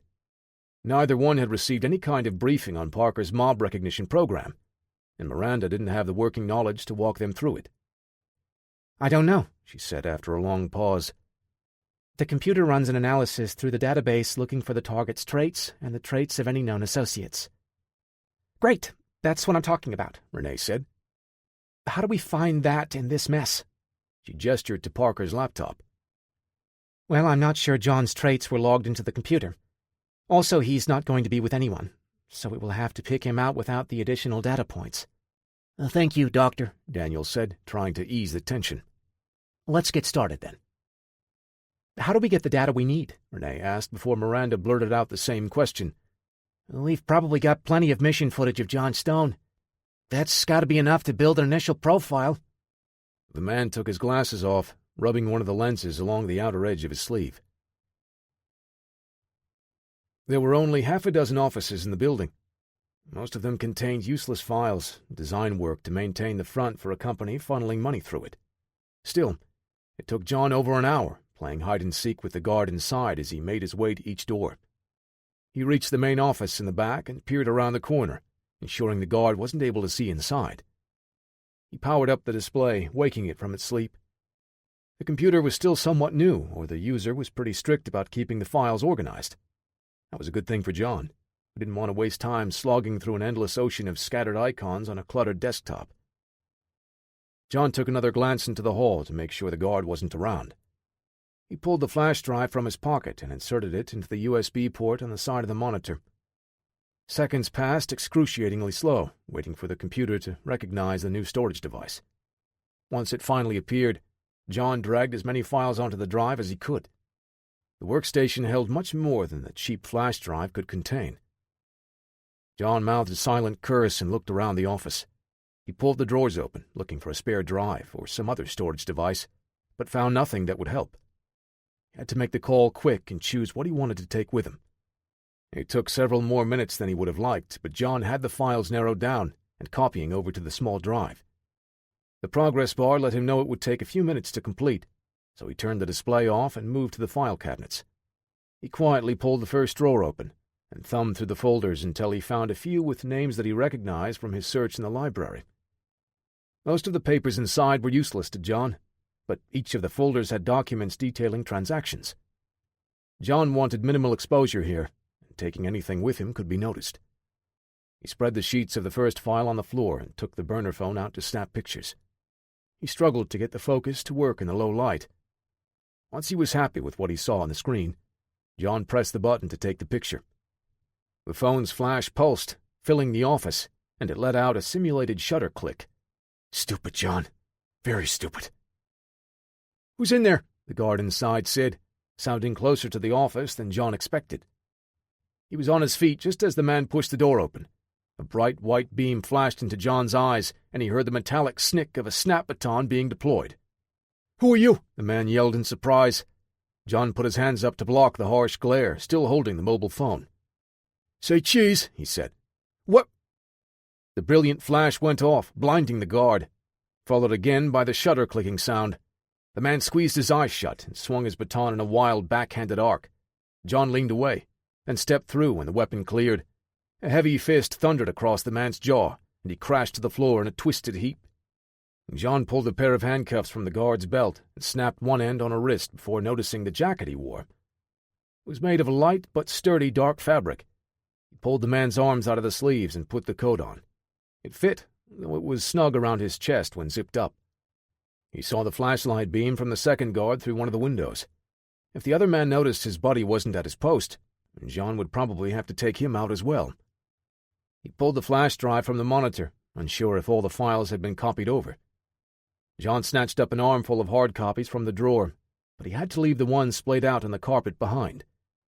He took the cap from the unconscious guard and pulled it over his head before slipping out the front door. He circled around the building, heading the opposite direction as the second guard made it to the front. John tucked the file folders into his jacket and snuck to the sidewalk before he made his way into the night. Reaching the corner, John stuffed his cold hands into the jacket's pockets. He felt a small plastic shape in one side and pulled out a key fob. It was for the guard's car. He looked at the manufacturer logo on the key and saw a couple of cars parked at the far end of the shopping complex lot. A smile pulled at his face as he jogged toward the vehicles. Chapter 17. John parked the car in a dark alley and kept its heater cranked to full. He watched the snow coming down outside, the wind drawing the flakes down in shifting, swirling patterns. It was still just a light dusting, but heading back out into the cold didn't sound appealing at all. Leaving the key in the ignition, John killed the engine, adjusted his hat, and stuffed the files back into his jacket. He stepped outside, and the cold air already stung his face. John noticed a motel and circled back for a couple of miles to find a good place to leave the car. He had to ditch the vehicle, but hopefully someone with questionable morals would see it and take it for a joyride, helping to put some distance between the car and where he was headed. If he started walking now, he would reach the motel just as the sun came up. The thought of stopping at the diner nearby and grabbing a comforting hot coffee appealed to him. As his stomach growled, John used the image of bacon, eggs, and toast as motivation to keep his feet moving. He tugged the collar of his jacket up and walked into the darkness. "You awake, Doctor?" Renee asked, tapping Miranda's chair with a foot. Miranda bolted upright, nearly falling. "What time is it?" She rubbed her eyes and looked around the room. "Almost 8, Renee said. "Daniel just got a location to start our search, and we need your help to kickstart the whole thing." "How?" "By telling us how Parker uses the point of origin to track a target. We're pulling the recordings from cameras in the area now." "No, I mean, how did Daniel get the location?" Renee gave her a smile that was equal parts frustration and amusement. "We received a call this morning. It seems John hit some random design firm's office late last night." "Where?" Miranda stretched and rubbed her arms to fight off the cold, stale air in the lab. "Colorado." Renee pulled Miranda's chair next to Daniel and gestured for her to sit. Doctor. She sat. Why would John target an office in Colorado? Ours isn't to ask why, only to answer where, Daniel said as his fingers flew over the keys. Now please, Doc, let's not waste any more time, Renee said. Miranda put her glasses on and did her best to fix her hair. Can you bring up the closest camera footage? A window popped up showing John walking through a hallway, putting a hat on his head, but in the image, the brim was high enough for a sliver of light to hit his face. In the back, Miranda could see another man on the floor, dead or unconscious. She couldn't tell which. Where is this? The camera's inside the office, Renee said. We kind of lucked out on the quality, Daniel said. We've got his clothes, face, and his exact location at an exact time. Is that enough to start the search? Dr. Spencer's heart sank. Yes, that should be enough. Her voice was low. She walked them through the process of using the footage to add to the profile they built using John's HRD mission footage. From there, they started the search. This is where the fun begins, Daniel said, cracking his knuckles. Release the hounds. The computers around the lab lit up, fans whirring as the networked processors churned through the data passing around. More cameras were added to the search as the radius widened. Daniel and Renee spoke to each other in hushed tones, pointing to different monitors, windows, and data points. Soon Miranda felt fatigue pulling her back to sleep. Got him, Renee shouted, snapping Miranda back again. Where? Daniel asked, rolling his chair over to the other tech. A 24-hour diner. Looks like he had breakfast there about 3 hours ago. She pointed to one of the displays and scribbled some notes on a pad, rolling over to input the location into their search. The mob recognition software shifted its priorities, abandoning various queries and shelving most of the stored footage, narrowing its search for the most relevant position. Where is he now, though? Miranda asked, clutching her hands together. We don't know that yet, Daniel said. But Parker's program should find him soon enough. This is pretty interesting stuff, you know? Yeah, Miranda said. She always felt Parker's methods pushed the boundaries of legality and knew that Director Van Pierce didn't wholly approve. That these two techs were so eager to use it told Miranda that they had no problem operating outside of the boundaries of the law, and she had no choice but to help them. John sat on a worn wooden chair in his motel room. The files he took from the Essential Eye were spread out across the bed. He read all the relevant pages, finding the transactions that stood out the most. John turned the small flash drive between his thumb and forefinger, unable to access any of the data without a computer. A small place like this motel didn't have any kind of business center, which limited his options. John got up and tossed the flash drive onto the table, grabbing the notepad and pen to start scribbling a rough web of likely targets and activity, based on the hard copies. He wasn't able to grab the most important file, but he did have the photo of one of the pages on his burner smartphone. John tapped the screen, swiped past a blurry image of the surprised guard's face, and pulled up the picture he was looking for. He zoomed on the photo of the document, skimming it at first. He read through the info in detail, but there wasn't enough to point John to the top of the chain of command. We found enough to steer him in the right direction. Everything in the files directed him toward a second probable location, but John knew that by the time he reached it, the person he was after would know he was at the Essential Eye. He spent the next 20 minutes scribbling a loose web of connections, based on the frequency and amount of the transactions passing through the design firm. One point in particular stood out, a manufacturer that specialized in furnishings for homes and offices. The perfect front to move money in and out of an interior design firm. The proximity would make it hard for John to reach it quickly. That gave the people behind the setup plenty of time to beef up their security measures. One of the names also connected to the second target caught John's eye. He was sure it was someone affiliated with Warren Ratcliffe.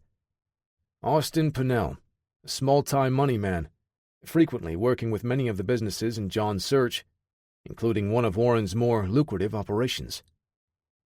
Pinnell was somehow tied up in all of this, washing money, no doubt. If he wanted to get to the man at the top, John needed to take great leaps, targeting the connections like this one. John rubbed the fingers of his right hand, thinking about how he could possibly approach the building without any weapons. "Not like you have much choice, John," he said, leaning back in his chair. Chapter 18. Curtis stepped out of the SUV as the driver turned off the engine. He had a 3-man HRD team with him, tasked with bringing in John Stone. None were part of his usual crew, each man assigned by the new management for HRD, sent to take over command after Van Pierce was relieved of his position as director. Curtis knew almost nothing about the 3 soldiers with him, but their attire, mismatched choice of gear, and facial hair suggested that they were private defense contractors. Mercenaries. "Fan out," Curtis said. "Watch all the exits." The men brought their rifles up and moved toward the small motel. Patrons saw the armed soldiers approaching and ran back to their rooms or scrambled for cover. Curtis wanted to let the men know that they didn't need to treat this as an assault, but the truth was, he had no idea if John was armed or how he would react. This motel was John's last known position, passed down to him by the 2 computer techs with Dr. Spencer. Renee sent the coordinates to his team early that morning, and Curtis got them rounded up and moved out. With the exits covered, Curtis walked into the main office. It was small, with only enough room for a few people to stand at the chest-high counter. An older woman leaned out of the back room trying to watch the mercenaries encroaching on the property. She used the door frame as partial cover when Curtis entered. "Don't be alarmed, ma'am," he said. "We're not here to hurt anyone. I'm working with the Department of Homeland Security, and we're looking for a suspect." He kept his rifle hanging from its sling and his pistol holstered. "I ain't seen anyone suspicious," she said, shrinking back. Curtis knew the woman was nervous about having 4 armed men on the premises. "I understand. I'm here to ask if you've seen this man." He pulled out a sheet of paper with 2 images of John, one from his most recent photo ID and the other, a still pulled from security camera footage. The older woman looked at the paper, then came out fully behind the counter and leaned closer to get a better look, adjusted her glasses and tilting her head back. The facial expressions she made bounced between relief and confusion. Curtis knew when most people saw DHS pursuing a suspect, their thoughts always moved to a foreigner with a beard and a backpack. "Have you seen him, ma'am?" Curtis asked after the woman studied the images for what felt like a full minute. "No. Well, I mean, yes, but he ain't here no more." She adjusted her glasses again and pulled the paper closer. "It looked like he'd been through a war, that one. Just left a few hours ago. Paid cash." Curtis got the first confirmation that they were on the right trail. "You know where he went? What he may have been driving?" "He walked out of here and turned right, south. He didn't have no car." "Thank you, ma'am. You've been very helpful." Curtis leaned to the mic on his shoulder, ready to call his men back. "What'd he do, anyway?" the woman asked, watching the motel patrons ducking for cover outside. "I'm sorry, ma'am, I'm not at liberty to discuss that," Curtis said. Still upset he didn't even have the full details himself, why John was taken into custody, or why he was pursuing him. Curtis turned to face the window. "What room was he in?" John's room didn't reveal any clues of his whereabouts or what his destination could have been. It was clear by the lack of any mess that he didn't use the room for much more than catching his breath, knowing someone would eventually be on his trail. "Nothing here, sir," one of the men said, kicking the corner of the bed with his boot. "Stone didn't leave anything behind that we could use." "Thank you, Private." Curtis called his men back and loaded up into the SUV. As he buckled the seat belt and set the rifle next to him, he called Renee and Daniel. "John was here, but he left hours ago. I need you to get a location ASAP." "Did you search his room?" Daniel asked. "Yes, it was clean. Nothing left behind, and the sheets weren't even turned down." Curtis was annoyed at the computer tech implying he didn't know how to do his own job. "I need a destination, Daniel." "Just head east," Renee said. "The projections have him heading that direction already. We should have something for you before you get too far." "Can you be sure that he didn't find something while he was here that would have him heading in another direction?" "We can't be certain," she said.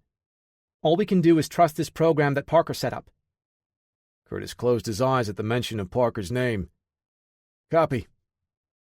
A slight twang of guilt echoed through his chest. Parker was John's friend, and Curtis felt like using the hacker's own program to track him down was a betrayal of trust. But Parker had broken the law by helping a fugitive, whether or not they thought John was innocent. That was for the courts to decide. "East," Curtis said to the driver, ending the call. Chapter 19. Fatigue still tugged at John's limbs, his arms heavy as he kept the stolen car on the road. He was able to get a couple of hours' sleep at the motel, but it was a break he couldn't afford. There was a lot of ground to cover, and any space he gave to the people trying to remove him from the picture would make his job that much harder. He made it to New Mexico in only a couple of hours, but he had to drive another 3 to reach the manufacturing facility he was looking for. John parked the Toyota in the parking lot next to his target. He had stolen 3 cars in under 3 days, becoming a criminal in the process of trying to prove his innocence, though Grand Theft Auto paled in comparison to domestic terror.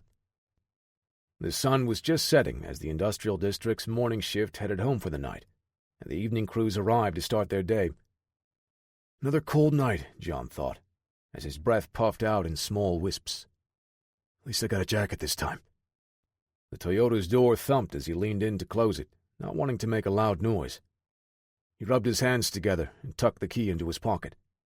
The fuel gauge rode the edge of the E, but it would at least be enough to put 10 or 12 miles between himself and the factory, if he needed a quick escape. The shrubs bordering the parking lot of the manufacturing facility gave John plenty of cover to maneuver around toward the rear of the building. But as he made his way along its edge, twigs tugging and poking his jacket, he saw the amount of security was far more significant than that of his first target. Half a dozen defense contractors roamed the wide-open areas, creating overlapping fields of view covering every side of the manufacturing plant. Each man carried a submachine gun of some type, but John couldn't make out what kind from this distance in the dark. He rubbed the fingers of his empty right hand together and wiped them along the outside of his thigh, looking for the best possible approach to sneak by the guards. The rear loading docks had plenty of regular employees wandering around.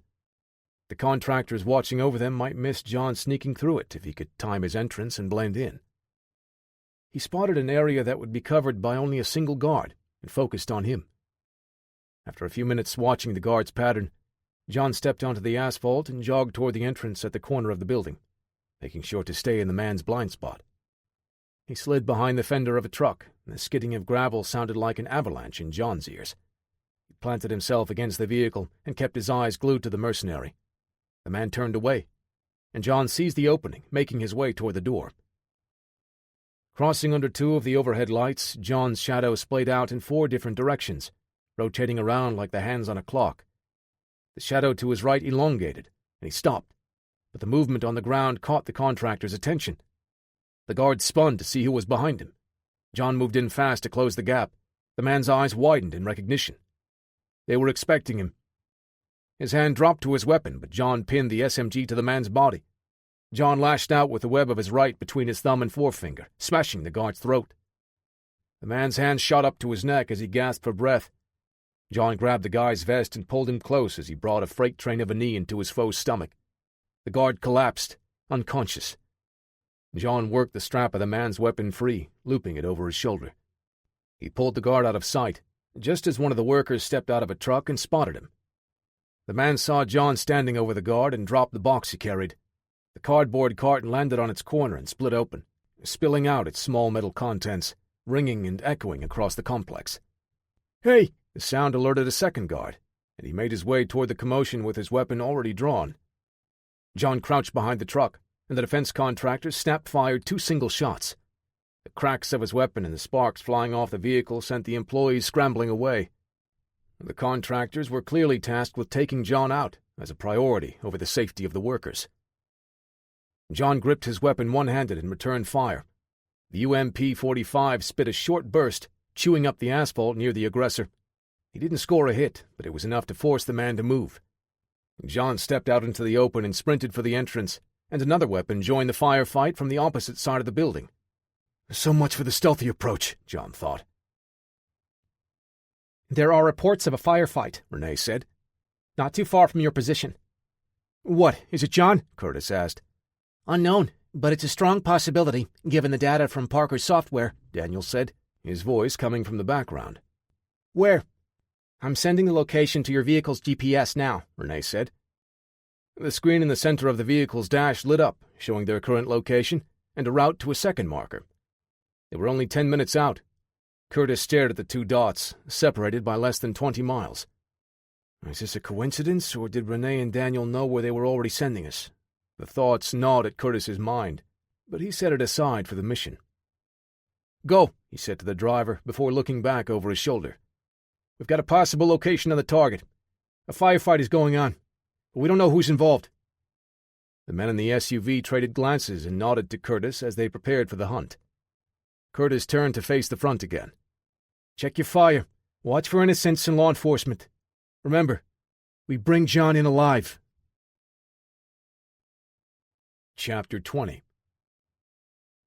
Dust shook and rose from the pulsing percussions emanating from the barrel of John's UMP-45. Using a nearby truck for cover, he unleashed a pair of short bursts at the contractor nearest to his position.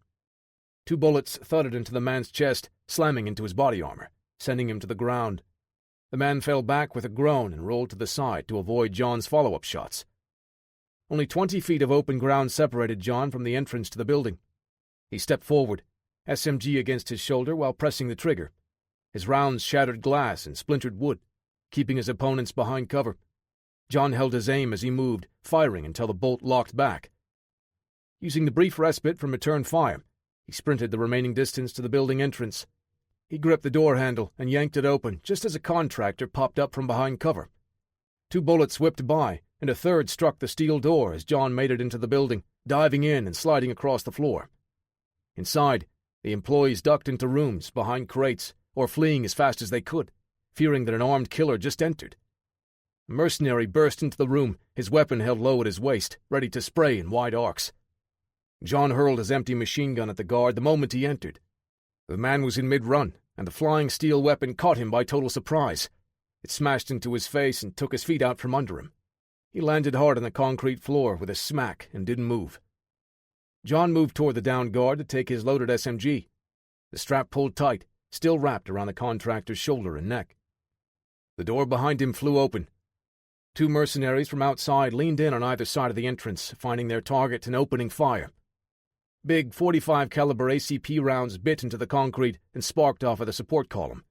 John dropped to his side. Unable to take the SMG, he pulled the pistol from the man's holster, firing several shots at the open doorway. The 2 attackers ducked back, and John came up to a crouch, firing again. He held the 3-dot sight steady, focusing on the front fiber-optic dot.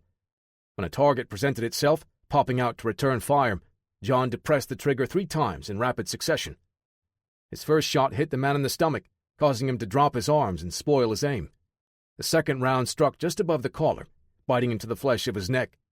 John's final shot found its mark, hitting the contractor in the head. John dumped the rest of the pistol's magazine on the other side of the entrance to make the second merc think hard about stepping into the open. He dropped the empty handgun and found his empty UMP next to the unconscious guard. He picked up his weapon and snatched 3 loaded magazines from the unconscious man's chest rig. The mercenary stepped through the doorway, weapon spitting on full auto. John sprinted deeper into the building as more voices pierced the echo of the automatic weapon fire. He wouldn't be able to hold them all off in the middle of the loading bay. Besides, John was here to find evidence, and he wouldn't get that from a bunch of dead hired guns. An empty magazine clattered to the floor as John reloaded his SMG on the run. Thunder reverberated through the open space, rattling windows and thumping against John's eardrums as the mercenaries gave chase. He pressed the release to chamber around, turned, and braced himself against the frame of an open doorway. The UMP jackhammered against his shoulder, but his point of aim remained solid. His precise incoming rounds were enough to dissuade his pursuers for now. Curtis opened and closed his hand, working some of the cold from his extremities. The increased adrenaline pulled the blood flow closer to his core and elevated his heart rate. "How far?" 2 minutes, the driver said. "Weapons check," Curtis said over his shoulder. Bolts cycled, chambering rounds as his team readied their M4 carbines. Curtis press-checked his M9 and slid it back into the holster with the safety engaged. "You need to get there now, Lieutenant," Renee said, impatient in her voice. "We're 1 minute out," Curtis said. He ignored Renee's follow-up, thinking about why she was so concerned about them taking too long to arrive. Part of him wanted to believe that everyone at HRD was concerned not only with the innocents in the area, but also John's well-being. The vibe he got from the men he shared the vehicle with spoke differently. "John, what did you get yourself into?" John inserted another magazine and slapped the charging handle, sending the bolt home. He shouldered the weapon and let loose with a long burst as another contractor rushed in. The bullets pounded his chest and rode up. His target fell back with a short gurgle and hiss, not wearing body armor. More rounds punched through the drywall, shattering the windows behind John and knocking chunks out of the desk he used for cover. Using the position of the bullet holes in the wall for reference, he returned fire with short bursts and heard two distinct voices as they shouted warnings. John ran to a second door in the office and kicked it open, rushing back into the hallway as the firing continued through the wall. He turned and crouched, firing at a flash of movement in the entrance to the office he just left. His rounds tore at the thigh and shattered the kneecap of the man taking point. Shouts of pain caused the other mercenary to fall back. The bolt on John's UMP locked open on an empty chamber. Turning to head down the hall, John held his empty weapon close and dipped his chin, running as fast as he could to the office entrance at the far end. He barreled into the heavy wooden door, shoulder first, and tore a chunk from the frame as it swung in. His eyes bounced around the lavish room, taking in as much information as he could. John wasn't alone. A short, thin man stood up near the oak desk, his eyes bulged in fear. Austin Pinnell, the money man. A computer at his feet sparked and smoked. Several pops sent out another spray of crackling embers to the expensive carpeting. "He's destroyed the data in the computer." The man pulled the strap of a messenger bag over his head and ran out the rear exit at the far end of the spacious office. John scrambled after him. He needed either Pinnell or the bag on his shoulder. John's weapon was empty, and he didn't have time to fumble with his last magazine. He threw the door open and turned in time to see the exit to the side parking lot slamming shut. John kicked the steel crash bar and followed outside. The cold air bit into his face and hands, but his mind was elsewhere. Sharp pistol cracks kept him focused on his quarry. Pinnell tossed his bag into a Corvette and panic-fired his pistol 3 more times before he ducked inside. The bullets went high as John surged forward to eat up the remaining distance. A mask of panic washed over the man's face as he started the engine and saw the massive Ranger bearing down on him. The small, frightened man fired through the passenger side window, hurling pebbles of shattered glass after the bullets whizzed past. John dipped his shoulder low and struck the door, denting the panel and rocking the vehicle on its struts. The frightened driver attempted to reload his weapon as John hooked his fingers underneath and hoisted the car up onto 2 wheels. With a furious shout, he lifted 2 of the wheels completely off the ground. The man inside frantically dropped his pistol and fumbled, too late, to put the vehicle into gear. John gritted his teeth, his muscles tensed, and his legs drove like pistons. The car's body and frame groaned as it dropped to its side. Glass cracked and metal creaked as the Corvette continued to rock, threatening to completely roll upside down. It finally settled back, the door and fender crunching under its own weight. John moved around to the other side. His quarry screamed and tugged at the belt, keeping him trapped. With a hand on the hood of the car, John braced himself and kicked the windshield with a massive boot. The frame gave way to the tremendous force and caved in enough for him to reach inside. The man inside was in a full panic now, but gunfire snapped John's attention back to the building. The 2 guards pursuing him through the halls emerged, firing at what little they could see of him poking out from behind the car.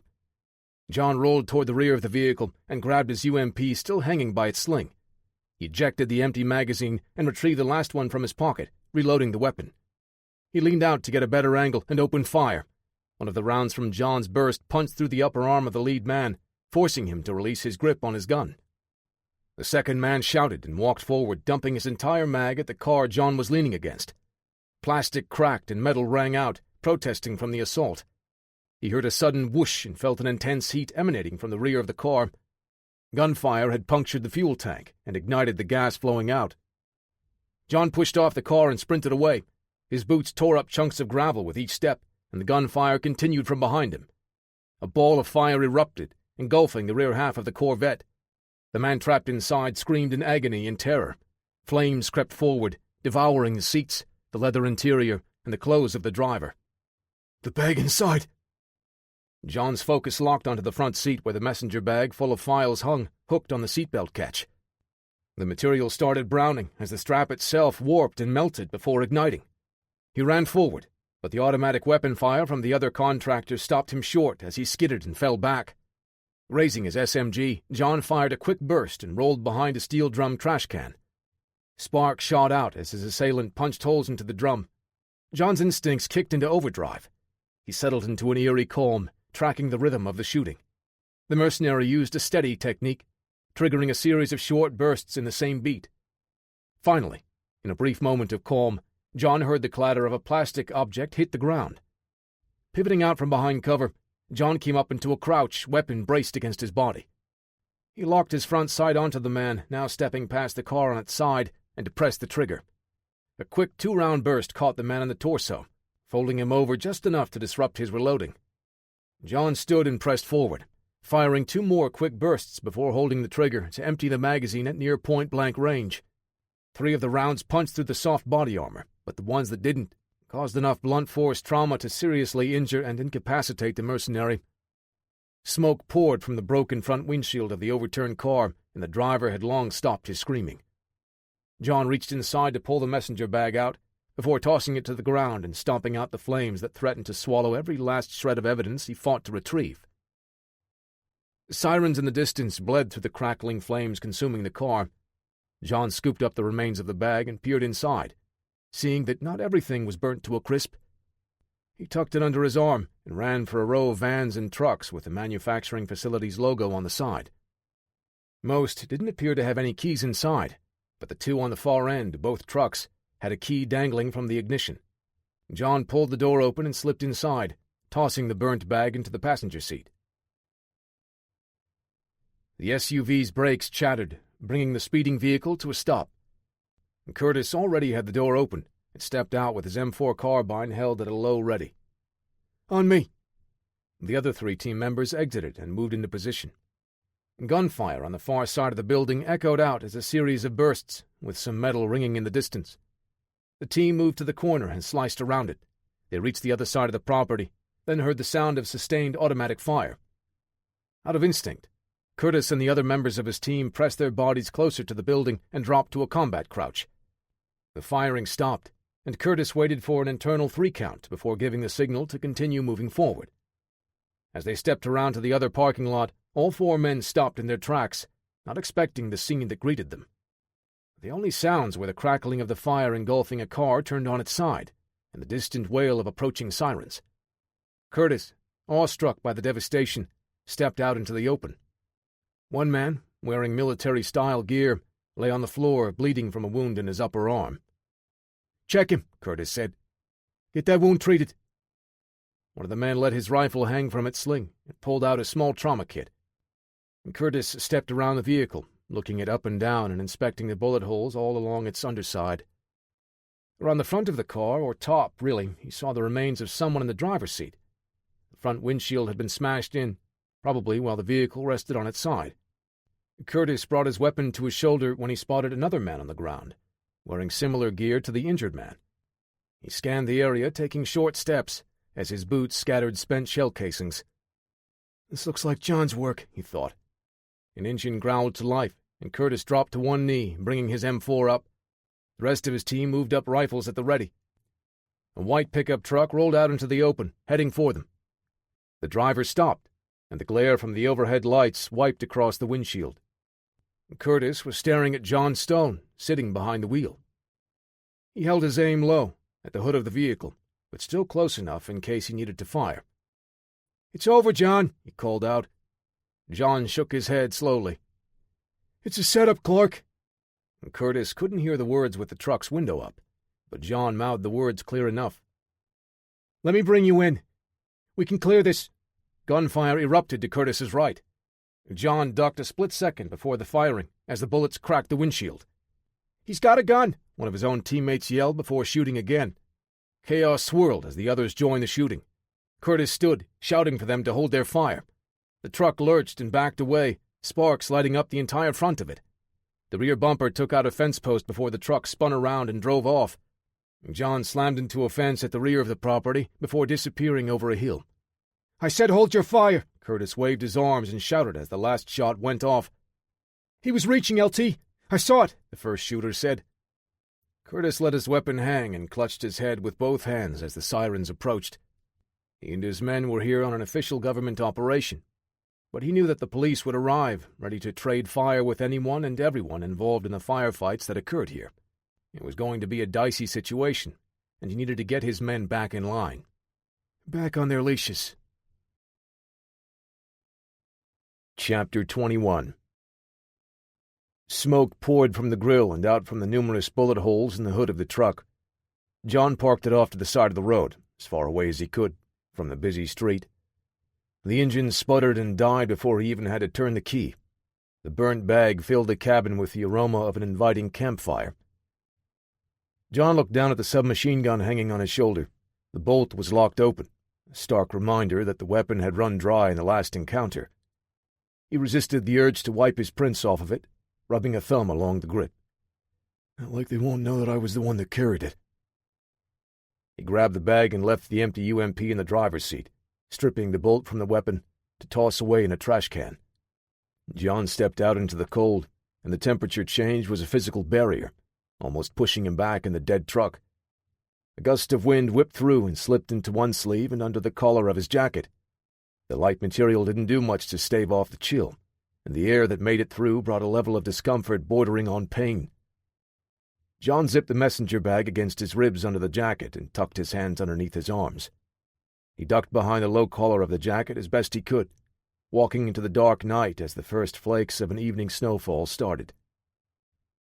John stayed out of the light as much as possible, putting distance between himself and the truck. He blew into his hands, rubbing them together as he jogged across a dark street, heading toward a faint, flickering orange glow, a fire of some kind. The last thing he needed was to interact with people while he was on the run, but with the cold seeping deep into his bones and his teeth starting to chatter, John was drawn to the distant flame like a moth. He stayed deep in the shadows while approaching. The area he wandered into was run down, mostly empty, and best of all, dark, except for the fire burning inside a beat-up old steel drum. Several people were standing near the flickering orange beast with another group on the outer edges of the glow, talking and drinking. He pulled his hat lower and clutched his jacket closed as he walked up. As soon as he stepped into the outer edge of the fire's glow, John held his hands out, just below shoulder height to show he meant the group no harm. A few of the people in the group seemed a bit alarmed at a stranger approaching, but the oldest-looking man of the group greeted him with a warm and inviting smile. "Welcome, friend," the man said, looking down at John's clothing. "Name's Henry." "Evening," John replied, taking stock of the man. Henry stood taller than the rest of his group, or at least the ones near the fire. His dark, weathered skin was a stark contrast to his white beard and hair. He wore an old, worn-out, olive-drab coat.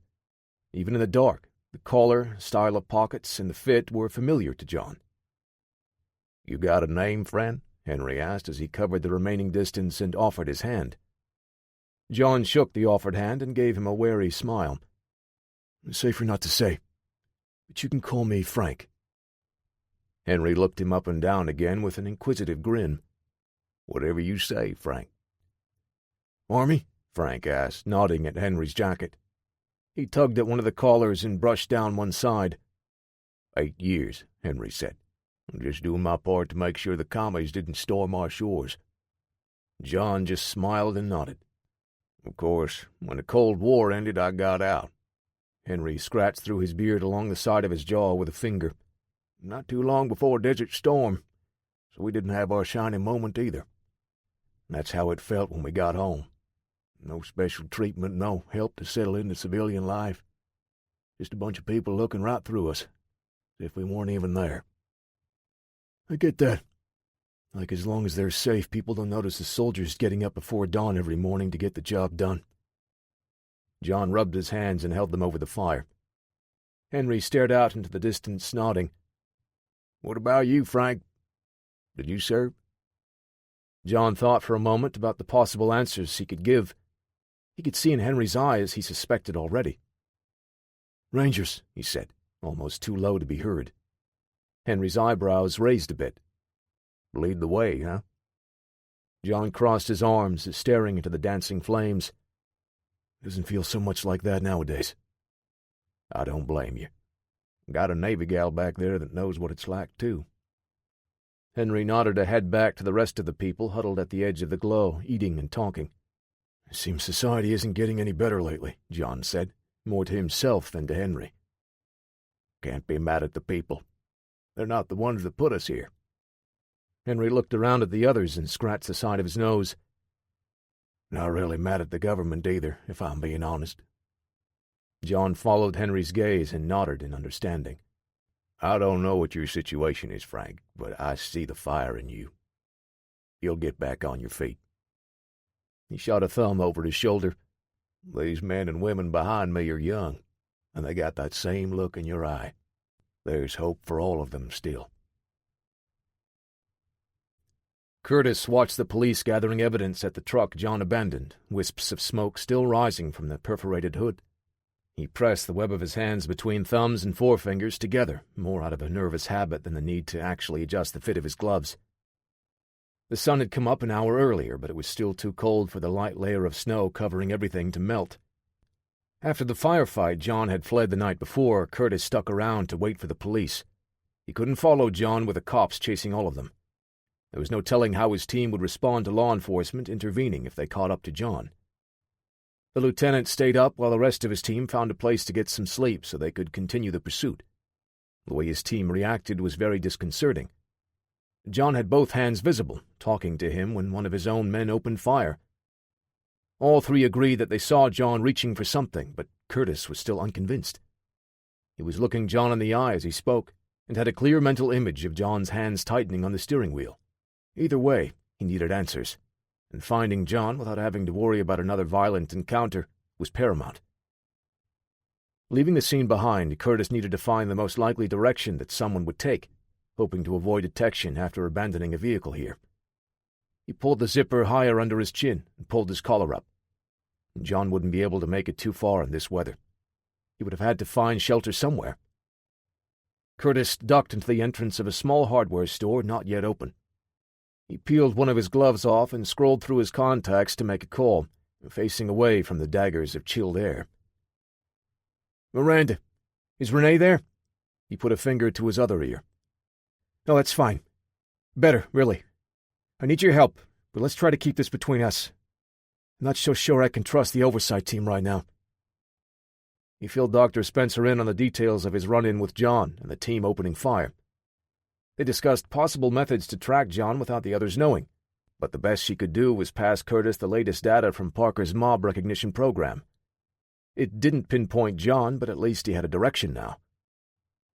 After an hour of walking, he reached a point where the possible paths diverged. Curtis readjusted his sunglasses and took a long, hard look down each choice before deciding on the direction that led him through the rougher terrain.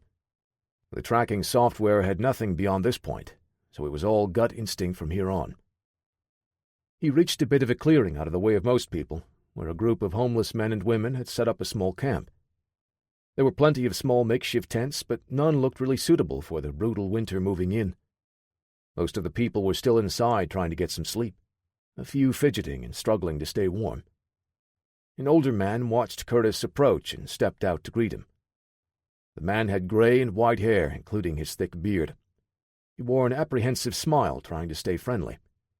Curtis realized that he still wore his dark HRD uniform with a pistol holstered on his hip.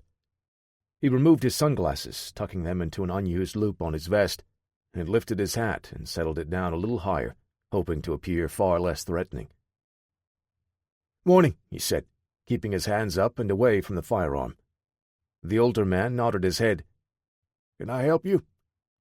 "I'm hoping so," Curtis said. "I'm Lieutenant Clark, and I just need to know if you've seen someone that we're looking for." "We? You with the police or the feds?" Curtis smiled. Feds, officially."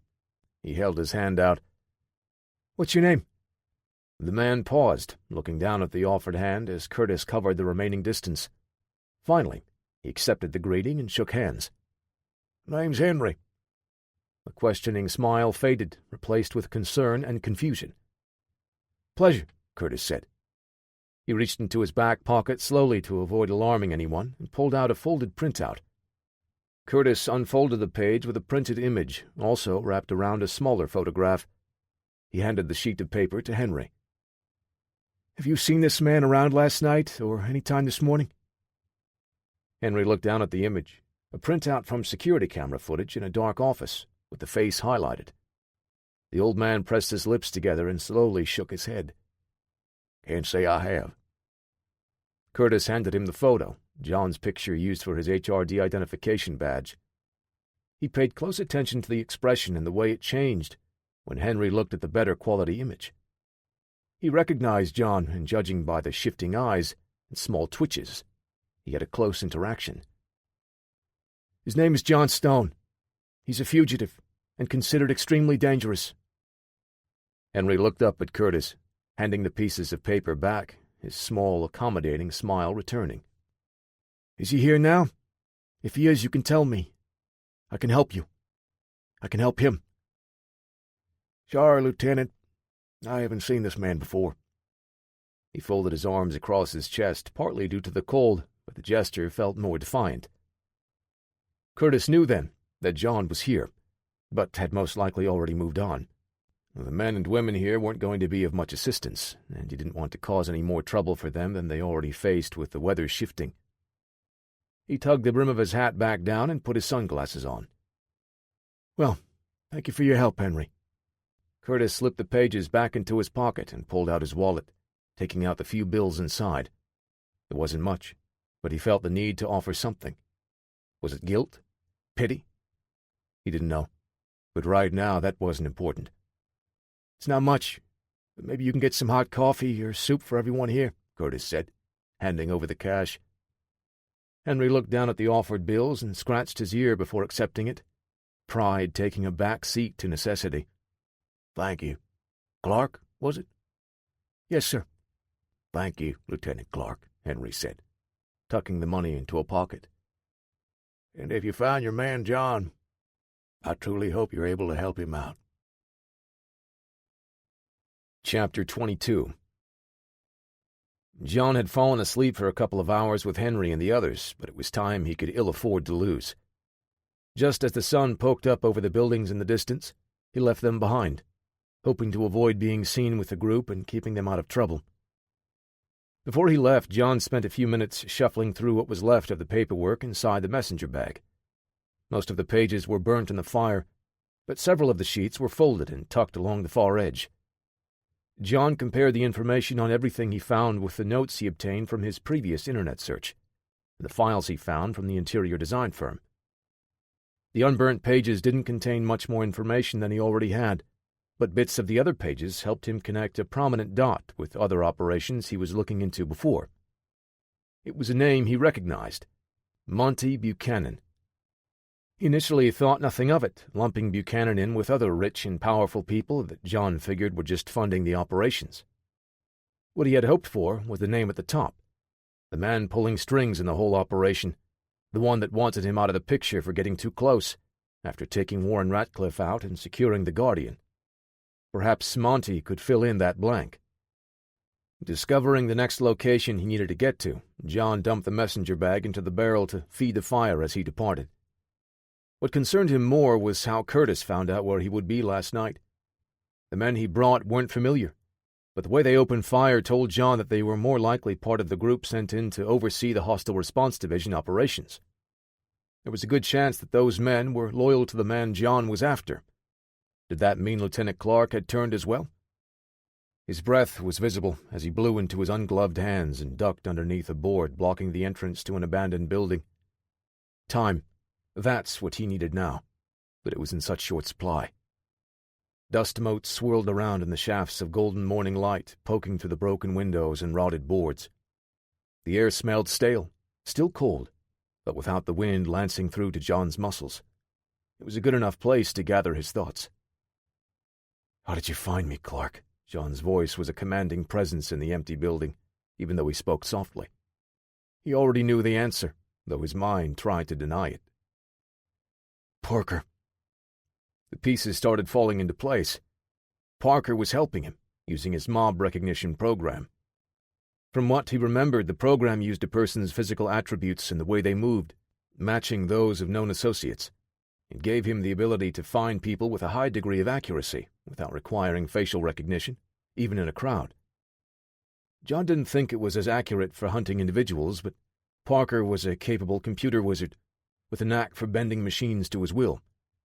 What was necessary now was to try and avoid the system. His physical attributes, like height and weight, were set.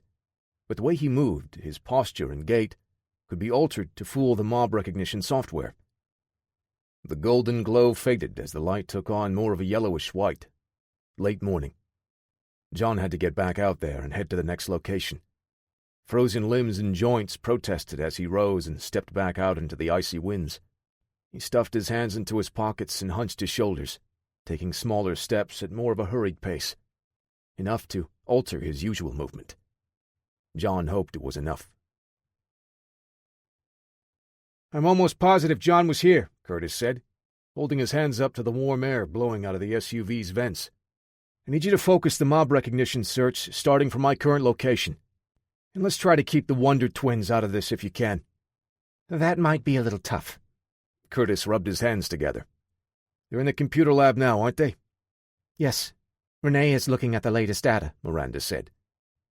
Not knowing who was involved in what he now felt was a setup, Curtis didn't know if he could trust Renee and Daniel. He had hoped to get more information about John's possible whereabouts, but if the HRD leadership had all of the same information, he would still be deployed with the man that opened fire during their last mission. "All right, just do what you need to do, even if you gotta let Renee and Daniel know, Doctor." "Of course. I'll call you with any updated information." "Thank you." Curtis put his phone away and opened up his small laptop in the vehicle. The latest reports and other notes provided by his support team, including Dr. Spencer, Renee, and Daniel, were sent to a directory specific to him. He spent a minute organizing the newest data and tried to figure out John's movements. The rest of his team entered the vehicle, securing their gear. Curtis put his computer away and buckled his seatbelt. The driver slid into the seat and shifted into reverse, backing out of the parking lot. "Where to, sir?" he asked. Curtis took in a breath and let it out through his nose.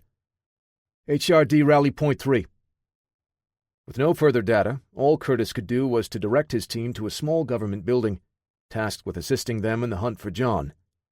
It provided no significant advantage, but he didn't want to be out on the road, heading in the wrong direction for an entire day once Miranda's new search provided any potentially usable intel. His best tactic would be to sit tight and wait for more information. The rally point was a couple of hours from their location, which gave Curtis some time to catch up on some much-needed sleep. He pulled his hat low over his eyes. "Wake me when we're close, or if anything important comes up." Chapter 23. Miranda sent Curtis the full results of her latest search, using the starting point and possible directions she received. He wouldn't see it until his team reached the next rally point in half an hour. But when he got a chance to read it, she knew it wouldn't be the results he hoped for. Unlike all of their other runs with the mob recognition software, she had found absolutely no trace of John. They had been able to track him up to that point with the widely spaced waypoints and the rare moments when the software had been able to find him. Parker's mob recognition used the new data to go back over older footage and build a more reliable pattern to extrapolate a possible direction and focus more attention on those updated parameters. This time, however, not a single trace of John had been returned. Even feeding data from previous searches into the new search yielded nothing usable. It was like he went to ground, no longer on the move. All trace of their quarry had vanished. Miranda argued with Daniel as he accused her of fouling the parameters to make sure the program wouldn't work. Renee believed her, knowing that Miranda didn't have enough experience with Parker's quirky software to do that without it being apparent to them. She left the computer lab after sending the results to Curtis, but her subconscious led her through the HRD facility while her mind ran through different ways to help John. She knew the answer, and by the time Miranda admitted it to herself what it was, she already reached the holding cells where they were keeping Parker. If anyone knew how to find John, it would be him. The guard watching the cells reluctantly let Miranda by to talk to Parker, but he wasn't going to let him out, so she would have to be careful what she said. The MP escorted her to a cell near the far end, and she noted that all of the others were empty. The man nodded his head toward Parker's cell and stopped a few feet short as she walked over. He stayed within earshot, but stayed back far enough to almost feel as if he gave them a bit of privacy. Parker leaned to one side, peeking around the corner to see his visitors. His eyes lit up when he saw Miranda. "Dr. Spencer!" He did his best to keep the emotion in his eyes from reaching his mouth as he spoke. "Parker, how are you doing in here?" She approached the door and glanced back at the guard before getting too close to the bars. Parker's eyes kept darting back and forth between the guard and Miranda. I'm okay. How about John? What have they done with him? She pressed her lips together, not wanting to get Parker's hopes up too high. He escaped. Miranda looked down at his feet. With your help. Parker stepped forward and grabbed the bars. His eyes widened. Where is he now? We don't know. That's why I'm here, Parker. I need your help to find him. Where's Van Pierce? Is he still relieved of command? Miranda looked up at him again. Yes. He's confined to his quarters. And Curtis? Is he in his quarters too? A small hint of a smile tugged at the corner of Dr. Spencer's mouth. No. He's out looking for John. That's why I need your help, Miranda said. How? Are they releasing me? Parker asked, smiling. The mob recognition. They're using it to track John. Parker's face drained of color. His eyes dropped. How'd they figure it out so fast? I'm helping them, Miranda said, sadness in her eyes. Why? Why would you help the people framing John? Parker's knuckles whitened. Stay calm, prisoner, the guard said. Miranda closed her eyes and drooped her head forward. Curtis needs to be the one to bring John in, alive. To do that, he needs all the help he can get. Why can't you two just help John find out who is behind the setup? Parker asked. Uncover the people above Warren Ratcliffe, and maybe we can clear John's name. They would lock us both up as well. Miranda stepped closer, grabbing the bars just above Parker's hands. The men after John are treating him like a terrorist threat and shooting first. Step back, Doctor, the guard said as he approached. Parker's eyes welled up as he stared at Miranda. What? If Curtis doesn't find him before the new commands teams do, they will kill him. The guard wrapped a hand around Miranda's upper arm. I said step back from the cell. He tugged her back as she tried to resist. Okay, Parker said. Miranda let go of the bars and held her hands up, taking one step back. It was enough to appease the MP. I'll help you, Parker said. Thank you. Miranda took the notepad and pen from her pocket as Parker explained how she could modify the program. Thank you, John said, closing the door of the pickup truck with a metallic thud. No, thank you, the driver said. For your service. John nodded as the man drove away, his truck belching a gray and white plume behind it as it rumbled off into the distance. John had hitchhiked his way across 2 more states to reach South Dakota. He was at the proverbial doorstep of his destination, but the weather here was much colder than New Mexico. He still only wore the light jacket, but the man in the truck had given John a pair of old mittens. They smelled of cigarette smoke and beef jerky, and they would be of no use in a firefight. It was nice to have warm fingers until then, however. He pulled the zipper up higher and jogged out of the wind and snow flurries.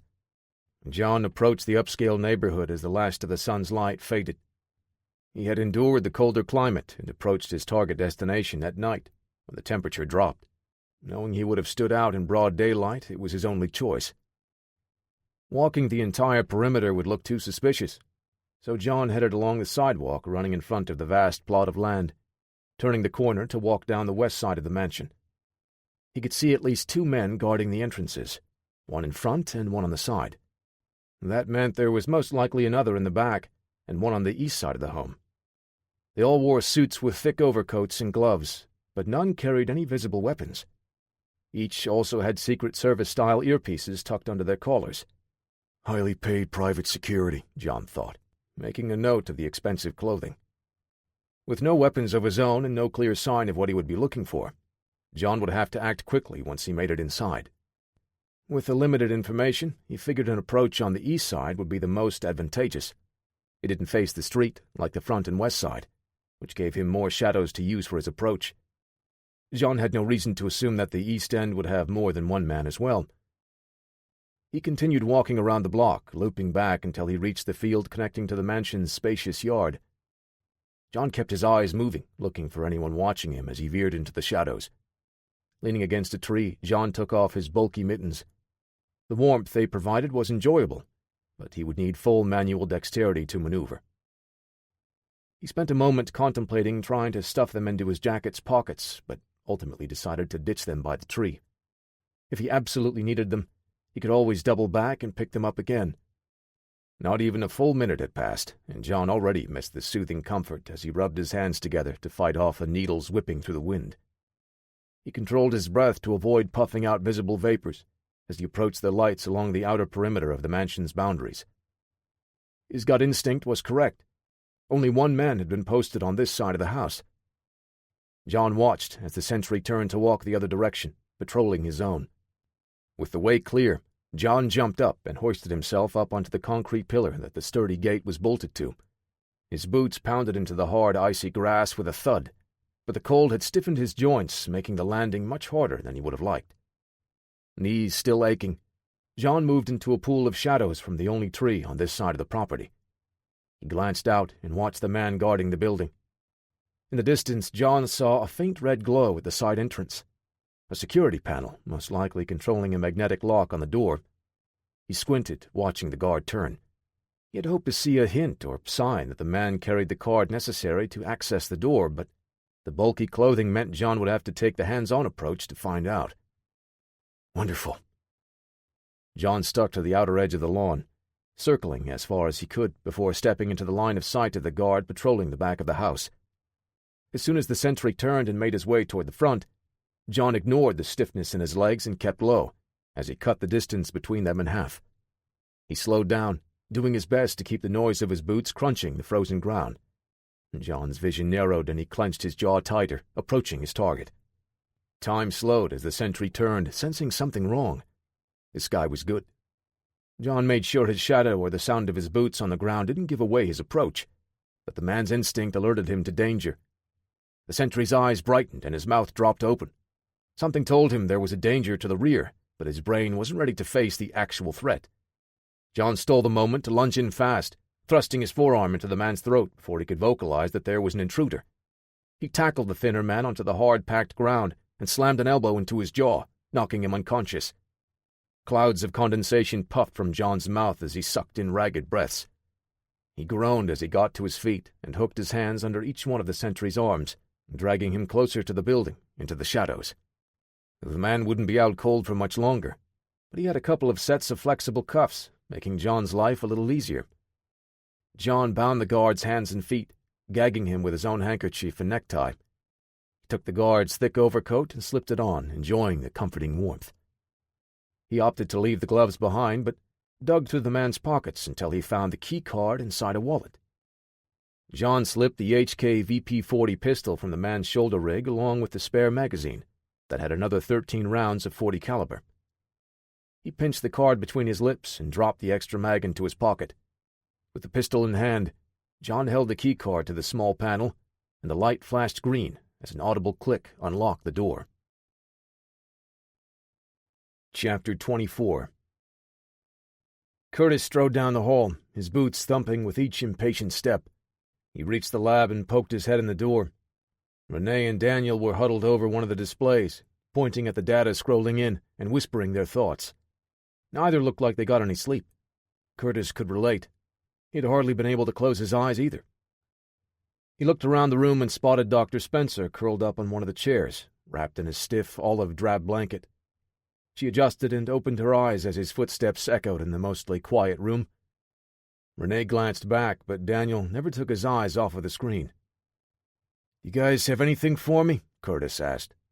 "Not yet," Renee said. "Nothing? It's been almost 2 days." "Stone's a ghost," Daniel said. "He just disappeared after he left the homeless camp." "I don't understand. How could he be that hard to find?" Curtis turned to Miranda. "Didn't Parker give you anything to help out?" "He did." Miranda put her glasses on and slipped her shoes onto her feet, staying wrapped in the blanket. "We upgraded all of the algorithms and made the modifications to the code itself, but now there's so much more data to process." Curtis furrowed his brow. "Is Parker still trying to help John by flooding our system with garbage?" "It doesn't appear that way," Daniel said. "The stuff coming in looks promising, but even with this entire room churning through it, there's just not much we can do but wait." "Parker wants us to find John. He wants you to find him, Lieutenant," Miranda said. "It's the only chance we have of bringing him in alive." "I can't do that if we don't have any actionable—" Daniel bolted upright in his chair. "Got something," he said. fingers flying over the keys. Curtis rushed over and stood behind the computer techs. "What is it?" "It's small, but it was enough for Parker's mods to pick out." Daniel brought up a window and scrubbed through the footage, stopping at the timestamp in the report he received. In the image, John walked by the frame.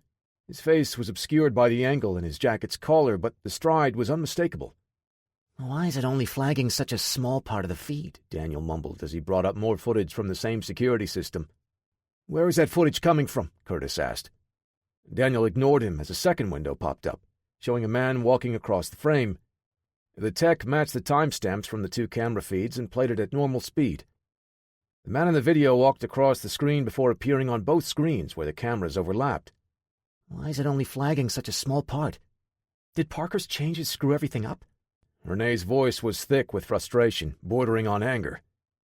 "I think he's still trying to help him escape," Curtis said, leaning in closer. "No." Miranda adjusted her glasses and wedged between Curtis and Renee. "What is it, Doctor?" Curtis asked, giving her more room. She stared at the footage again. "Can you rewind it, Daniel?" There was something that caught her attention. It was subtle, but from further back the shift was a little easier to spot. "John knows," Miranda said. "What does he know?" Daniel asked, adjusting his own glasses.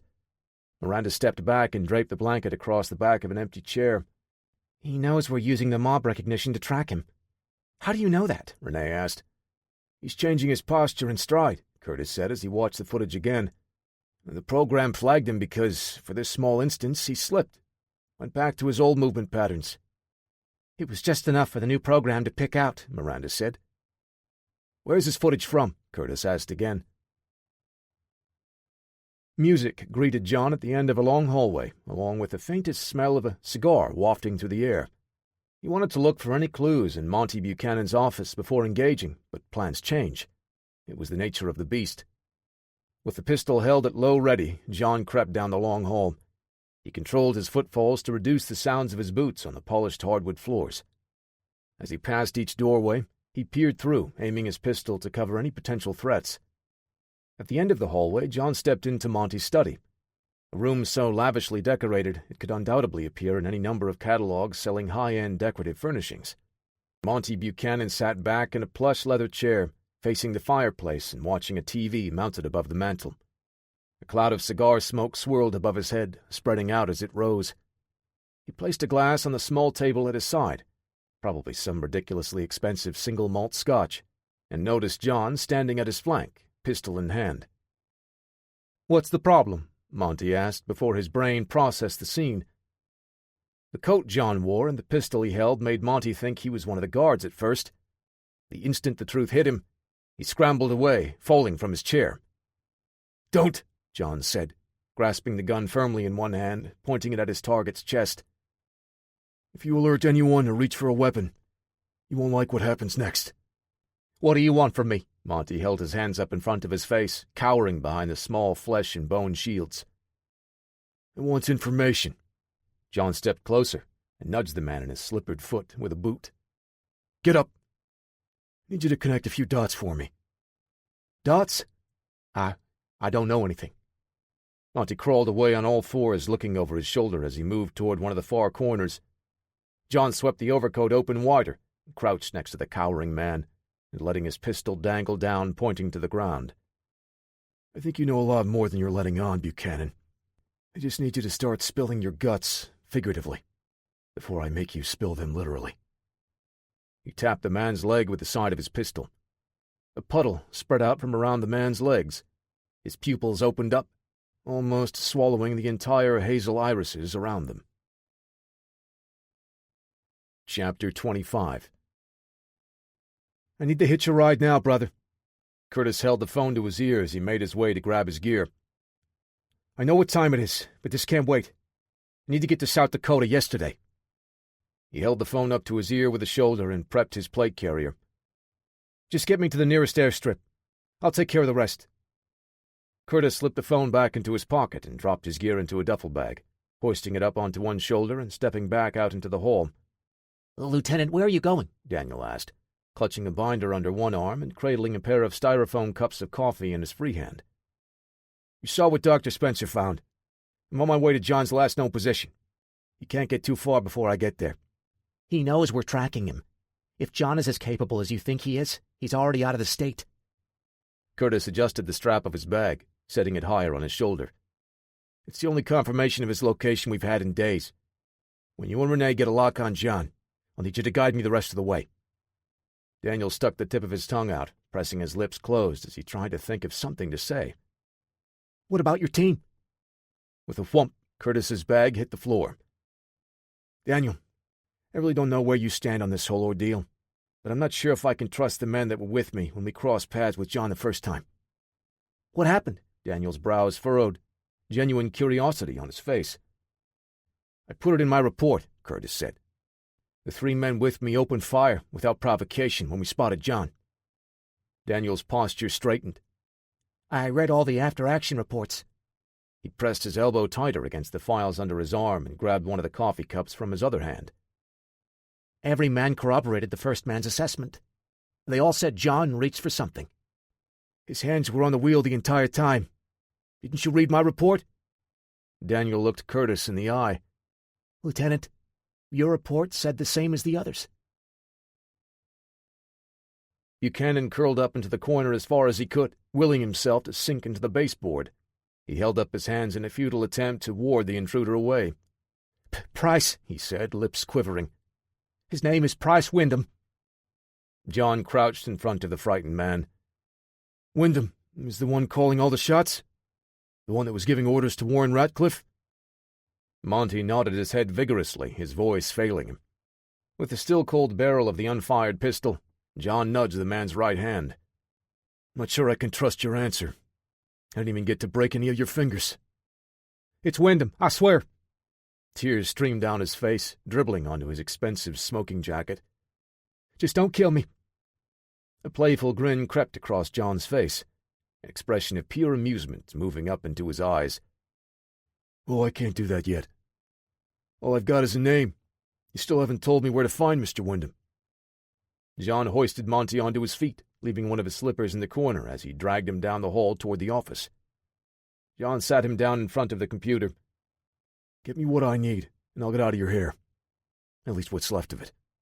Hands shaking and fighting back sobs, Monty navigated through the files on his desktop, printing out any and all relevant information on John's next target. Price is going to kill me. Please, you have to help. First of all, I already plan on paying Mr. Wyndham a visit and airing my grievances face to face. John pulled the fat man out of his chair. He was going to find as much info as he could about Wyndham before he left. Second, after I talk to him, he'll be in no condition to take action against anyone that helped me track him down. Monty seemed to relax at that until John latched onto the back of the man's neck with a vice-like grip. Third, what makes you think I won't kill you when I'm done? Buchanan's eyes were saucers, wet with tears and reflecting the overhead light. John smiled and gave him a hard slap on the back, knocking him forward again. Relax, Monty. You'll live to see. A sharp beep in the distance cut him off as one of the outside doors opened. 2 sets of footsteps echoed through the hardwood hallway. Mr. Buchanan, are you in trouble? The voice was firm, with a calm and professional tone. John held a finger to his lips. The men came in from the same door John had used. They found the guard he tied up. He kept his left hand on the back of Monty's neck and held a VP-40 in his right. Glancing over his shoulder, John looked at the window leading out to the backyard. The sill was just below chest height, but given that the 2 men hunting for him were approaching and clearing the house cautiously, he had enough time to slide it open and slip out. "He's got a gun!" Monty shouted. Footsteps sounded in the hall, and Buchanan made a break for the door, taking advantage of John's lapse in attention. John shoved his boot into the fat man's back, sending him airborne through the doorway. Monty crashed against the hallway wall with a yelp and nearly bounced back into the room. John seized the opportunity caused by the distraction and bolted toward the window. He fired 3 shots to weaken the bullet-resistant glass and dove against it with his forearms over his head. The impact with the glass jarred his entire body. He thought for a split second that the window would stop him from escaping the house, but the glass gave way, and he tumbled out into the yard. John hit the ground hard as the air escaped his lungs, and the pages Buchanan just printed scattered around him.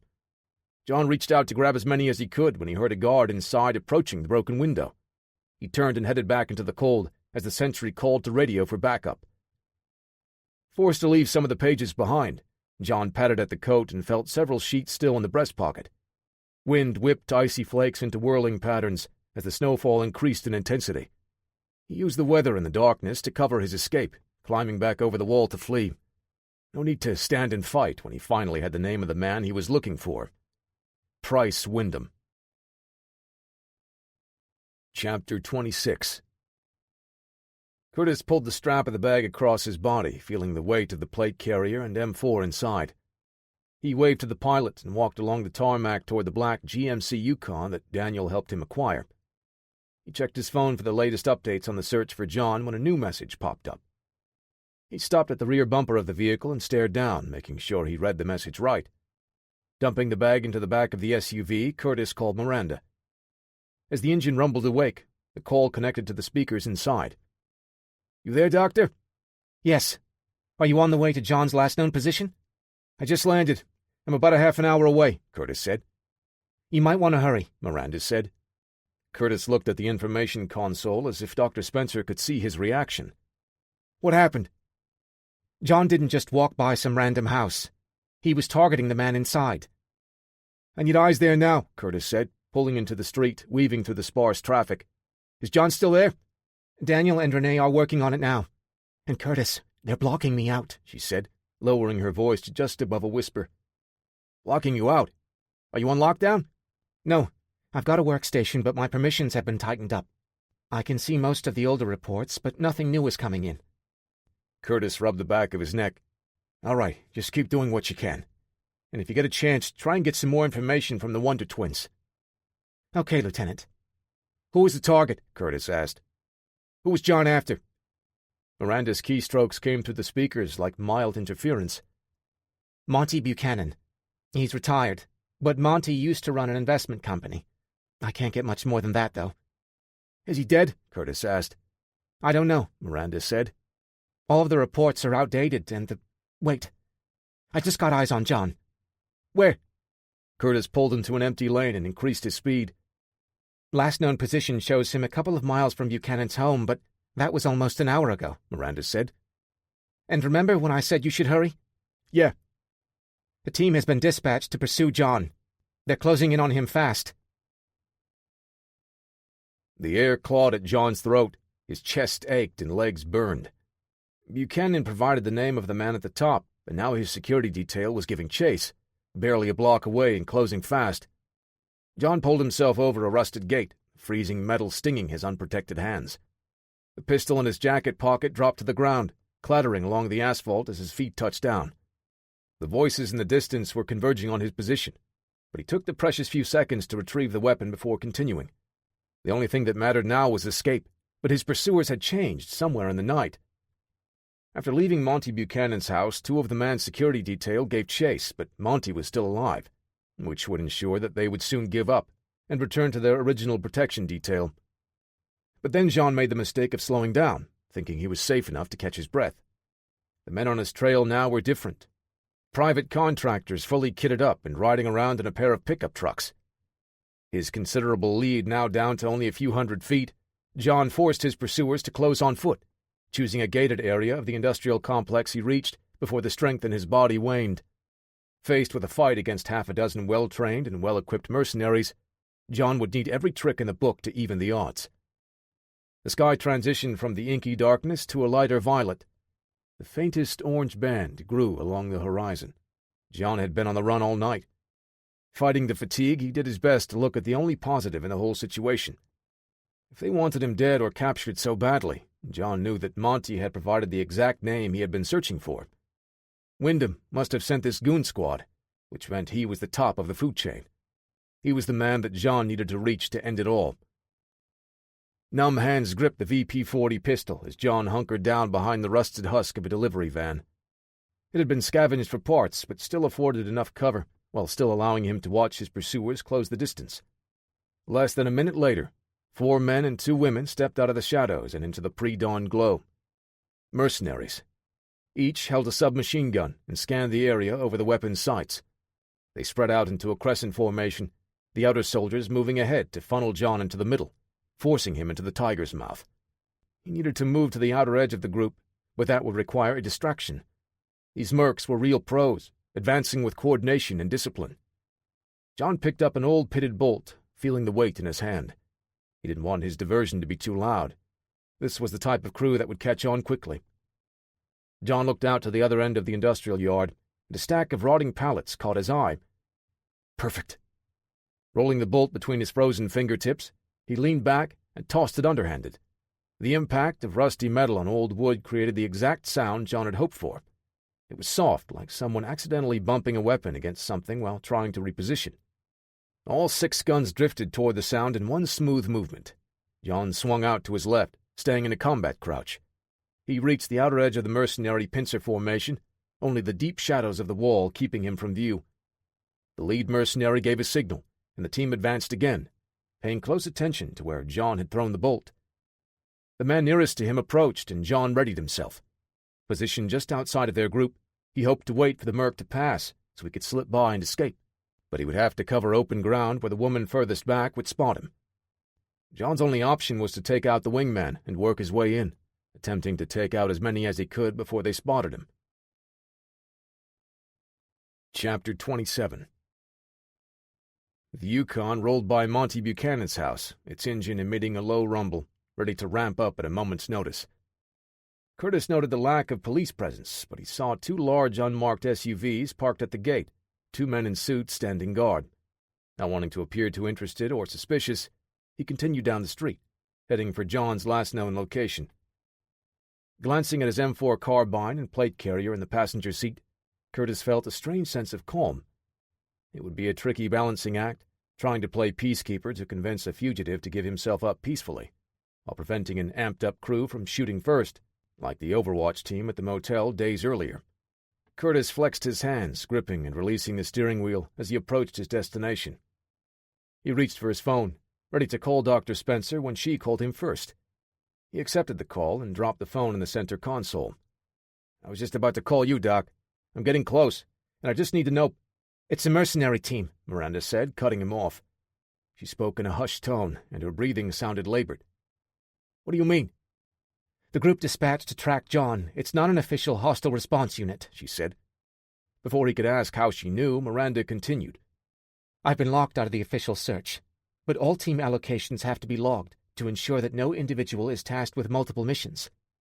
"And none of our guys have been tasked with the hunt," Curtis said. "Exactly. I looked at the logs to see if the guys with you earlier were assigned to the mission," she said. "So how do you know they're mercenaries?" Curtis asked. Well, I don't, but—" She let her words trail off. Curtis shared Miranda's same gut reaction, but there were far more profound ramifications than Miranda was probably thinking about.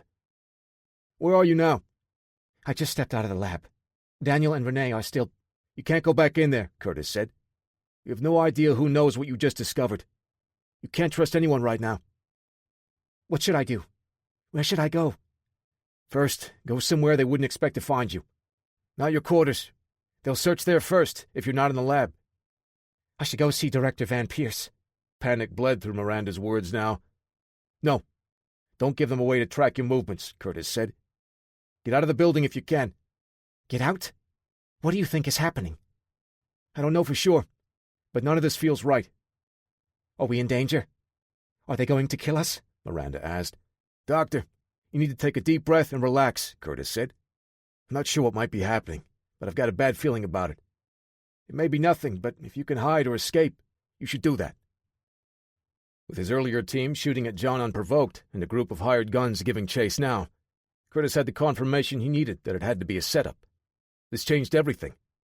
Now he would be walking into a potential firestorm. The mercenaries would be looking to take John out, and if Curtis didn't intervene, he would be there to collect the body. He stole another glance at his loadout, a sense of unpreparedness now settling in. With no information about the number of men after John or the weapons they were carrying, Curtis realized this was far more dangerous than he expected before heading out. He reached an intersection, looking both ways and trying to decide the best direction to take. Faint pops in the distance almost blended in with the Yukon's motor. He rolled the window down, a blast of cold air hitting his face. Curtis strained, leaning out the window when he heard another pair of pops followed by the unmistakable rattle of automatic gunfire. Without hesitation, he stepped on the gas and pulled the SUV toward the firefight. "Doc, can you get out of sight?" After a few moments of Miranda's rapid, shallow breaths, she answered, "I'm in the supply room. I don't think they'll look for me here." "Good. Keep your head down, and don't come out unless someone that you absolutely trust comes for you," he said. "Where are you going?" she asked. "Into the storm." Boots crunched on gravel and snow as his target closed. John saw the beam from the man's weapon light sweeping side to side, blasting away the darkness to uncover any threat. As he stepped past the junk pile hiding John, the light pivoted in his direction. John had to move fast, not wasting a moment to rethink his strategy. He pushed forward, lit up by the beam's outer fringes but avoiding the bright epicenter. His movement appeared more like a receding shadow, allowing John to chew up the distance before the mercenary could make sense of what was happening. In a smooth, flowing sequence, John pinned the weapon to his opponent's body as he stepped behind him, wrapped his hand around, covering the entire lower half of the man's face. With a sharp, wrenching yank, the mercenary's neck snapped and his body collapsed. The muzzle of his CZ Scorpion clanged against a rusted barrel nearby, and 2 800-lumen beams snapped over in John's direction. The mercenary shouted and moved toward him. He pulled the pistol from his waistband and snapped a pair of shots at the closest. The .40 caliber rounds dropped the man, but he pulled himself behind cover before John could follow up. John pivoted fast to engage the woman coming at him, but something obstructed his view of the VP-40's front sight. Stovepipe! The weapon failed to eject the last shot, and a piece of spent brass stuck out of the ejection port. He swiped a hand back, clearing the obstruction, and power-stroked the slide to chamber the next round. Before he could line up his shot, the mercenary opened fire. John's bullet went high, and he fell back behind the piles of junk for cover. The woman called to the rest of her team for support as she crouched, placing disciplined bursts around John's cover, keeping him pinned. He slid along his belly, moving far enough to avoid most of the suppressing fire. He had to engage now, before the rest of the hired guns joined the fight. Coming up on the far side of the junk pile, he leveled his sights at the bright heart of the flashlight's beam and brought his point of aim a bit higher. He pressed the trigger 3 times, the gun clicking on the final squeeze. The woman had stopped shooting, and her flashlight beam fell to the side, but there was enough light spilling over so John could see the double feed malfunction in his weapon. He dropped back and tried to strip the magazine free to clear the chamber, but another attacker rounded the corner with a clear line of fire. John hurled the jammed pistol at his head. The steel slide struck the man's face, knocking a tooth out of the merc's mouth. Staggering back on his heels, the man brought a hand up to his face and fired his Scorpion blind with the other. John was already sliding forward where the soldier with the broken neck still lay. He grabbed the dead man's SMG and fired a quick burst, still on its side. A mist of blood sprayed into the beam of the weapon's light as the merc fell. John rose to a kneeling position and pulled the gun to his shoulder, or at least he attempted to. The CZ Scorpion resisted, its sling still wrapped around the dead mercenary's body. John fired from the hip, emptying the mag, but the other 2 mercenaries swarmed him, spraying the area with long bursts, peppering his cover with 9mm hollow points. He dropped the weapon and made a break for more cover, farther in the industrial graveyard. Bullets sparked all around him, and a round tore into the coat flapping behind him. He half-tripped, half-dove behind another row of gutted vehicles, rolling the last meter as more rounds chewed up the ground behind him. Melting snow soaked one of his pant legs and the sleeve of his jacket. The cold seeped into his arms and legs, chilling him, even through the rush of adrenaline. Bullets rang off metal as the other woman issued orders to the soldier with her. No weapons, nowhere to hide. John looked around for something, anything that would help him turn the tables. The Yukon's headlights illuminated 2 all-black, unmarked pickup trucks. Curtis stomped the brake and fishtailed to a stop. He threw the door open and grabbed his rifle, pulling the plate carrier over his head and shoulders. The sounds of gunfire greeted him with muted pops in the distance. Easing the charging handle back, he checked the chamber of his M4 and brought it up, making his way around his vehicle, keeping the weapon trained on the ghost trucks parked in front of the industrial facility.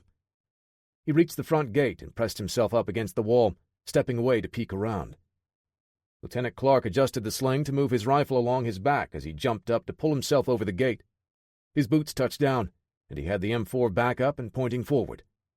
He moved toward the sounds of battle with hurried steps. Bullets struck metal, the pinging echoing and letting him know he was close to the fight. Curtis sank lower, almost jogging with his knees bent as he stepped into the open yard, in front of the long-abandoned manufacturing plant. Flashlight beams waved around as combatants ran from cover to cover. Their muzzle flashes gave Curtis glimpses of wider areas. He dropped to one knee behind a concrete divider, propping his weapon up and peering through his red dot sight, looking for John. He found him further in the back, where two mercenaries were firing on his position. The two split up and were making their way to a line of what used to be cars or trucks. Curtis shouldered his weapon and stepped out, moving to the next available cover. Movement out of the corner of his eye drew the M4's muzzle down and to the right. One of the mercenaries had propped himself up against a metal drum. The injured man had his hand clutched to his chest, blood seeping from between shaky fingers.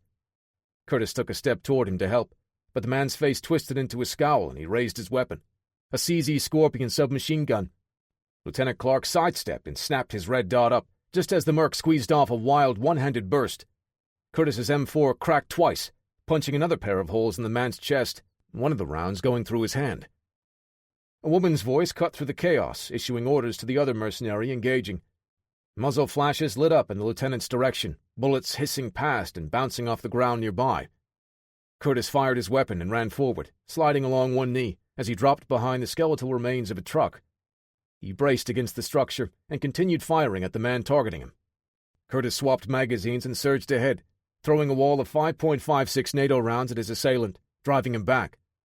John was pinned down, and every second Curtis delayed was another chance for the hired guns to get the kill shot. He couldn't afford to let them drive the narrative after taking John out. He would have a hard enough time clearing the Ranger's name with him alive to tell his side of the story.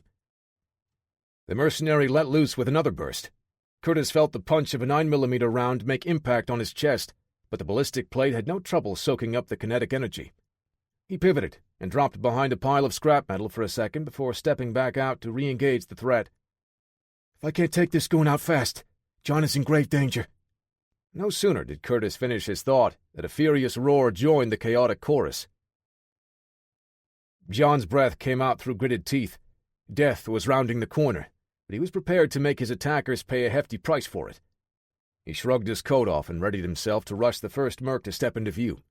More shots came from further back, a much different sound than the scorpions chattering and chirping away at his cover. It was a familiar report to John's ears, a pair of tight shots from an M4 carbine. The woman stopped shooting only long enough to bark commands at the man with her, telling him to deal with the new shooter. John heard the merc scorpion crackle to life, and the M4 answered with authority. He raised his head up to see who joined the fight when the woman continued her assault. Sparks flashed out, and John retreated behind cover, just as he saw her approaching. She circled around his position, only seconds away from clearing her line of fire. She stepped to the side, shooting quickly, relying too much on proximity and the weapon's rate of fire. Her rounds kicked up small gouts of pebbles, but John pivoted away a moment before. He took a bounding step toward a patch of tall yellowing grass. He hooked his thick fingers around the cold metal rim of a well-worn tire, half hidden in the dead foliage. John tensed his body, all of his muscles lengthening like a taut spring. He spun back toward the mercenary, his right arm trailing as he turned. Her muzzle tracked closer to him as he unleashed an angry shout that shook the air. John hurled the wheel like an enormous Olympic discus.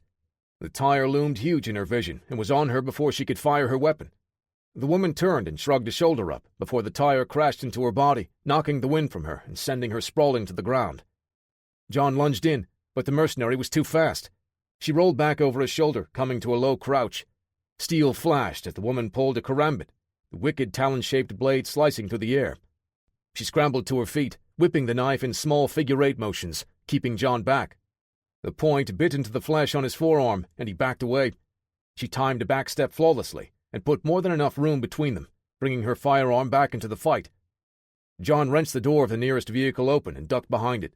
The mercenary's SMG ripped into the barrier with a heavy staccato rhythm, the door unable to stop many of the rounds from punching through. Then the firing ceased. A spent magazine clattered to the ground. John ripped the door from its rusted hinges and rushed his attacker again. She was already slapping a full magazine into the weapon when she looked up at him. John's feet slipped on the loose gravel, making it difficult to find purchase. His makeshift door shield wouldn't do much to stop the incoming fire, but his legs continued to push as he bore down on the woman. The merc sent the bolt home and shouldered the scorpion. Thunder clapped from his left, a strangely distant sound. The woman's body lurched, and her head snapped violently to the side. A mist sprayed out, catching the golden rays of the rising sun. John watched the merc's body topple over in slow motion. He snapped his gaze in the direction of the shooter. Lieutenant Curtis Clark approached with smooth steps, maintaining his point of aim, keeping the M4 braced up against his shoulder. "It's over, John. We're going back to the base to clear this whole situation up. Chapter 28. Curtis closed the gap, keeping his weapon trained on John. Keep your hands where I can see them. You're making a mistake, Lieutenant. Someone is framing me. John raised his arms, keeping his hands at shoulder height. We can discuss this back at HRD. Who do you think is behind this? Your thugs tried to kill me earlier. What makes you think they weren't the ones that sent this hit squad after me? I'll be there to make sure you get a fair shake, Curtis said, keeping his M4 up. He retrieved a pair of plastic flex cuffs from his duty belt. Did Van Pierce send you? Just call him, and let me talk to him, John said. The director has been relieved of command and restricted to quarters. Curtis motioned in a small circle with the cuffs. Turn around and lace your fingers behind your head. John complied, his feet scraping the loose pebbles as he turned. What is your gut telling you, Clark? Why would they want Van Pierce out of the picture? You and I both know, as the director, he had the pull to end this whole thing. We'll clear this all up, Curtis said. We'll get you back, explain the whole situation, and once Van Pierce is back in control, everyone responsible will face the repercussions of their actions. I suppose that means me too, right? John asked, with a dry chuckle, shoulders sagging with fatigue. Curtis grabbed his wrist, pulling to loop one end of the cuffs on, and John spun to face him. With a stiff palm strike to the side of the M4, he knocked it free from Curtis's grasp. Wasting no time, John grabbed the ends of the ballistic plate in Curtis's chest rig and tossed him to the side. Before Curtis could roll to his feet, John was on him, slinging a hammering right hand to the ribs between the front and back armor plates. Curtis ducked the follow-up hook and answered with a stiff right cross and front kick to push the mountain of a man back. I don't want to fight you, John. Not your call, kid, John said, already bridging the gap. They fought hard, Curtis landing 2 blows for every one of John's, but the Army Ranger's considerable size and strength advantage soon came into play. John hurled Curtis bodily through the air, and a smaller man impacted against a pile of crates. Curtis barely ducked under a blow that would have ended the fight, before wrapping his arms around John's waist, driving forward and pushing the big man back on his heels. John twisted and shoved him off, but this time, as Curtis came up to a crouch, he drew his M9 pistol and held it steady. Stop, John! Look me in the eye if you don't think I'll shoot you. Shoulders hunched, breath puffing out invisible clouds, John ran his tongue across the corner of his mouth, tasting blood. He fixed his gaze into Curtis's eye and straightened his posture, holding his hands up near his chest, palms out. Lieutenant, I have reason to believe there is a level of corruption above the Hostile Response Division, he said, appealing to Curtis's professional nature. Someone in the government is exerting his or her influence to frame me and shut Marvin Van Pierce's group down. Curtis rose to his feet, his aim never wavering from John's chest. He returned the burning stare, the internal struggle more evident now than ever. I have a name, John said. Price Wyndham. He's the one at the top. He must have some influence in the government. John pulled his shoulders back a little more and let his hands drift down slowly. Curtis, I need to follow through with this. We can't trust the HRD right now. The seconds stretched out, pulling out to minutes, hours in John's mind. He had an opening to move in and disarm the operative, but he needed Curtis to see his truth so he could pursue Wyndham without the lieutenant on his trail. Curtis shook his head, breathed out a long exhale, and lowered his weapon. I can't clear your name like this, Stone. I can't even keep them from coming after you. I'm not asking you to run interference. I just need you to stand down and let me go. Curtis decocked his Beretta and held it out to John. My SUV is out front. The key is still in the ignition. John paused for a moment before reaching out to grab the weapon. Thank you, Lieutenant Clark. Believe me, it's the very least I can do. That's all I ask, John said, tucking the pistol into his waistband. Sirens wailed in the distance, and a low, steady thumping joined in. You better get out of here, John. He nodded at Curtis before heading toward the entrance. The GMC Yukon's engine growled to life before fading into the distance, replaced by the pulsing vibration of a helicopter hovering overhead. Over the screaming sirens of the approaching authorities, Curtis felt the hum of his phone. He pulled it out and looked down at the screen, showing the name of the caller. You sly dog, Curtis said, smirking as he accepted the call. Price leaned his elbow on his desk, squeezing his temples with his thumb and forefinger. "Send him in," he said, clicking the intercom off. He knew what information the man in charge of managing assets in the field was about to tell him. Price had already received the news from Mr. Gordon only moments earlier. The office door swung open, and the portly man stepped in, stopping short as Price's enforcer blocked the path on his way out. The man bobbled his head several times, a weak, apologetic gesture, as he shuffled to the side to let Mr. Gordon out of the room. "Mr. Wyndham," he said, another series of bobs following. Straightening in his chair, Price placed his hands on the desk, one over the other. "What is it?" Baker and Reed called. John Stone has escaped. Again." Price closed his eyes for several seconds and blew a breath out through his nose. "Where is he now?" The man tugged at his collar in a cartoonish gesture and swallowed before responding. "We don't know. He appears to have had some help from one of his previous Hostile Response Division colleagues, a Lieutenant Curtis Clark." He didn't want this sad song and dance to continue, fast losing patience with the incompetent man. Price waved him away, no longer interested in talking.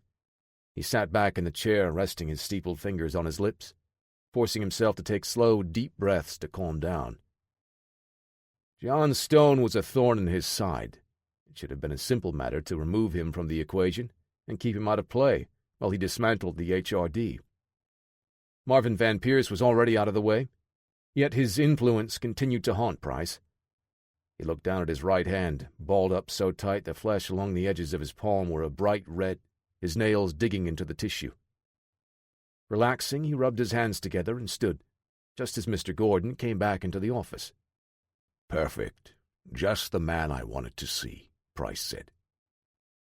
"Find out everything Buchanan said to Stone. I want to know if that fat little ferret told him too much. And mobilize one of our remote assets. Have them start a search for John Stone." Gordon nodded. "And Buchanan." Price chewed on his lower lip for a moment and let out a small sigh. "Unharmed for now. We'll need him after all of this is over." He placed his hands in his pockets. "But make sure you remind him of his grievous error if he did, in fact, say more than he should have." "Ankles crossed. Place your fingers behind your head."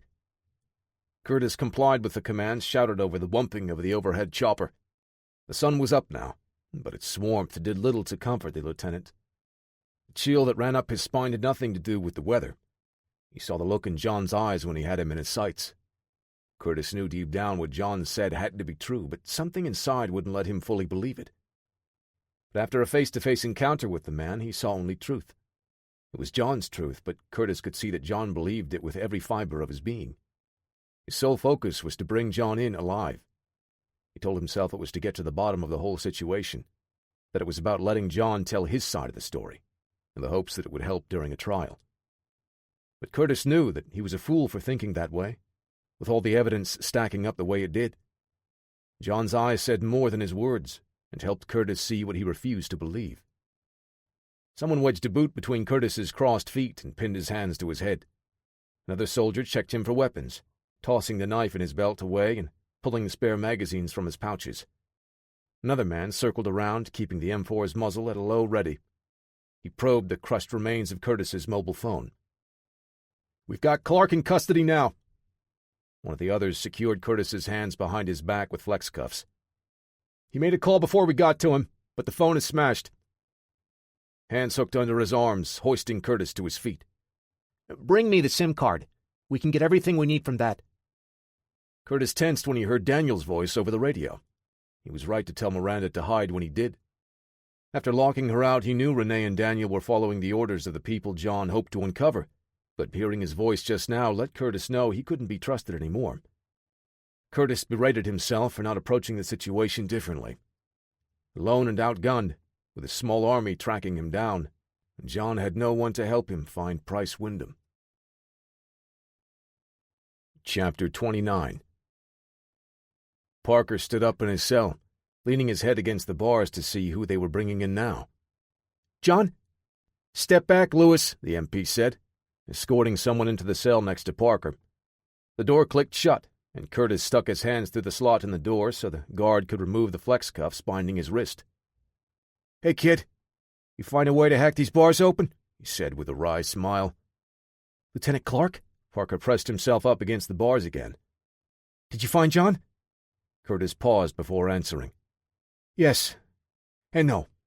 It's complicated, and I'm not so sure we should be discussing it here." "I suppose you're right," Parker said. "Is he okay?" Parker heard the man chuckle. "We're talking about the same man that had a building dropped on him barely a month ago," Curtis said. "He's tougher than he looks," Parker said with nervous laughter. Curtis let out a bellowing laugh. "He looks like an Abrams tank with a beard. Can't imagine how much tougher he can get." "It's good that his mustache has a buddy." "It's probably the only thing keeping him warm." Parker sat on the concrete. "Do you know where he's going now?" "I think it's better for him that I don't," Curtis said. The door at the end of the hall opened and closed again. Parker tried to see the person approaching with the same futile method of mashing his face against steel. "What are you doing here, Dr. Spencer?" Curtis said. "I told you to get out if you could." "I know. But when I saw them bringing you in—" Miranda let her words hang. "Miranda, were you able to find John with the mob recognition mods?" Parker asked. Dr. Spencer stepped away from Curtis's cell so she could see Parker. "No. Well, I mean, yes, we did. Originally," she said. "That was when I found him the first time," Curtis said. "He must have figured out what we were doing and changed his behavior to avoid the algorithms," Miranda said. "Huh. I never even thought of that," Parker said. "So what are your plans to find him now?" She stepped closer to his cell. "I'm locked out." "She shouldn't even be here," Curtis said. "Daniel and Renee are helping whoever is trying to shut us down." "Is Dr. Spencer in danger?" Parker asked, real concern in his voice. "I don't know," she said. "They haven't been looking for me, but I no longer have access to the system." "That's why you need to lay low until you can get out," Curtis said. "We don't know who's involved or how." "He's right," Parker said. "It's not worth the risk. We don't even know who John is looking for." "Price Wyndham," Curtis said. "Who is that?" Miranda asked. "That's the name John gave me. It's the man he's looking for." The temperature in the computer lab almost matched the dreary winter day outside. Dr. Spencer poked her head in quickly, checking to make sure the room was empty, before slipping through the door and padding to the far corner. She scooped an older laptop on the desk, tucking it under one arm before heading back out. It wasn't connected to the processor web running the mob recognition program, because it lacked the raw horsepower they needed to churn through the data. It would be perfect for what she needed.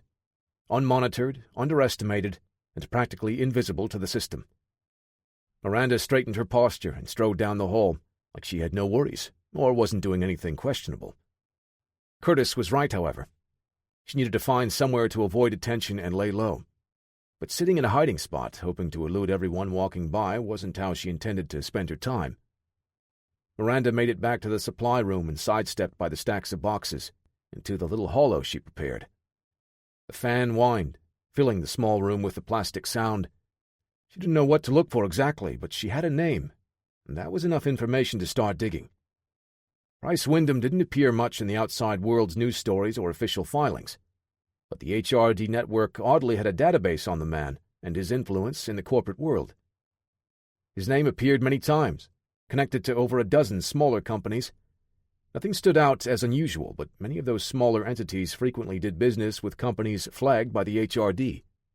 Money laundering or moving assets from one name to another to cover transactions.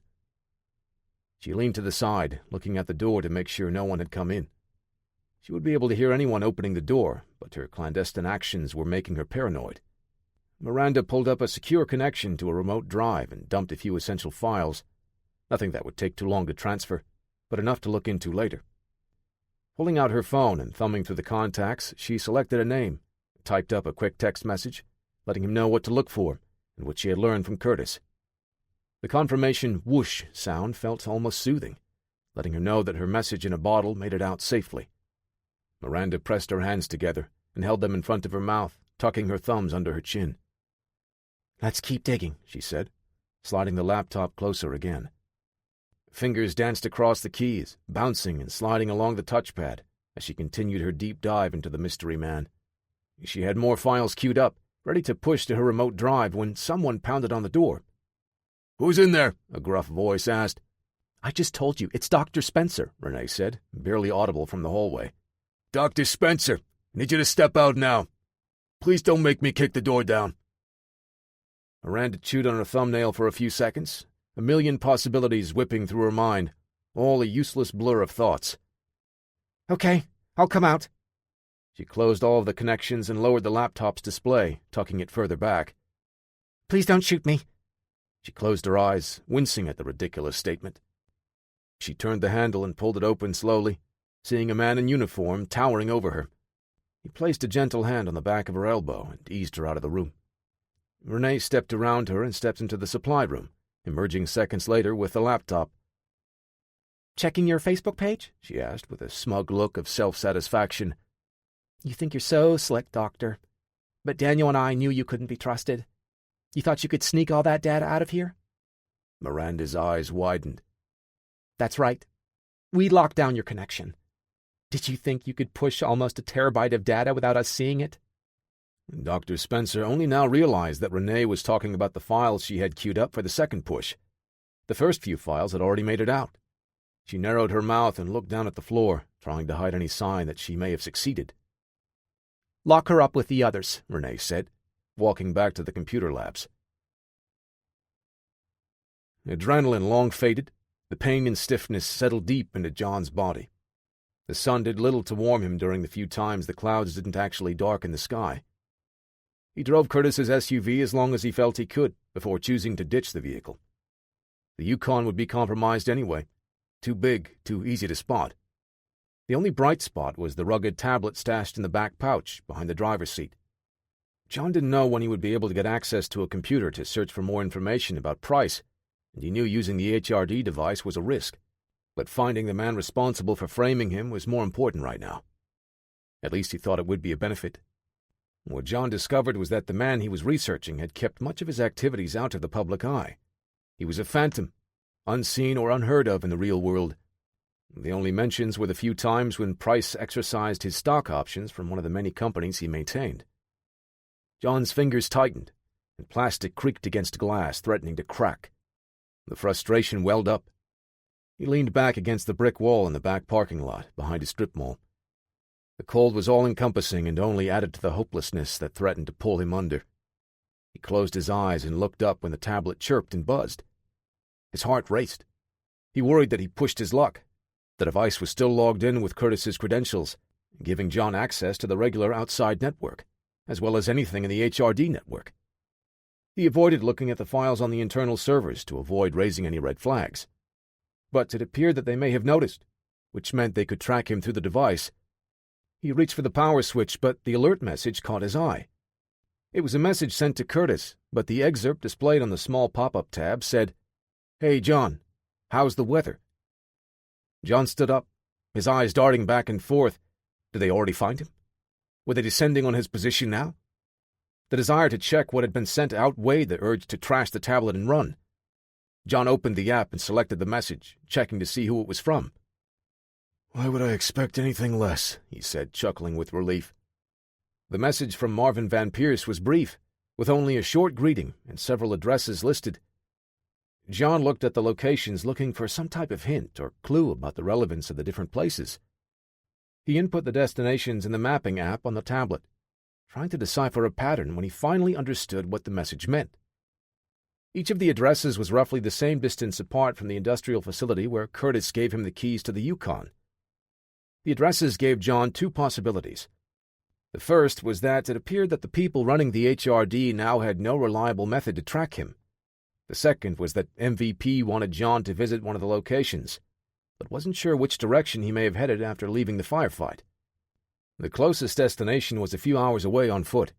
If he left now, he would be able to reach it before sundown, giving him enough light and warmth to keep an eye on the location to see if it was a potential trap. He didn't expect to see the director at any of the sites, unless he already knew which point John would head for, only sending the rest as a smokescreen. Even though that's the type of clever ruse Van Pierce was capable of, John still felt that was a long shot. He spent another couple of minutes looking at the map, memorizing the other locations, just in case he needed to hit all of them. His thumb slid up to the power button, holding it down for several seconds to shut the device down. John thought about smashing the tablet to prevent anyone from finding him, but he considered hanging on to it. The reflection in the black screen was worn and weather-beaten. John's beard had grown in thick and full in the months since he had finally seen his mission of vengeance through by taking out Warren Ratcliffe. John brushed the bushy beard with dried and cracked hands. There was still one more target to hit, one more man to bring down.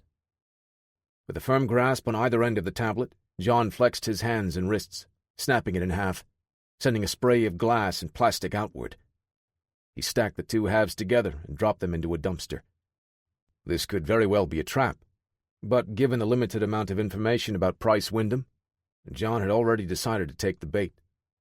The Beretta M9 pressed into his midsection as he adjusted his pants, pulling his t-shirt over the grip, hiding the pistol from casual onlookers. Chapter 30. The air stairs bounced gently as Price stepped off the plane. He smiled and waved at the waiting car, fastening the bottom button of his jacket. Pulling the collar closer to stave off the icy wind, he crossed the distance to the waiting vehicle as the driver stepped out. Price's smile faded when the man he had expected to open the rear door approached him instead, with the phone in his hand. "What's the meaning of this?" he asked, speaking at the car and ignoring the man in front of him. The driver's dark lenses hid his gaze as he handed Price the phone. "The call is for you, sir." With a scowl, he snatched the phone and held it to his ear. "I'm very sorry, Mr. Wyndham, but I felt the need to come here and tell you in person that—" "One could hardly consider a phone call in person. Let's just discuss what this is really about," he said. "I truly apologize for the embarrassment, but my associates and I just can't risk being seen with you at the moment," the woman on the call said. "Your name has been coming up a lot in queries directed at our organizations lately." "When?" he asked, truly perplexed. 3 or 4 times in the past 8 hours, which is concerning enough. But within the last hour, over a dozen requests have come in through our servers. Even you must agree that is a bit excessive." "Who is it? Who is looking for me?" "Mr. Wyndham, I do apologize for this inconvenience," she said. "Listen to me, you little lapdog. If you think I'm just going to—" "Don't presume to treat me like one of your secretaries, Price. I was already on my way to pick you up when this all happened." Her tone changed dramatically. "I've got a message from Miss Blair and the others. Clean your mess up. Deal with this, John Stone. And until you do, you are not to contact us in any way." His face flushed, his teeth gritted. Price tried to fire back a response when the line clicked, ending the call. His fingers tightened on the phone, digging into the flesh around his fingers. The driver stood tall, holding a hand out for the phone. The audacity of this hired muscle. A wage slave, thinking he was better than Price. The self-satisfied look on the driver's face made him furious. He stepped to one side and threw the phone at the car. It struck the armored door panel and bounced to the tarmac, cracking on impact. Price turned and walked back to the plane, twirling his finger in the air in a gesture to let the crew know they were leaving. Price's assistant jogged over as he reached the plane. "Sir, where are we going?" "Get us off the ground now. I'll tell you where we're going once I figure it out." "We're not cleared for takeoff. We can't just get back into the air without a destination or itinerary or something," the assistant said. Price grabbed the slighter man's collar and pulled him close. "We're going to Wyoming. Get me in the air now." The man nodded and hurried into the plane. Price climbed the stairs and walked back to his seat, as the pilot's arguing bled out from the cockpit. He settled into the leather chair and dialed his phone, calling his head of security. "Call it off. Stop the search and bring everyone back to the estate. If John Stone wants me, he'll have to get through an army to do it." John rubbed one forearm and then the other, trying to brush away the cold. His breath puffed out invisible clouds as the sun dipped below the horizon, the temperature following it. The destination he chose was a multi-level parking lot, 2 floors from the top, tucked away in a back corner. He climbed in through the side. Slipping under the taut steel cable meant to keep cars in, not people out.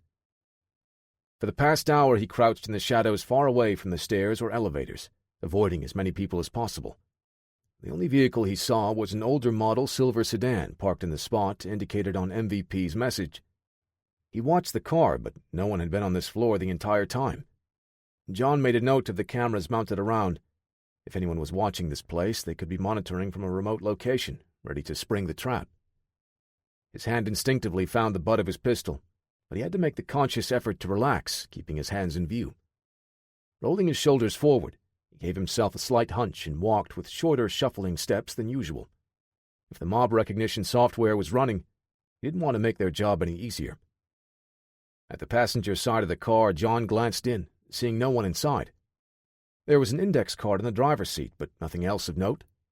He circled around, keeping a slow, casual pace, and without a pause, pulled the front door open, picking up the card and settling into the seat. John looked at the blank side of the card for a second before flipping it over. There was a key taped to it, and a single word scrawled in marker: trunk. He stepped out, walked to the back, and looked around the parking structure to make sure no passers-by happened to be strolling through. Turning the key between his numb fingers, John unlocked the trunk and eased the lid open, leaning to one side to look through the gap. Once opened all the way, he looked down at the duffel bag tucked along one side. John pulled the zipper open and dug around inside. Sitting on top of everything else, he saw a thick jacket, a pair of gloves, and a set of extra clothes. Before continuing, John pulled the coat out, slid his arms through, and zipped the front up. The warmth he felt was an immediate boost to his morale. He pocketed the gloves for later and continued digging. It didn't take long for John to realize this was definitely a care package, sent by Van Pierce after he must have spoken with Lieutenant Clark. He pulled out a Kydex holster from the Beretta he had taken from Curtis. John slipped the gun inside and secured it to his waist. Van Pierce also left $100 in cash, some bottled water, a monocular, and a prepaid flip phone with a single contact already saved in the list. John didn't recognize the number, but had no doubt it, too, was a burner phone. He zipped the bag up, pulled it out, and closed the trunk. Tossing it into the passenger seat, John pulled the seatbelt across his body. The car coughed and rumbled to life, and he cranked the heater to the highest setting before pulling the phone out again. After 3 rings, Van Pierce picked up. "John?" "It's me. Curtis said you were being detained. How did you get out?" "I wasn't exactly detained. Just confined to quarters and relieved of command," he said. "I was able to convince the young man keeping tabs on me that the whole Overwatch thing was wrong. Lucky for me, he sort of saw things my way before he looked the other way while I slipped out." "I have to say, it's nice to hear your voice, Director. But the care package you left for me is much nicer." "Man, I knew you were tough. But I didn't think you were also crafty enough to get as far as you have with the number of resources they've been devoting to track you down." "All things considered, I would rather not be in this position," John said. "I really need to know what is going on." "Well, you're in luck, John," Van Pierce said. "I had to make an educated guess about which location you would choose, so I'm not too far from your current location." "I'm guessing you know where I am based on the number I'm calling from. But how do you know I'm not already on the move?" "Like I said, crafty." Chapter 31. John pressed both hands against the wall and leaned under the shower, letting the heat loosen his muscles and ease the tension throughout his body. Van Pierce left him enough cash in the care package to get a motel room, and John seized the opportunity for the first shower and hot meal in days. He toweled off and got dressed in the still-warm bathroom, putting on the extra clothes from the duffel bag. Dressed and refreshed, he tucked the holstered pistol into his waistband and pulled the jacket on. The bag was light, nearly empty now, swinging from his shoulder as he left the room. His journey to rendezvous with MVP was short and uneventful, but that didn't stop him from continually watching, his head on a swivel. John half expected the meeting to occur at a park where Van Pierce would be sitting on a bench feeding ducks, or in the far corner of a diner, hiding in plain sight. But given the situation, they both felt it best to avoid any and all surveillance. Stashing the car in a nearby parking lot, he dumped the bag with his old clothes inside. Marvin Van Pierce's car sat on the far end, under a broken light in a pool of darkness. John jogged up but kept his hand near the pistol as he approached. Unable to see through the heavily tinted windows, he circled around to the front, still hesitant but approaching nonetheless. He trusted MVP at this point, but letting his guard down now would be foolish. John drew his weapon and kept it hidden behind his leg. He opened the door with his left hand and slid inside, sitting down with the Beretta resting on his lap as he closed the door. Though not as cold as the outside temperature, John expected the interior to be much warmer. "You like it chilly, don't you?" MVP smiled and shrugged. Running the engine while I waited just felt like a waste of gas. Who knows if we'll need every last drop. "Thank you for the care package, by the way," John said. "I was about to call it quits if I had to go another day without a decent pair of gloves." "Yeah, I figured those bear paws of yours were pretty sensitive, but that was just the appetizer. You're here for the main course." John tucked the pistol back into the holster. "All right, you've got my attention." Van Pierce's smile grew. "Well, let's just say that Lieutenant Clark may have mentioned a name to a certain doctor we know, and before the new HRD overlords locked her up, she passed some useful information about this person of interest." "Price Wyndham." "This is going to make your day, Stone," Marvin said. "Your little escapade has helped shine a light on that cockroach and all the other pests he runs with. You've got him scared." "Scared isn't enough," John said. "I need him taken down for good. Either a bullet or a gavel. He needs to fall." "We can't build a case by ourselves, especially not since we're both wanted men now." John's face hardened. "Then we need to get our hands on him and find out everything he knows." "You're spoiling the surprise. I just got a message from a friend in the FAA. I know where Wyndham is headed." "Drop me off here," Marvin said. John pulled the car over, stopping in front of an abandoned fire station. Weeds had overtaken the front facade of the structure, yellowed by the cold, but still tall and thick. "What is this place?" he asked. "This is my stop. Take this key and use my room to get a full night's sleep," Van Pierce said. "It's a long drive to Wyndham's mountain estate, and you're going to need all the strength you can get." "What are you going to do?" "Just some light shopping," Marvin said. "Scout the area, and I'll meet you later. But don't do anything crazy. At least not until I get there." John watched the HRD director jog up the path and disappear inside the old building. Marvin left a file folder on the seat. The pages inside were the printouts he provided, giving John all the information he needed about Price's home. He looked down at the key card, tucked inside the small paper sleeve with the motel's address written on the back. They had been driving for hours, and the opportunity for a few hours of sleep sounded far too good to pass up. Chapter 32. John was awake and on the road, the sun barely up and beaming in through the driver's side window. Even in his broken and worn-out state, he was only able to sleep for 6 hours. His body felt stiff and sore, but the rest filled him with a renewed vigor, driven by the mission to reach Price Wyndham, to stand face to face with the man and bring him to justice, or take him down. It took the better part of the morning to reach Wyoming, and another couple of hours to make it to the outskirts of Wyndham's property. Thick snow blanketed everything, coating the trees with fresh powder overnight. But today John hardly felt the cold. The fire inside kept him warm, part anger, part anticipation. "Get a hold of yourself, John. This isn't over yet." His hands tightened on the wheel as he pulled the car over. He killed the engine and sat still for a moment before reaching over for the files Marvin left for him. Several of the pages were printouts of satellite photos, showing the layout of the land. John focused on 2 of the pages showing the path up to the primary structure. The distance from the road to Wyndham's estate looked to be over 1 kilometer. Trekking through knee-deep snow over rough terrain made the approach difficult. Tracing the best path along the broad clearing with his finger, John noticed a small structure tucked into the tree line. He brought the page closer, unsure of what he was looking at. It was a small flat area above the snow, likely a wooden platform. He sat back in his seat, stretching his arms out in front, trying to see the big picture. It was the perfect spot, affording a clear, unobstructed view right at a choke point where towering walls of rock closed in. "That's where I'd put a sniper," he thought. "Of course, it would work better with overlapping fields of view." Running his finger to the other side of the walls, he spotted a corner poking out from under a tree.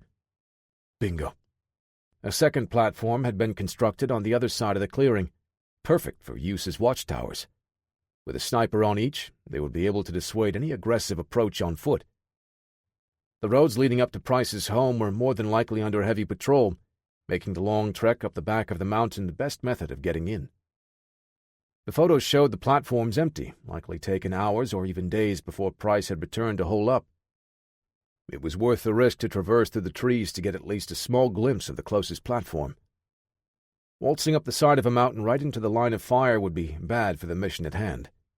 John instinctively pulled his sleeve back to check his watch, seeing only a bare wrist. Not having a watch felt strange.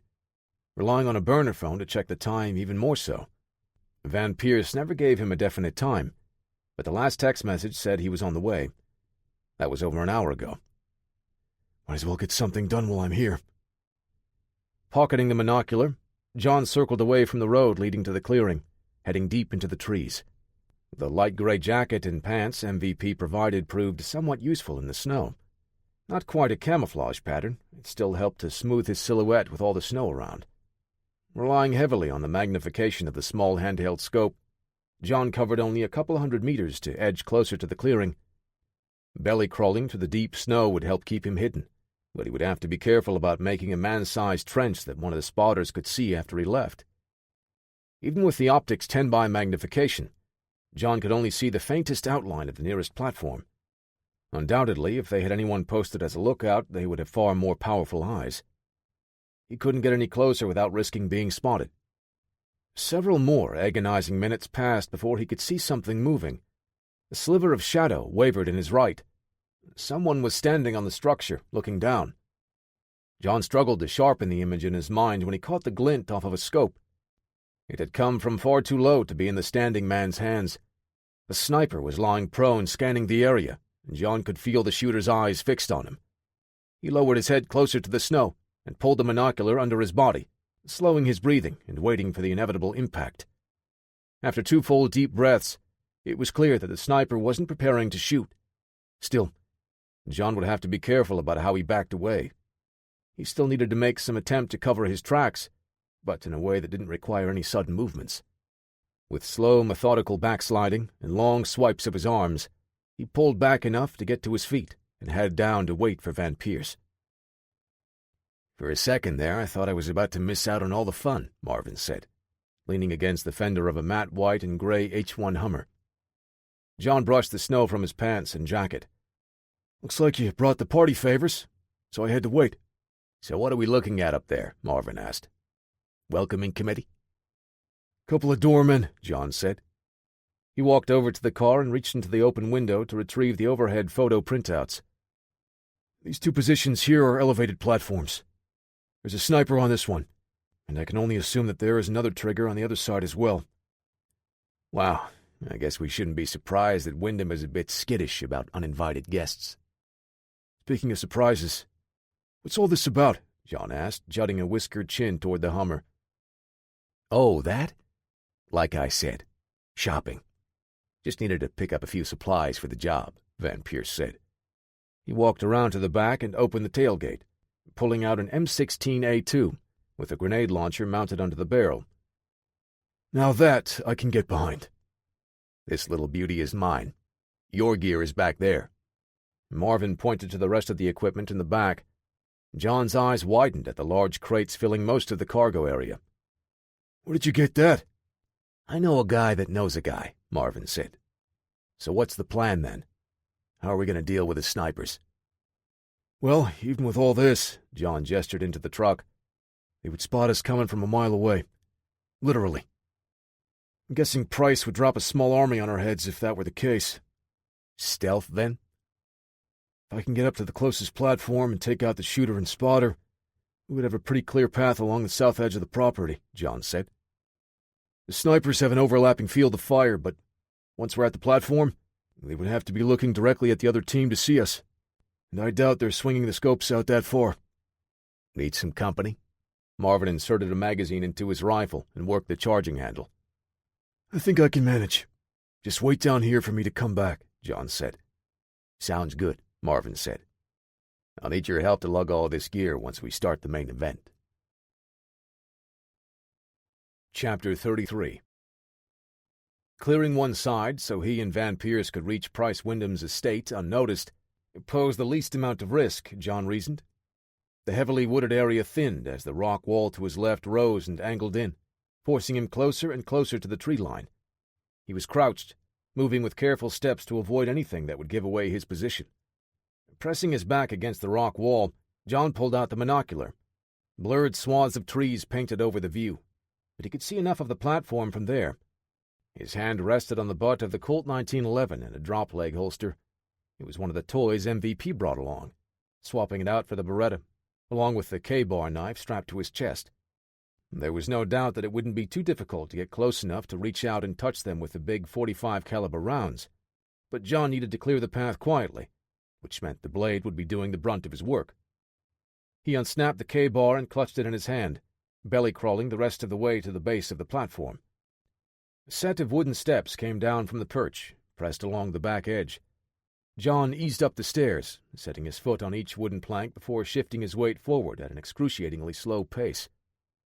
His head reached the base of the platform, and he fixed his gaze on the two men watching the path below, unaware that death was stalking them. John took the same measured approach, settling each foot down, establishing a firm grip on his knife as he closed the gap. He reached out with his left, holding the knife close to his body with his right, ready to clamp a hand around the spotter's mouth and pull him into the blade. He stepped closer, and a faint metallic thunk sounded under his boot. It was like a thunderclap in John's ears. The spotter spun, his free hand falling to the grip of the HK UMP-45 strapped to his shoulder. John pounced, driving the tip of his blade forward. The spotter brought his left hand into the path, more instinct than skill, and the knife punctured flesh, plastic, and glass. The man's hand and spotter's scope stopped the K-bar. With the blade stuck, John hammered the man with a huge left cross, whipping the spotter's head to the side. He turned and hurled the man to the edge of the platform and wheeled around, just in time to see the sniper already up in a combat crouch, unholstering the pistol on his hip. John ate up the gap with one long stride and swatted the weapon away with a massive hand, sending it flying into the snow. The sniper drove his shoulder forward and attempted to hoist John off of his feet. The mountainous man sank his 240-pound frame. The soldier may well have been trying to lift 240 tons. John dug into the sniper's ribs with thundering right hooks, each turning the man to the side and eliciting a grunt as the man's strength faded. The mercenary stepped away and threw a punch, landing flush across John's jaw. The man's eyes and John's smile widened at the same time. Movement behind the sniper caught his attention. The spotter was back on his feet, struggling with the SMG. The sniper drove a solid kick into John's chest in his momentary distraction. The force was enough to push him back, his foot kicking the sniper rifle behind him. The spotter fired, his weapon cradled with his left forearm, the hand still mangled and dripping blood. John dove and rolled as the suppressed burst chewed into the wood. He grabbed the sniper rifle and swung the muzzle around, bracing the weapon against his body. As the rifle came up, the sniper had his knife out and lunged at him. John squeezed the trigger, and the Barrett 82A1 erupted. The .50 caliber BMG round blew a chunk out of the sniper's ribs, nearly tearing the man in half. But the bullet continued through the mercenary's body and exploded the spotter's head like a melon. The shot still echoed in the distance, but John reacted fast, pivoting and rolling to rest the rifle on the wooden deck. He looked through the scope, where the second sniper team watched the road below.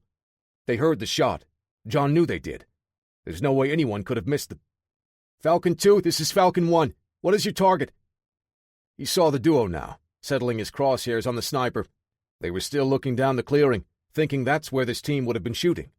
"Falcon 2, I repeat." John shifted his aim, seeing the spotter turn to look directly at him through the scope. Before the man realized what was happening, John's rifle boomed again. The muzzle blast vibrated the air, the weapon's muzzle brake throwing out plumes of powdered snow to each side. The spotter fell back, his body obscured by the red mist. The enemy sniper flinched in surprise but pivoted his own rifle to face John.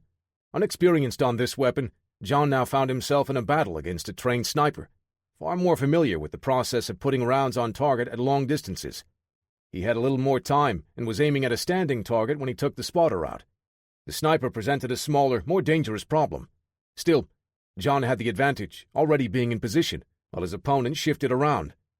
Settling in to take his shot, he let out half a breath and tensed his finger. An eternity passed through his mind. When the trigger broke, the thunderclap and muzzle blast rendered his eyes and ears useless for a seemingly endless stretch of time. John wondered if the enemy had also sent over a bullet with his name on it. John tightened his jaw and peered into the scope. His shot had torn a gouge through the top portion of the sniper's weapon, shearing the scope off, before passing through the man's upper torso. John took in a deep breath and blew it out through his mouth in a cloud of vapors. John had hoped for the easy way in, but a trio of 50 caliber rounds ringing off the rock walls was quite an alert. The hard way, then. The distant thunderclap drew Marvin's attention away from organizing the gear in the H-1. He looked up through the trees, trying to spot the commotion in the distance. They had parked far away from the clearing to avoid the eyes of the spotters, but that put him well out of range of any optics that would allow him to see if John was okay. He shoved the rifle into the back and slammed the tailgate shut.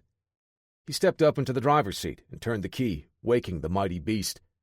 2 more cracks split the air, only seconds apart. A high-caliber rifle, no doubt. The snipers. Marvin whipped the Hummer onto the road and sped toward the clearing. After a sharp left, the military vehicle clawed its way up the rough terrain, lurching and bouncing on its suspension, as the 300 horses under the hood ascended. This was a stupid plan, and he knew it. Driving a large, loud utility vehicle right into the line of fire of 2 shooters, slinging heavy anti-material rounds down-range was a sure way to get killed. Marvin's only hope was that the engine would bleed off enough energy to protect him inside if they started shooting at him.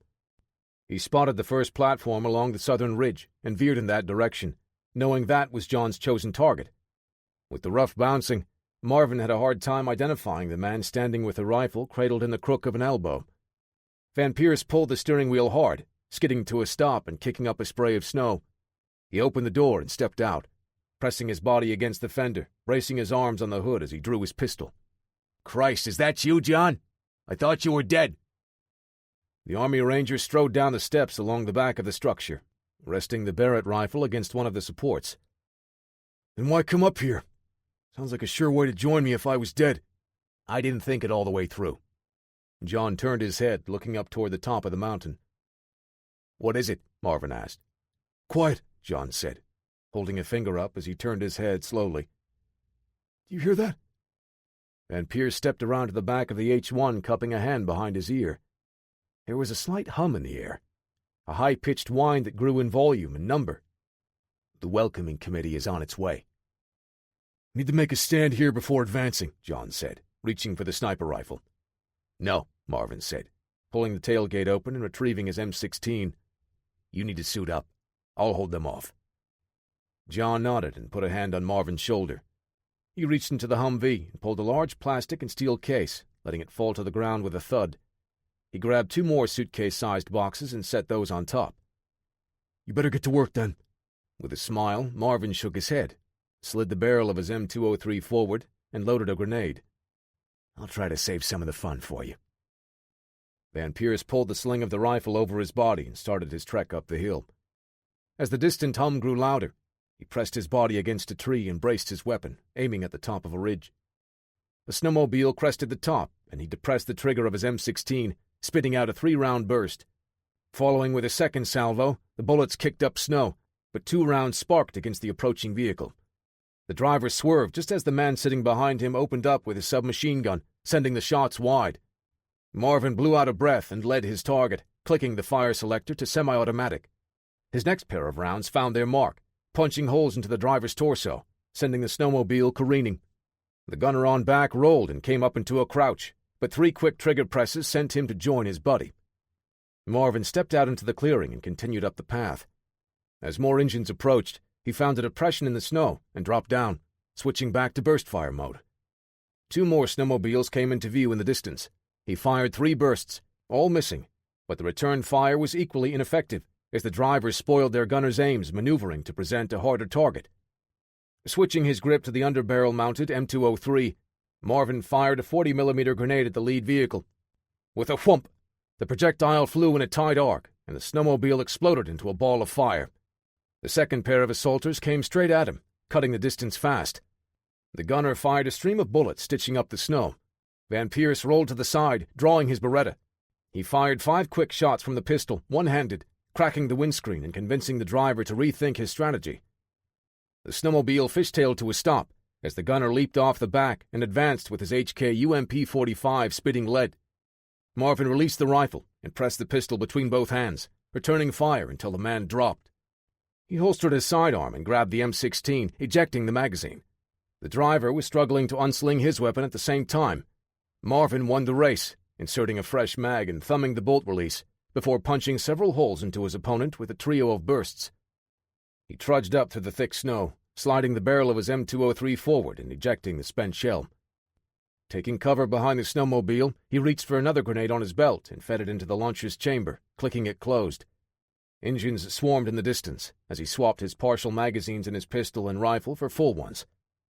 The M203 thumped again, sending a 40mm high-explosive grenade into the cluster of vehicles cresting the next hill. The blast flipped one of the snowmobiles on its side, and a second one rocked back like a bucking bronco. The blast and the shrapnel killed 3 of the men, but a fourth rose up from behind one of the trashed vehicles, firing his weapon. Pain and fire launched into MVP's left forearm. The round passed through the flesh and muscle of his arm before striking his vest. The shock from the wound and the bullet hitting his chest plate knocked him back. He rolled to one side and returned the favor, his M16 emitting a plume of fire and fury. The bursts cracked off chunks of fiberglass and punched holes into the mercenary's torso and arm. 2 more snowmobiles leaped over the hill and raced down, the gunners in back pinning Marvin behind his cover. He reloaded his rifle, but had to leave the spent shell in the grenade launcher. In a crouch, leaning on the chewed-up husk of a downed snowmobile, he put enough fire on his enemies to keep them back. The drivers swung the tails of their snowmobiles around, sliding to a stop as the gunners dismounted and approached, blasting away with their SMGs. Marvin pressed his body as close to his cover as he could, blindly spraying bullets until the thunderous click of an empty chamber signaled the end of his defiance. Letting the M16 fall, he drew his sidearm and came up firing. The 9mm bullets peppered the area around the oncoming soldiers, but did little to deter their assault. A bullet tore into his side as 2 more hammered his chest, the ballistic plate stopping the rounds from penetrating. He fell onto his back on top of his rifle, and the pistol slipped from his grasp. One of the soldiers circled around, ejecting an empty magazine and retrieving another. Marvin Van Pierce lay his head back, closing his eyes with a defiant smile. Go ahead, you son of a... Mechanical thunder caused him to flinch. He felt no impact, but the machine continued to roar. It was a relentless pulsing of the air, each concussive blast reaching him only a split second apart from the last. The closest merc staggered away, a red mist in the air where he stood. A second man shouted and fired at someone behind Marvin. Another ear-splitting raucous sounded, and its raw power severed the soldier's arm from his body in a ragged mess. The man's chest exploded open, and he collapsed in a heap on the red snow. The snowmobile drivers were firing now, their HKUMPs letting out light staccato popping compared to the approaching beast. Marvin heard the whirring and clunking of an advancing machine just before its explosive shouts of rage filled the air once more. John stepped into view, donning a juggernaut suit, its power-assisted limbs humming and clicking with each step. He held an AA-12 fully automatic shotgun with one arm, inserting another 32-round drum of 12-gauge shells into the weapon, while bullets pinged off his armored hide. His firearm reloaded, John cut the last 2 mercenaries down with 2 well-placed bursts of double-aught buckshot. "You all right, Director?" His voice was amplified by the suit's audio system as he spoke. "I will be," Marvin said, slamming his M203 shut, loaded with another HEDP round. "Now, let's go crash this little shindig." Chapter 34. "You good to go?" John asked. Marvin secured the bandage on his arm, double-checking the grazing wound across his rib. I'm good. John's world was encased in the power-assisted armored suit. The thick helmet cut off a good deal of his peripheral vision, and the oversized neck guard jutted out, obscuring his vision along the lower edge. The suit's aluminum oxynitride visor warped his view, but the curve was necessary to provide the bullet resistance at all angles of attack. His breathing was incessant white noise in his ears, almost overpowering the digital sound amplification. Every step he took, he felt a soothing vibration, as the motors bore the brunt of the effort. Powered servos propelled the behemoth up the mountain, through the freshly fallen powder. The suit's mic picked up the distant roar of engines. Another wave of snowmobiles surged toward them. He raised the AA-12, but Van Pierce beat him to the punch, greeting the attackers with a grenade that impacted directly with one of the vehicles. His M16 spat out a burst, but the report sounded like a muffled drumbeat after the Juggernaut's sound suppression clipped a few dozen decibels. John's shotgun, even firing automatic bursts of 12-gauge shells, barely bucked in his arms, the feedback dulled considerably by the powered joints. The enemy halted their advance, the drivers opting not to charge headlong into a wall of buckshot, coming at them at 300 rounds per minute. Making a stand above, the mercenaries utilized their high ground advantage, presenting far more difficult targets. They fired down on the machine storming the castle. Inside the suit, the bullets rattled the outer shell, but failed to inflict any damage other than scuffing the outer layer. To John's ears, he was walking through a hailstorm, the impacts ringing hollow within the confines of the Juggernaut. His breathing increased and he gritted his teeth, letting out a grunt as the shotgun fired again. John dropped the empty ammo drum, the last of the 32-rounders, and reached across his left hip for one of the 10-round box mags. In the suit, even a basic action required more concentration, as the disconnect from flesh to weapon made the task difficult. He took his time as the enemy poured on the fire. A forceful thump rocked him to one side, and shrapnel sprayed the right side of his body. The Juggernaut's composite armor absorbed the majority of the blast, but the concussive wave stole the air from his lungs. He sent the bolt home and brought his weapon up again, taking aim at the wall of snowmobiles providing cover for the shooters. He selected the magazine loaded with solid slugs for this task, blasting away at the barrier with heavy 1-ounce lead projectiles that punched huge holes into the thin skin of the recreational vehicles. Another grenade arced through the air, sinking into the snow nearby. The Juggernaut's power-assisted limbs propelled him to the side, far enough to minimize the blast.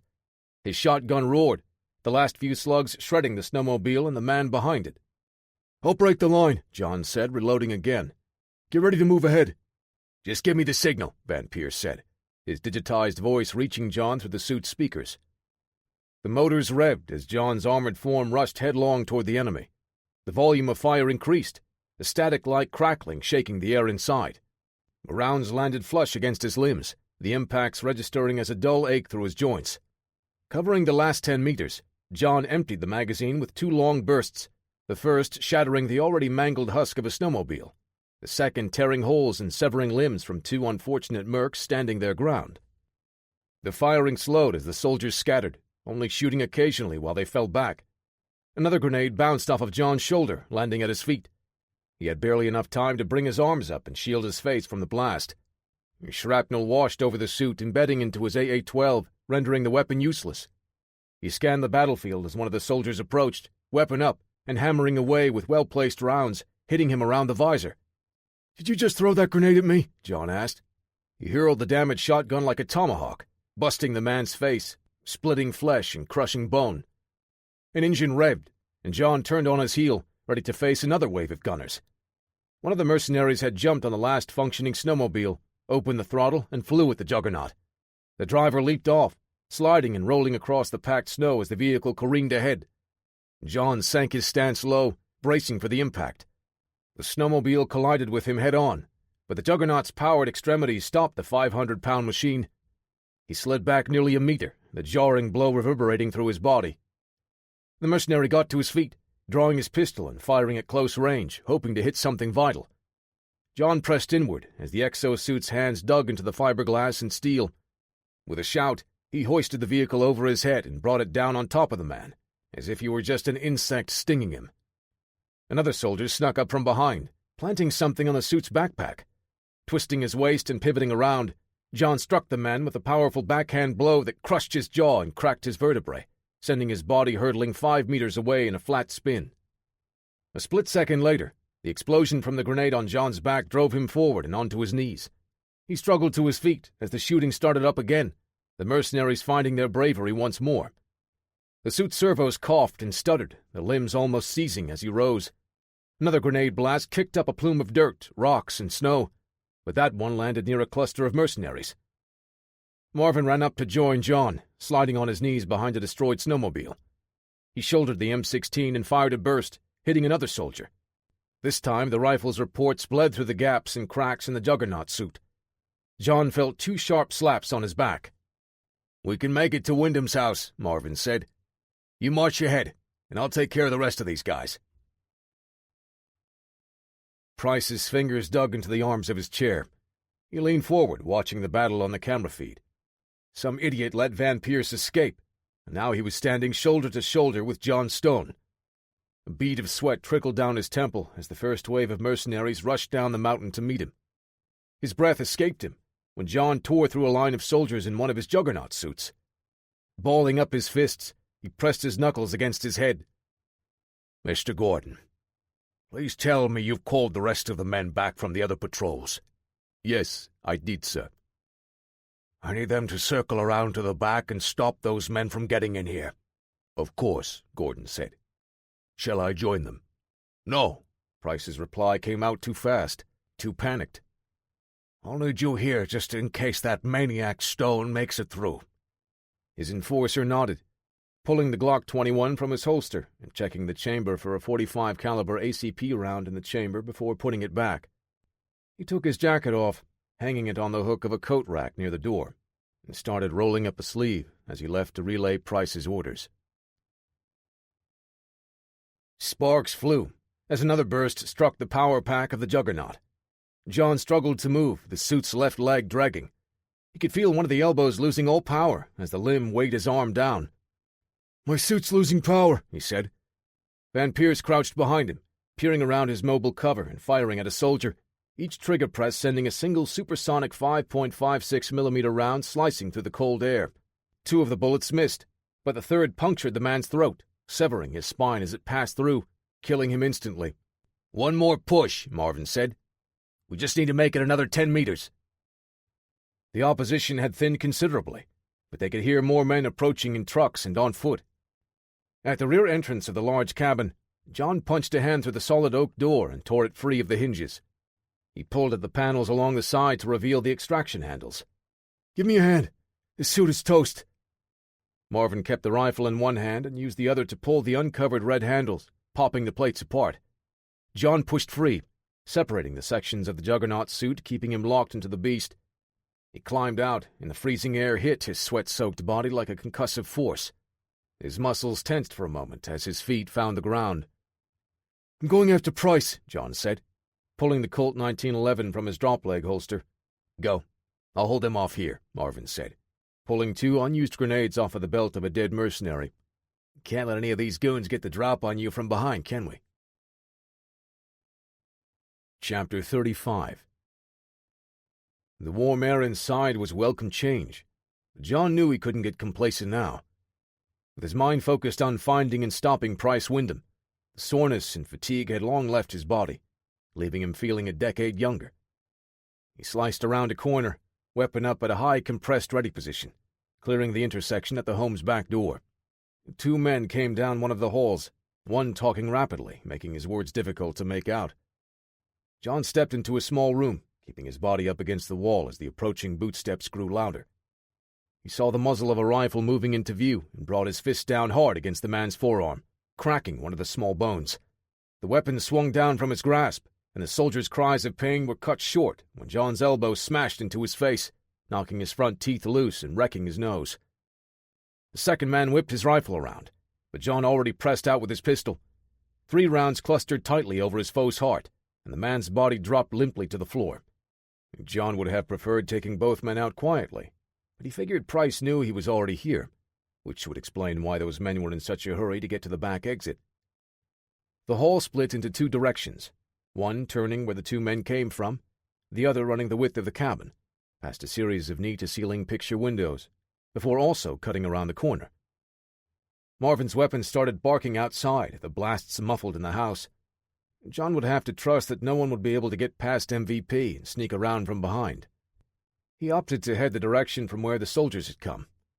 John's pace was quicker than normal, only giving the few rooms a casual sweep of his pistol, figuring most of the opposing force would already be outside dealing with their approach, judging by their sheer numbers.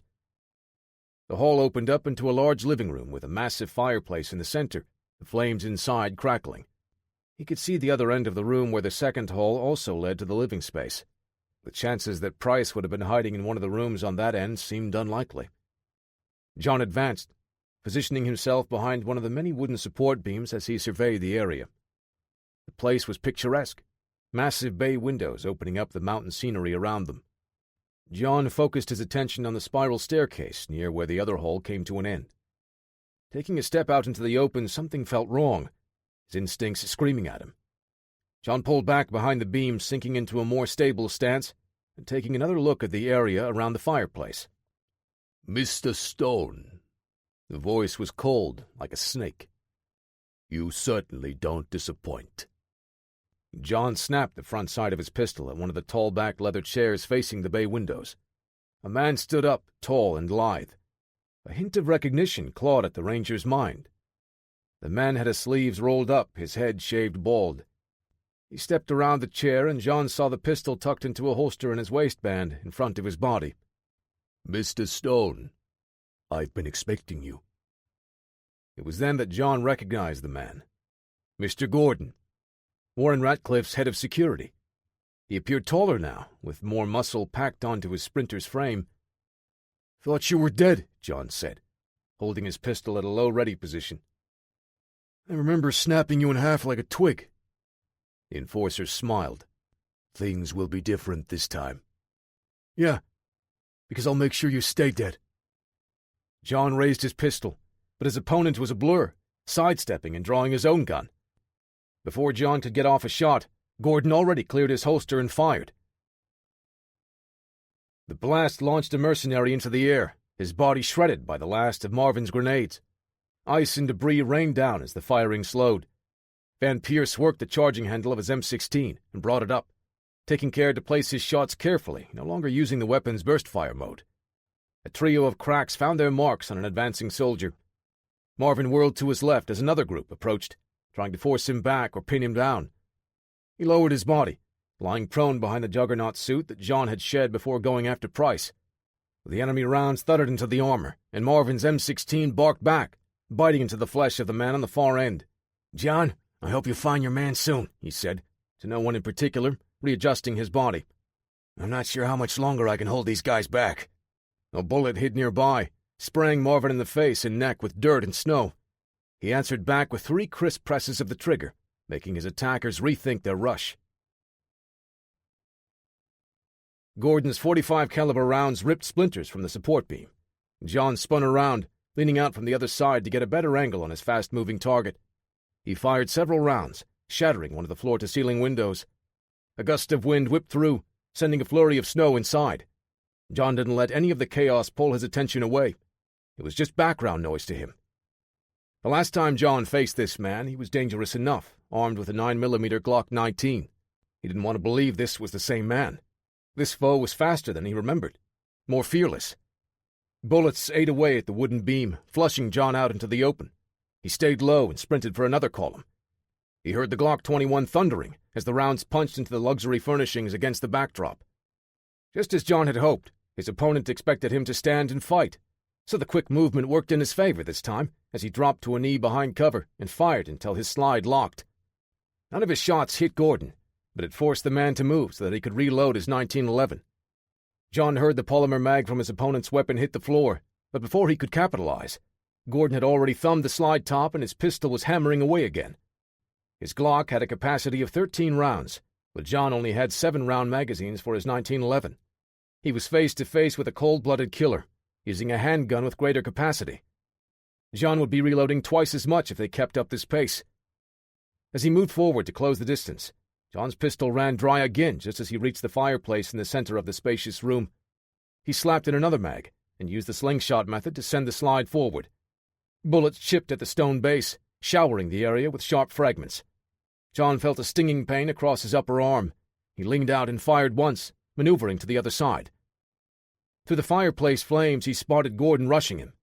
John propped his arms against the hearth and pressed the trigger, firing 4 rounds to deter his assailant.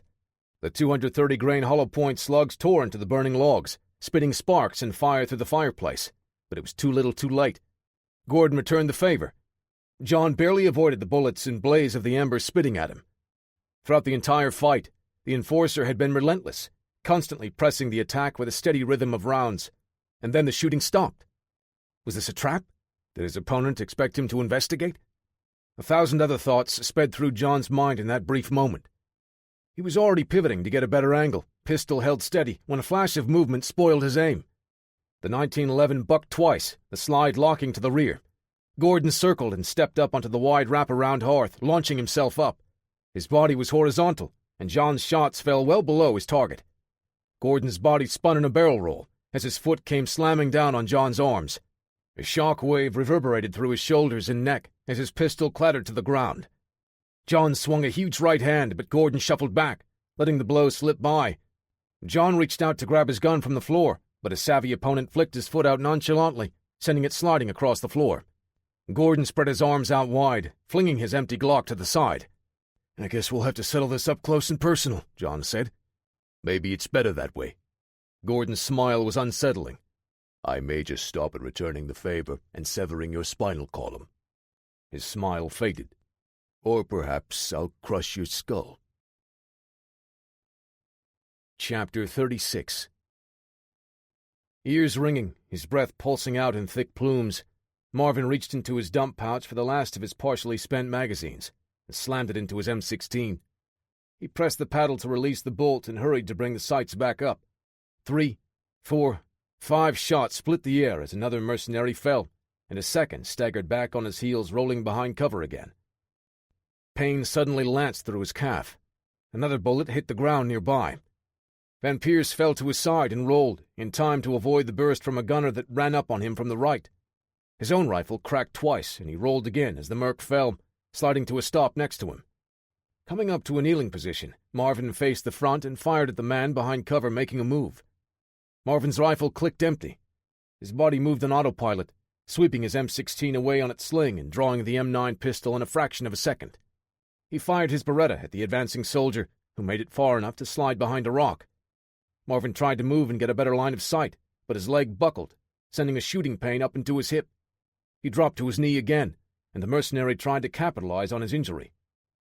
Marvin fell prone behind the juggernaut and pulled the sling for his M16 free, tossing the empty weapon aside. Bullets thumped the ground, and the Merc's SMG crackled.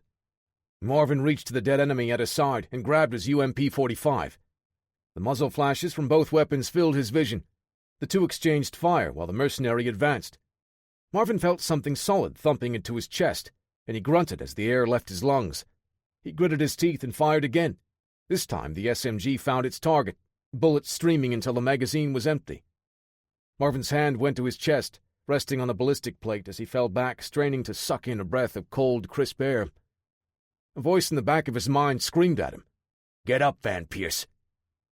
He pulled in a breath, got up to all fours, then pushed himself up onto his feet, leaning on the wall of Wyndham's cabin. He looked to one side, seeing all the small holes in the wood. Most of the rear-facing windows had been shattered in the firefight. There was an eerie stillness in the air. No more shooting, the ringing in his ears receding. That was the last of the mercenaries. Marvin had accomplished his task of keeping the enemy from coming up behind John. Now it was up to the Army Ranger to reach Price. Distant gunshots, firecrackers in the distance, reached Marvin. He limped over to pick up his Beretta, placed it back into the holster, and grabbed a spare magazine from the dead mercenary for the acquired UMP. He tossed the empty one into the snow and reloaded the weapon, heading inside to help John. The firefight had stopped as Price watched Mr. Gordon disarm Stone. The elation he felt was palpable, sweet to his senses. Watching the fight on his security camera feeds didn't satiate his bloodlust. The urge to watch his head of security tear the head from John Stone's body overwhelmed him. Price rose from his chair and hurried to the hall leading to the stairs. He stepped out of his office and heard the chaos of the fight before reaching the top of the staircase. Stopping at the rail, Price approached only far enough to get a good view, but doing his best to stay out of sight. Mr. Gordon didn't need any distractions. John's left fist dug into Gordon's body, impacting with a resounding thud. He followed with a right cross, landing flush on the jaw. Before he could press the advantage, his opponent turned with the punch, rotating around and driving his right foot into John's gut with a thump. Staggering back, John's momentum stopped when his body hit one of the wooden support beams. He was able to sink and dip his head to one side as Gordon's foot lashed out, smashing into the hardwood surface. The thick oak beam, weakened by the firefight, cracked and toppled with a deafening crash. John had difficulty controlling the range of the fight, being consistently forced on the defensive. He circled, stepping away as another flurry of kicks whipped by. John would have to bring the fight much closer, smother his opponent, and dictate the pace of the battle. A sledgehammer roundhouse slammed into his thigh, sapping the strength from John's leg. He stumbled as a spinning hook kick cracked into the side of his head. John hit the ground, rolling once from the impact of the kick, his world still spinning. This was a much different foe than he faced in Ratcliffe's house. Stronger, faster, more fearless, more dangerous than he was prepared for. The man's movements felt artificial, his strength unlike anything John faced before. Struggling to get back to his feet, John clenched his jaw, feeling a strange looseness just below his ear. A quick swipe of his tongue confirmed all his teeth were in place, but the salty, coppery taste of blood filled his mouth. He spat out a red glob and brought his hands up. He expected Gordon to rush in quicker, but his opponent paced side to side. An arrogant smile spread across his face. He was a tiger toying with his prey. "What are you waiting for?" John shouted. Gordon shuffled in with a half-step and faded back, nodding as he watched John's reaction. Again he probed, but John waited for the sudden movement, whipping a left hook, followed by a right uppercut. Both punches narrowly missed their targets. A foot pounded into John's ribs, but his hand fell in time to entangle the leg, pulling his opponent into a tighter range where fists would be more effective than feet. 2 jackhammer blows landed solidly against Gordon's face, the first breaking his nose, and the second slamming into his cheekbone. John wrapped his hand behind the back of Gordon's head, letting go of his leg. He hit the enforcer with a short body blow and fired an uppercut right up the middle, hockey goon style. Teeth clacked together, and John felt Gordon's body slump downward as the man wrapped one hand on John's shoulder and the other in the crook of his elbow. John felt a foot trip his leg and realized too late that Gordon was bringing the fight to the ground.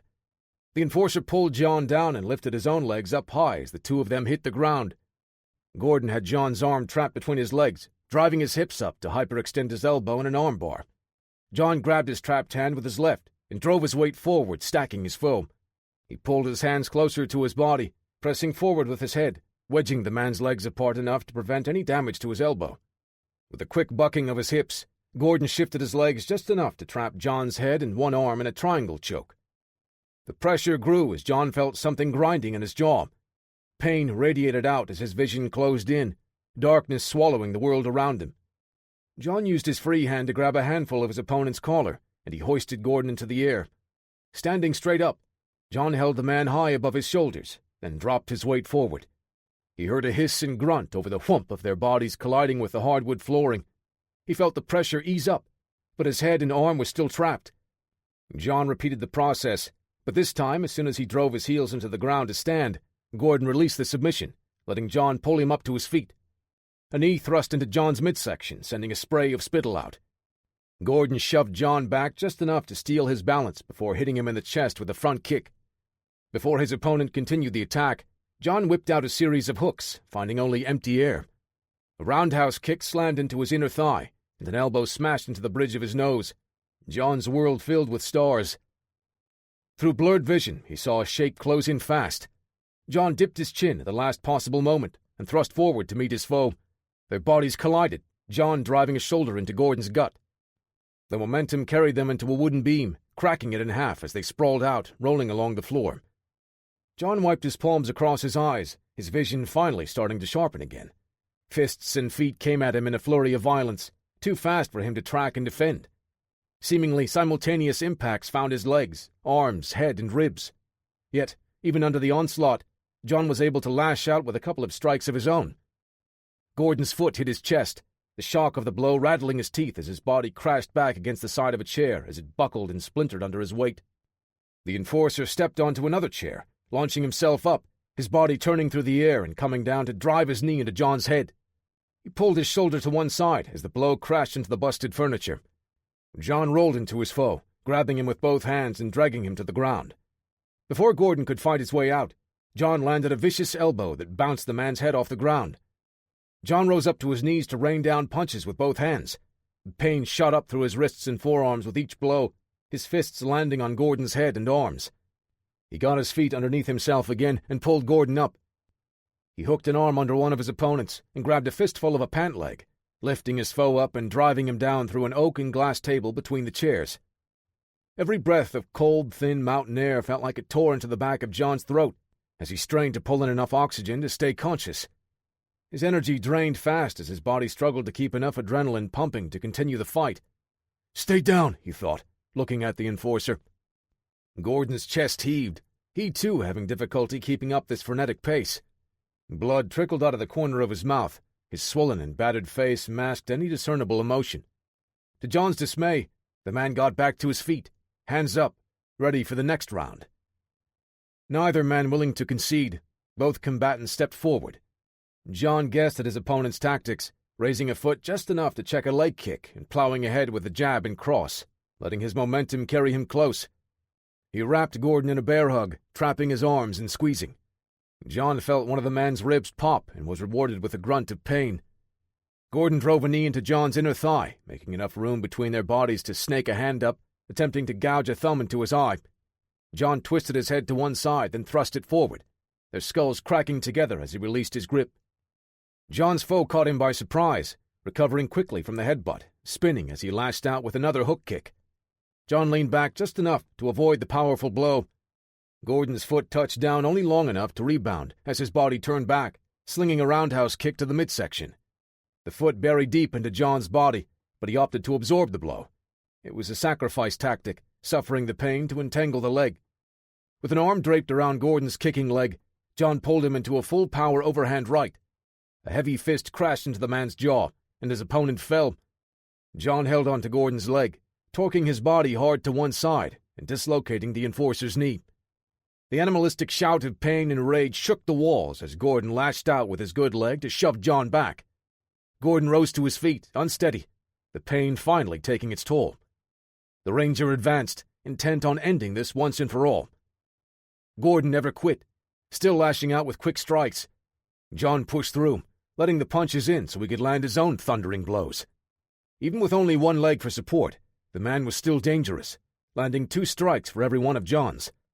Blocking one of the incoming punches, John lashed out and clamped a hand around Gordon's throat. He squeezed, feeling the man tense up to resist, but the soft tissue gave under the pressure. John blocked another blow with his left, but a second snuck through, the pain only serving to infuriate him. John stepped closer, bringing his elbow in tight before extending upward, lifting Gordon up by his neck. The man floated in the air, unable to break the Ranger's iron grip.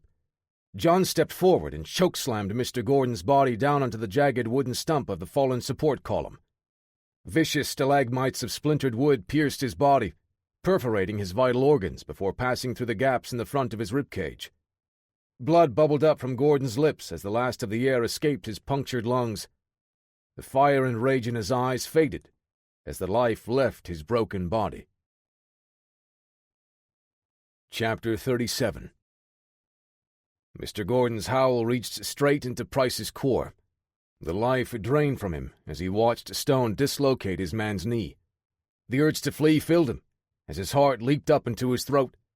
He was halfway down the spiral staircase before he realized what he was doing.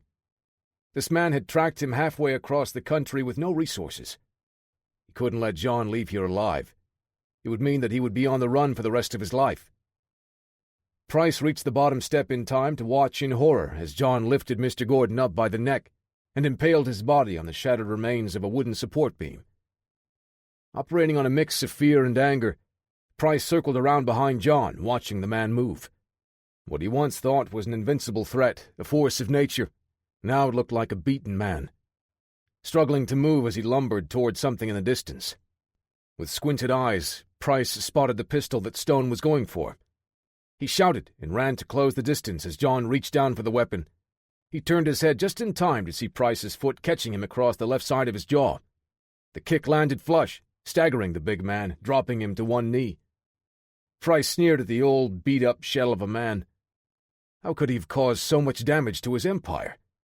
He lashed out with a punch to John's face and a big kick into his ribs. "You think you can take me down?" Price's voice cracked. "Do you really think one man can bring my empire down?" He grabbed a leg from the broken table and cracked it across John's back. Price kicked him hard in the stomach again, and John dropped to both hands and knees now. Wyndham turned to retrieve the handgun on the ground, but something latched onto his dress shirt, pulling him back. The grip was weakened, and not like the beast that stormed his castle earlier. Price spun and smacked him away. He crouched in front of John, cupping his chin with a hand and lifting the man's head to meet his gaze. "It's over. You're a dead man, Mr. Stone," Price said, a half-smile tugging at the right corner of his mouth. Wyndham plucked a spare magazine from one of John's ammo pouches and turned to retrieve the Colt 1911 only a few feet away. He picked it up and ejected the empty magazine. "Dead men tell no tales, and all that," he said with a chuckle. His laughter grew as he turned to face John again. Price stepped away when he saw John back on his feet. His eyes wide, he struggled to slam the full magazine into the pistol. John closed the distance as Price's shaking hands managed to reload the weapon. The 1911 cracked, and a .45 caliber slug struck John just under his collarbone. Price felt a machine-like hand latch onto his forearm, the pressure sending intense pain through his wrist and elbow. Price winced, gritting his teeth. He threw a punch with his free hand, the blow bouncing harmlessly off the side of John's face. And Price followed with a second punch, praying for better results. John caught his fist in the palm of his other hand. Slow, steady pressure building. The monstrous man squeezed both hands closed. Price's shouts grew in pitch, becoming wails and shrieks as the knuckles in his left fist popped and fractured. 2 deep cracks interrupted his pained screams as the bones in his right forearm cracked under the enormous pressure. Tears streamed down Price's face. Spit flew as he shouted incoherent rants. John released his grasp and Price collapsed to his knees. For weeks, John had been pursuing this man. A shadow, an unknown and intangible threat. And now, John looked down at a man with no more power over him. A trail of saliva traced a line from Price's lip to his thigh through gritted teeth. "This isn't over. I have powerful friends." He sucked in 2 hissing breaths. John studied the pathetic facade of the man that ruined his life. His words had an element of truth. He had powerful and corrupt friends, influence with enough people to shield him from the ramifications of his actions. Stealing the pest device, the Guardian, kidnapping his goddaughter, Emily. This was the man most directly responsible for the death of John's friend Frank Colt, his brother-in-arms. "I won't see a single day in a cell," Price said. "You're right, Wyndham," John said. "What?" John wrapped his hands around Price's head, one at the back of his skull, the other over his jaw, lifting him to his feet. "Dead men tell no tales."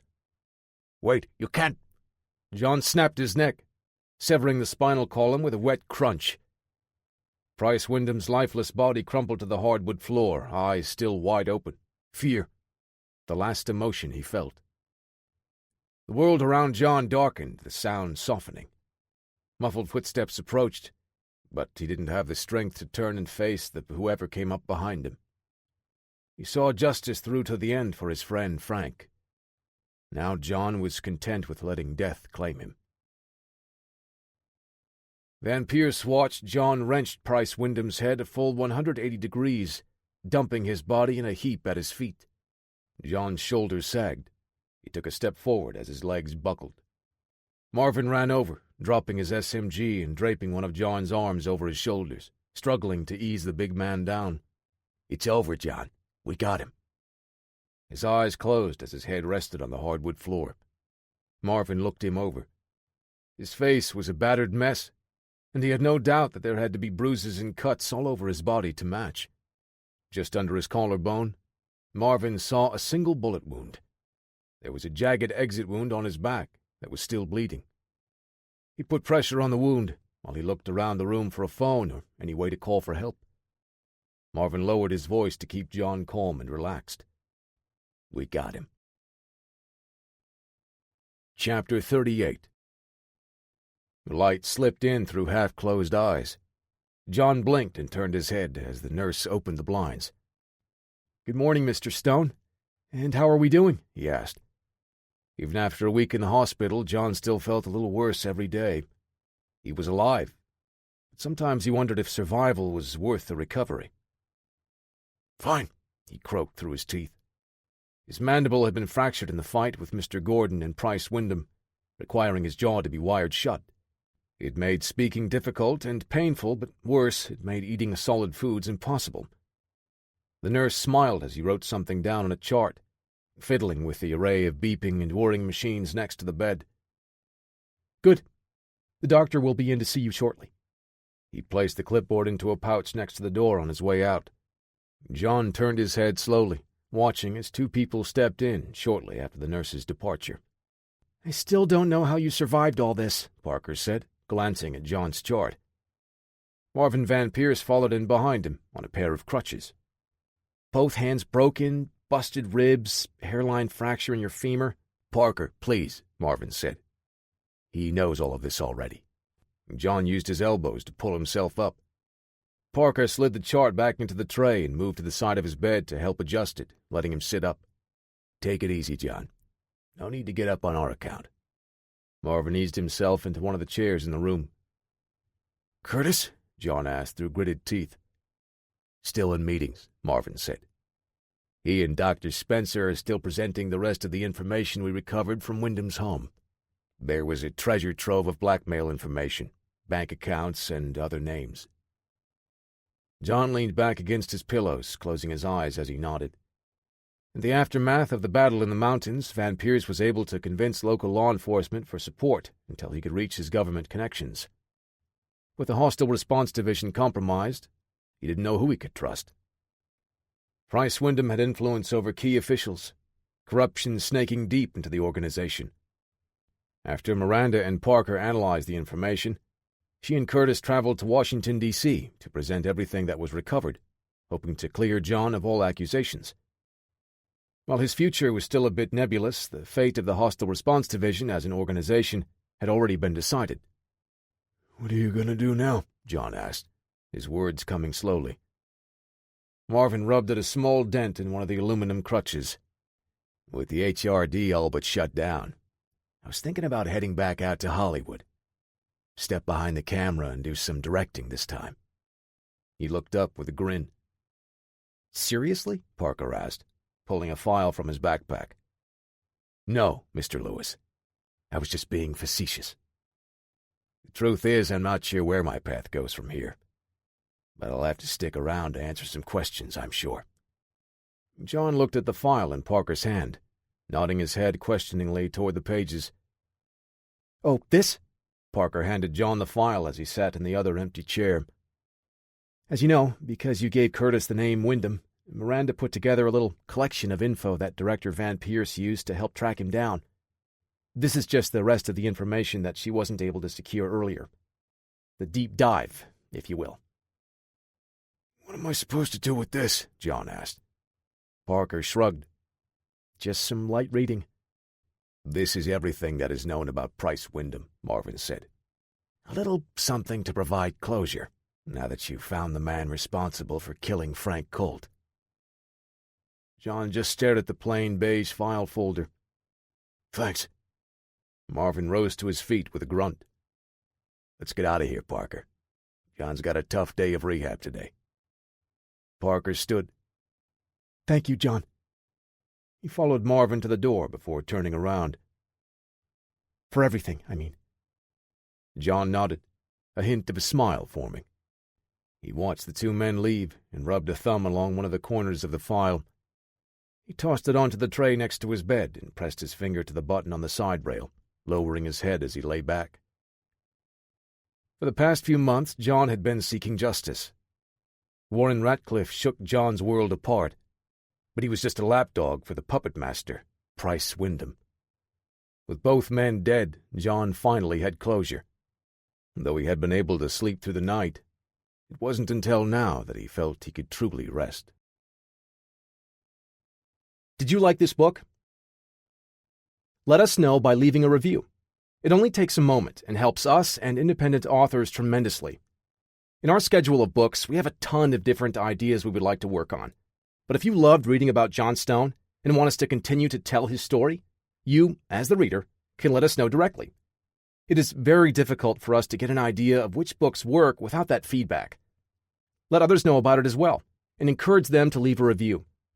Right now, our future releases are all based on reader feedback, so if we don't know you like the book, future sequels will sit in the queue along with the rest. Thank you in advance, the Manning Brothers. This concludes Fractured Allegiance by Alan Manning and Brian Manning. Narrated by Roger Wayne. Copyright 2018 by Alan Manning. This unabridged audiobook is published by arrangement with Alan Manning and Brian Manning and was produced in the year 2019 by Tantor Media Incorporated, a division of Recorded Books which holds the copyright thereto. Please visit Tantor.com for more information on our growing library of unabridged audiobooks.